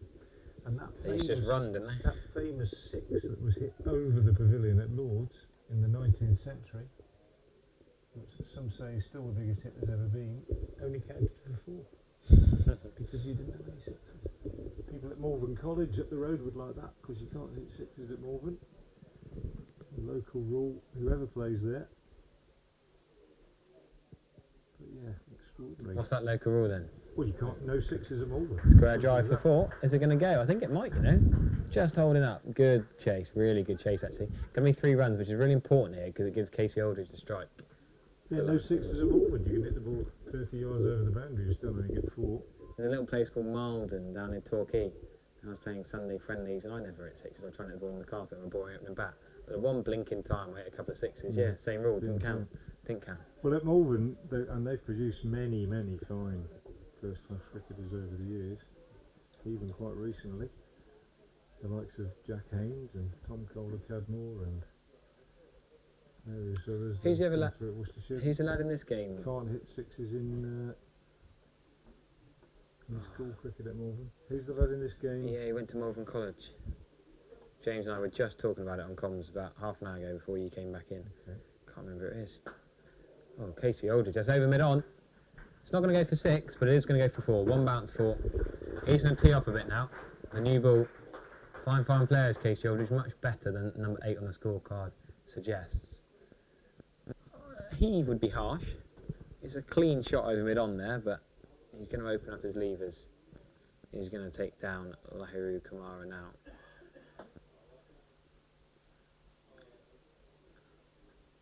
Top knot this from a lad who often bats 8 or even 9 for Somerset sometimes, depending on whether Craig Overton or Gregory or some of the all-rounders are playing. I reckon his batting's been better than his bowling in recent times. Goes again, this time straight. Kamara can't stop that. 4 more. It was in his art, he's been trying to get out the park as the old cliche goes. Somebody playing for England Lions in Went this to game? Malvern College. That's what James Drew said. No, not that I know of. Wasn't on. Not in the 11 that we've seen today anyway, unless it's Ajit Singh Dale, but certainly not to my knowledge. You know the schooling of them all, yeah. Well, not. I think I know. Yeah. I don't know their schooling, but I know Malvern's Malvern, recent yeah. cricketers. That's Fair what I'm enough. saying. Yeah. Process of elimination. So Casey just can't get a single off that ball, so he will give the strike to Hull. Hull's 3 off 2 though. I've watched Hull bat for Leicester this year in the One Day Cup last year. A little bit. Yeah, he can bat. Kind of cricket. He's better than your standard number 11. 3 off 2. That square sort of cover drive. I may be incorrect, but I mean, Rob Yates went to Warwick. Then McKinney's a Geordie. Ollie Price went to St Edward's, Oxford, didn't he? Hunter Sheikh was schooled in Birmingham. James Drew obviously not the man we're talking about. Fran Ahmed's from Nottingham. Lyndon James. Where did Fran Ahmed go to school?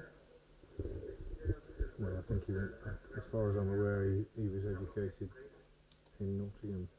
It's sad, really. It sums up part of the problem with cricket, that we know cricketers by private schools, isn't it? Yeah. Whereas if they went to a state school, we probably wouldn't know the name. Well, that's which is probably a wrong. With Iron Ahmed, I think, isn't it? It's a bit of an issue, that really, isn't it? It is.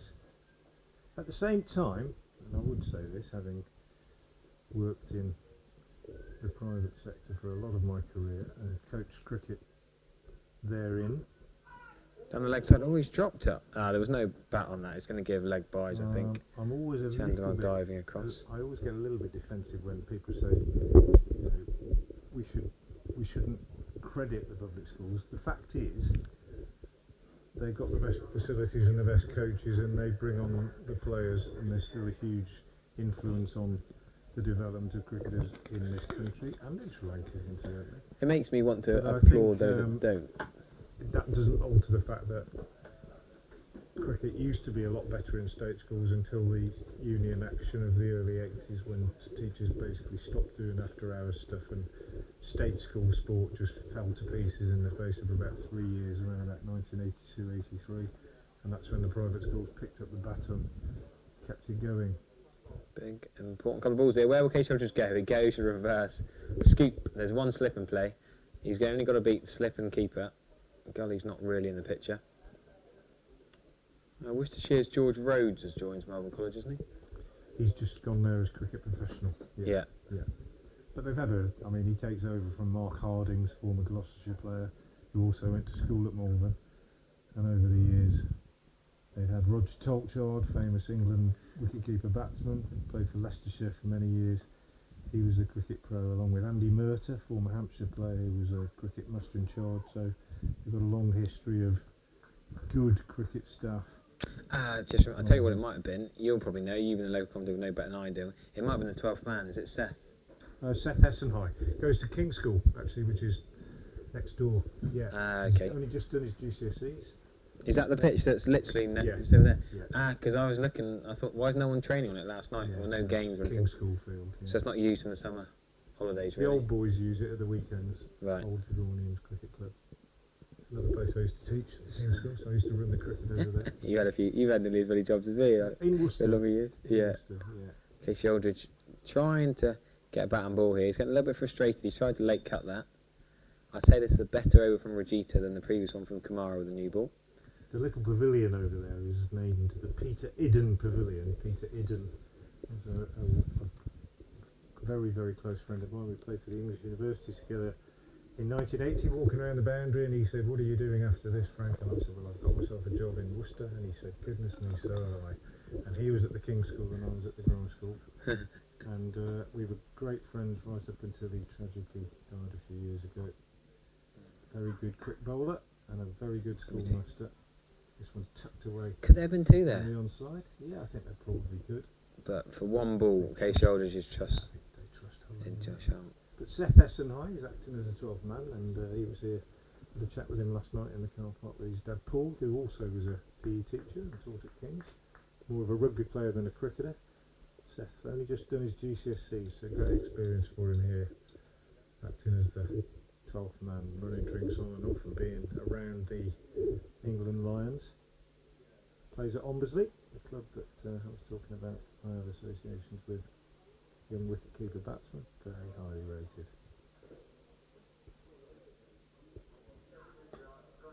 There we go. In behind that, No solid. problem. Yeah. Yeah, it's quite a tight-knit, well, it's like you down at Taunton, isn't it? It's quite a tight-knit community, the old Worcestershire cricket set-up here, and King's School against the Grammar School, as we said yesterday, massively competitive fixtures, particularly on the rugby field, but also on the football field and the cricket field. Two independent schools at either end of the city, great rivalry, but also, I think it's fair to say, great camaraderie. Used to have a rugby team that we used to play on Sunday mornings, and it combined the two schools with great friendships, even though there were great rivalries as well. Must be the same down in Taunton.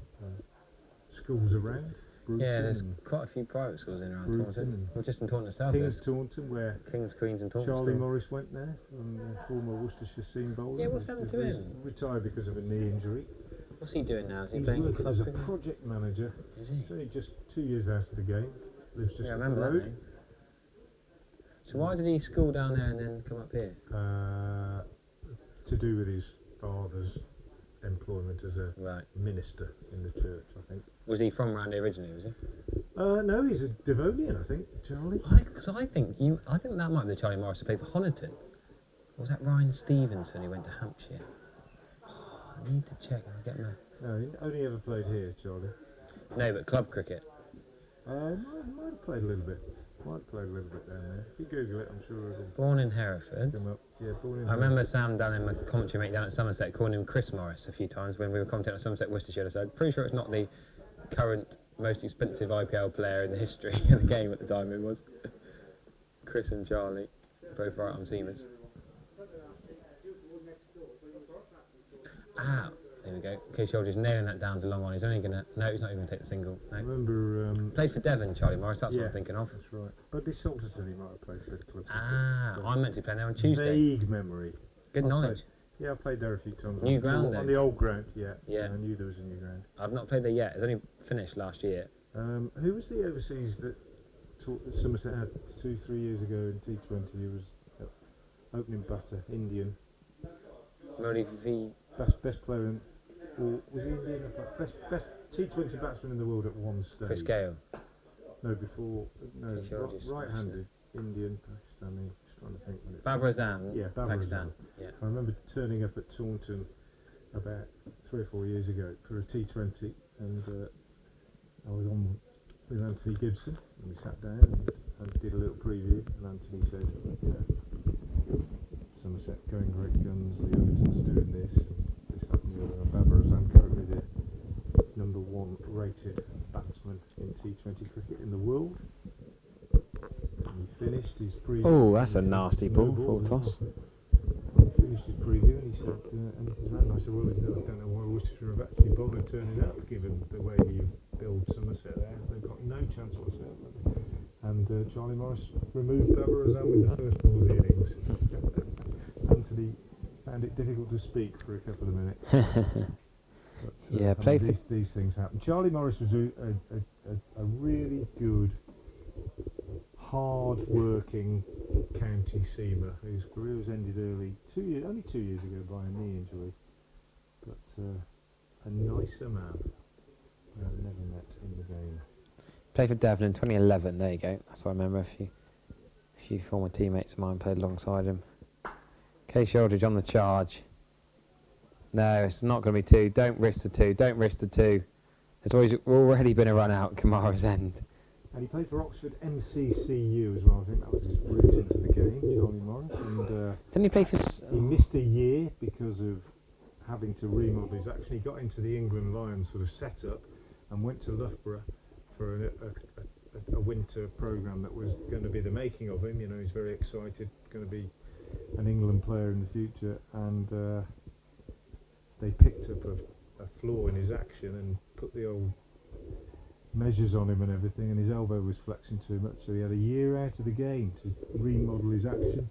Worked incredibly hard to get back, and thereafter had lost a bit of pace, not surprisingly, but remodelled his action, just got on with it. He was very, very down, I think, at the time, as you would be, having worked so hard to make it in the county game, but came back and eventually cruelly had his career finished by injury a couple of years ago. And we had a little well, not testimonial, just a one-off sort of farewell dinner for him at the club a couple of winters ago. And we had the three biggest influences on his career as coaches. One from King's Taunton, the master in charge, his name I can't remember. Not Rob Woodman. Might have been, I can't remember. Nice chap. And then Graham Charlesworth, whose sons played for Gloucestershire, who ran the cricket at Oxford MCCU when Charlie was there, and then Alan Richardson here. And they all just spoke similarly of a tremendously hard-working, industrious young man who made the most of probably what was quite limited ability, really, but made a good career for himself. Hull keeps us straight with that single. 318 for 9, I think. Hull will go up to 4. Okay, so allowing him to keep the strike. Is he being too polite They're here? not Or bothered about him keeping a strike, are they? Quite happy to let him keep it. He's 3 actually, not 4. That's his 3rd single. Scoreboard says Aldridge is on strike, and I think that's going to change. Both tall men. No, this is Aldridge on Oh, it strike. is Aldridge, so they turned it down. Because he had a 3. Yeah, I because he had said a he 3. went to 4 and he got halfway down, and Casey Aldridge said, no, back you go, we won't bother with that one. Because he had a 3 early on, didn't he, Holt? That nice cover drive. So Aldridge, 71 off 80, with licence to thrill, but the field is dispatched to all parts. One slip, in fact, one slip who now goes to 3rd man, so we've got a gully, so the 6th slip, everybody else. This is very defensive. Dispatched. It's not like he's on 200, he's on 71. And he tries a little reverse scoop, and he misses it. Yeah, it's an odd one, but I suppose they're trying to just limit the lead, aren't they? 317 for 9 at the moment. So I still feel like hitting him straight. 178 the lead. Why not hit him straight? I still think for Casey Aldridge is mid on and mid off. There's still a gap between them towards the bowl and the sight screen. He nailed one straight past Lahiri Kamara before. Either that or maybe just walk across, and that's a big gap at mid-wicket, isn't it? Between long on and mid-wicket. It might be where he goes, depending on the line of the delivery. In fact, he tries to give himself a bit of room and cut it. Doesn't bounce much. He hits the bottom edge, just scoops through to the keeper. Over 4,000 now watching on the live stream. Watching Casey Aldridge try and smoke it to all parts towards the end of this Judging England by line the innings. live chat, not many of them in the UK. It's an odd alphabet, isn't it? Well, it's not. That's unfair. It looks to us like an odd alphabet. The untrained Sri Lankan eye. Yeah. Where can Casey Aldridge go now? Tries to cut again. Didn't really get very close to that one. England D team winning here, says Henry Elburn. That's a little bit disrespectful, I think.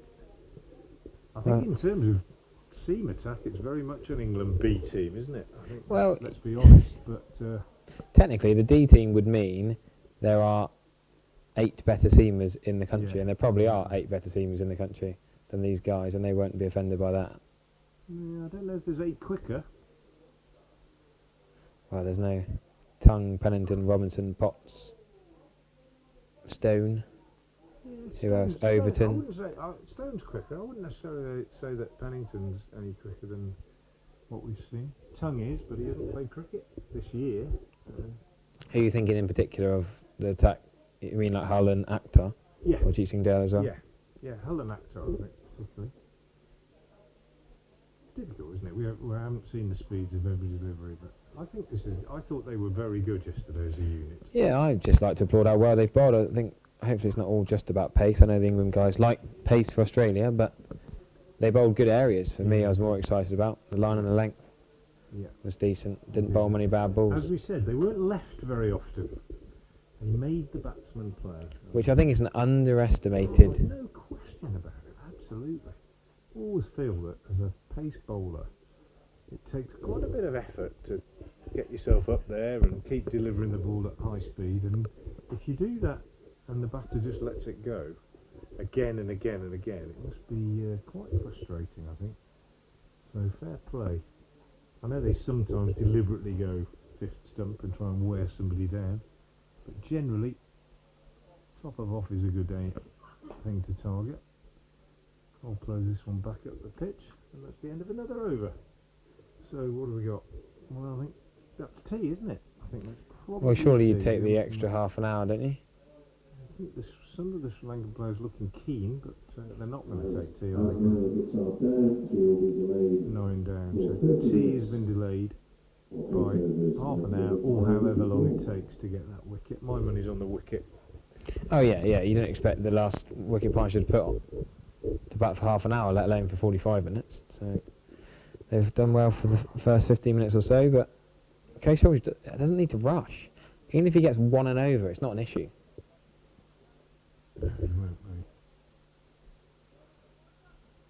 Kamara seems easier to hit than Rajita based on the last couple of overs, or the 7 overs with the new ball.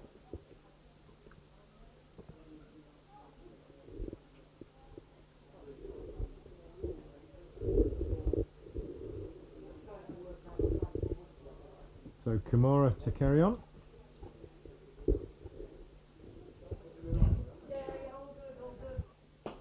That is a lovely, lovely cricket shot. Case Aldridge, take a bow again. That might be the best shot of the game. Straight drive, high elbow. Beautiful. Held his shape. Absolutely superb. We're getting more comments about increasing the volume. We've been trying all day to make ourselves louder and clearer. I know there's been about 30 of you saying different things about either of us not being loud enough or not being clear enough. Raise But the volume slightly, but we are at the mercy of the equipment, I'm afraid. But you didn't need any commentary if you're watching the stream for that shot. It was absolutely superb. hopefully the effects mic picked up the crack of leather on willow. 322 for 9. Could this be a lead that, as James Root said, couldn't they win by an innings? Did he fancy that? No, I didn't quite push that out of him, but you know, said always a nice If night. we get Yeah. 4 down tonight or something, then it's certainly possible. They're not happy with Kamara, the Sri Lankan fans. Remember when he was the next big thing? Now we sound like we're underwater. We're not underwater. Worcestershire has been underwater in recent times. It often is, but not today.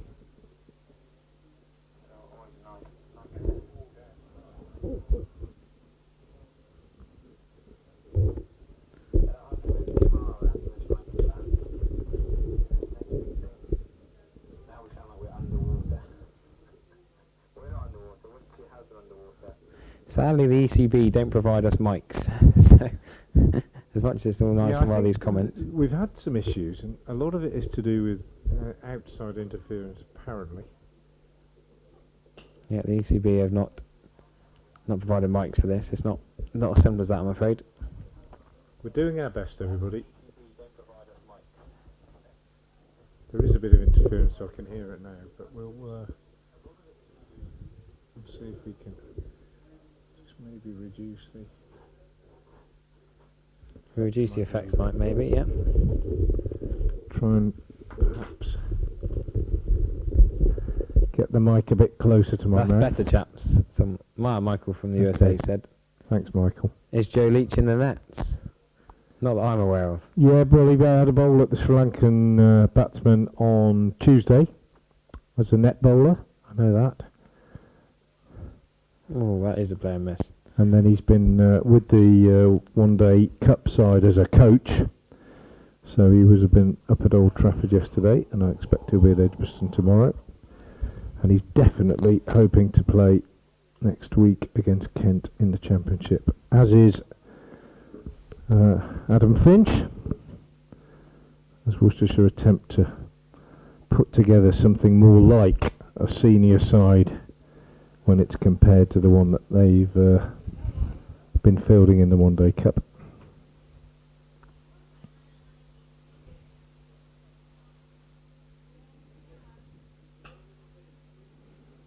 Easy paced, I would call this pitch. Yeah, it's not coming through. Ball, not coming on particularly quickly Well, at all. Asran says that Kamara has always been the opposition's 12th man. They are brutal, the Sri Lankan fans.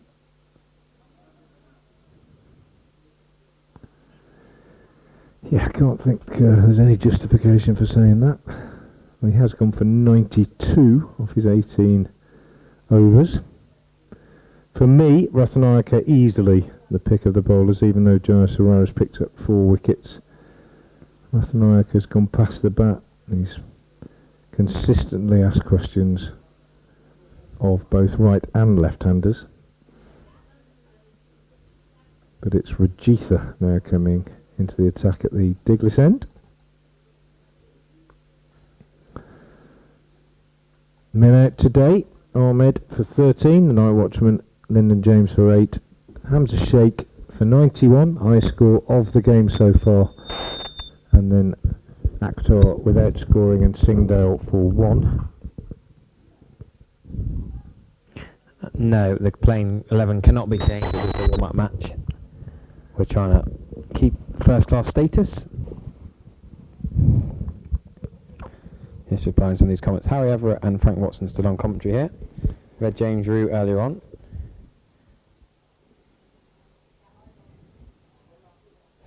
The 100's got ECB top spec mics and we've got string and a plastic cup. There's been some entertaining comments today. More watching the tail enders now than the top order earlier on. That's a lovely back foot punch that maybe could have been 2. Anslow Matthews out of deep cover. Could they have challenged the 2 there? Not worth the risk. You say that, I agree, but then why did they risk that one with the man actor? Well, they've learned their lesson. Yeah, maybe. Lead is creeping towards 200. It's been a very, very competent performance by the Lions.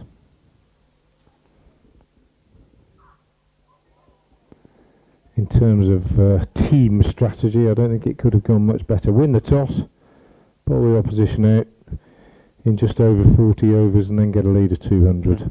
I'll settle for that, coach.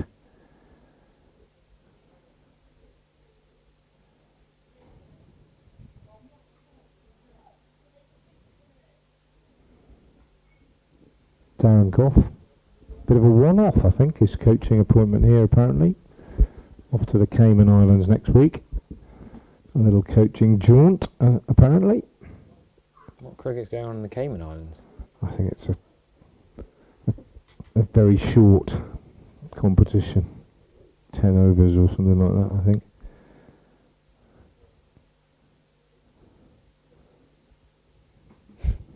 Just what I picked up. That surprised me, these competitions bringing up.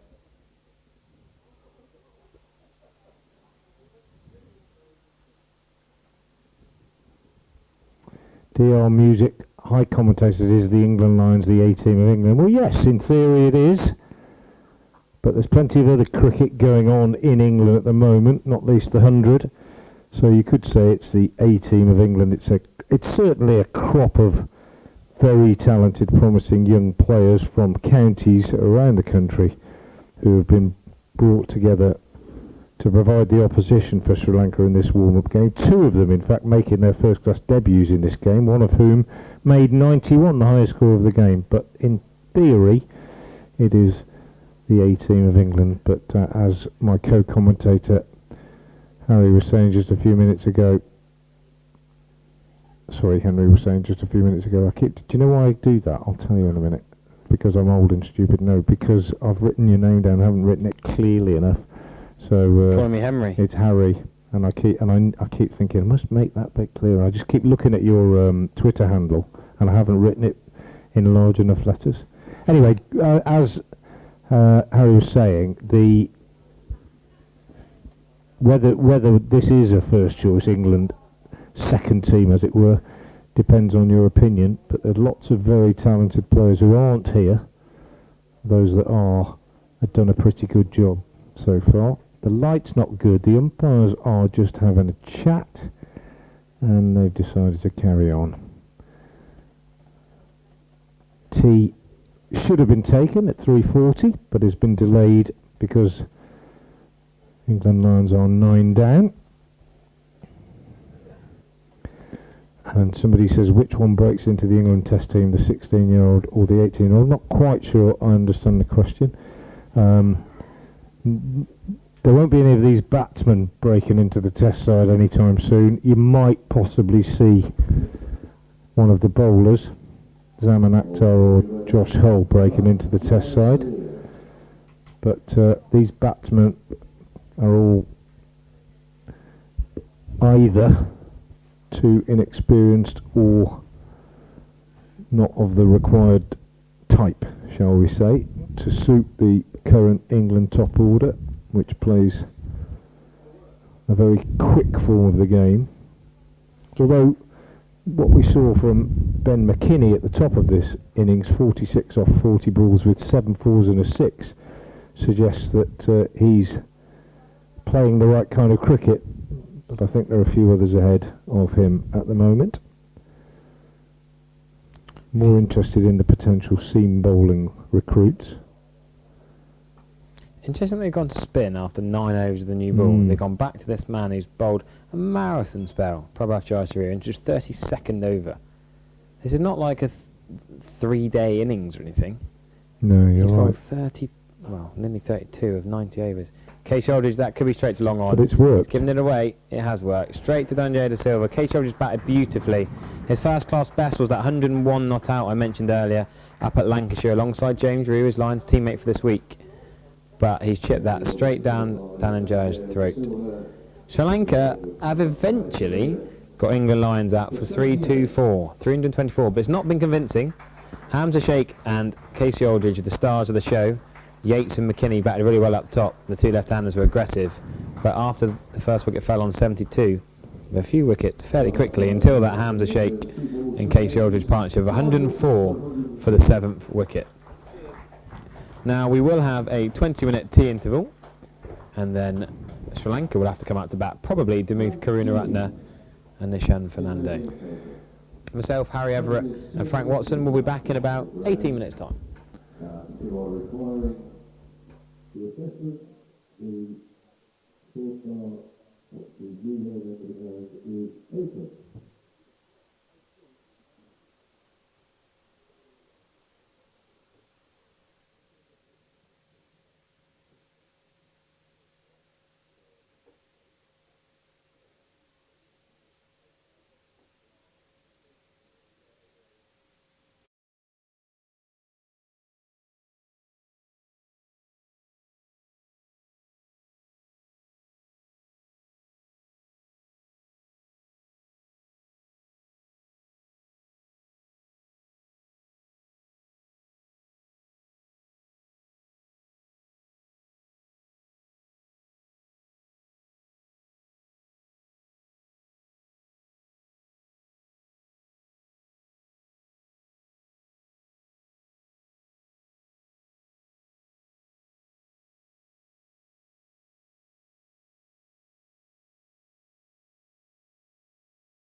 elephant, the stop throw.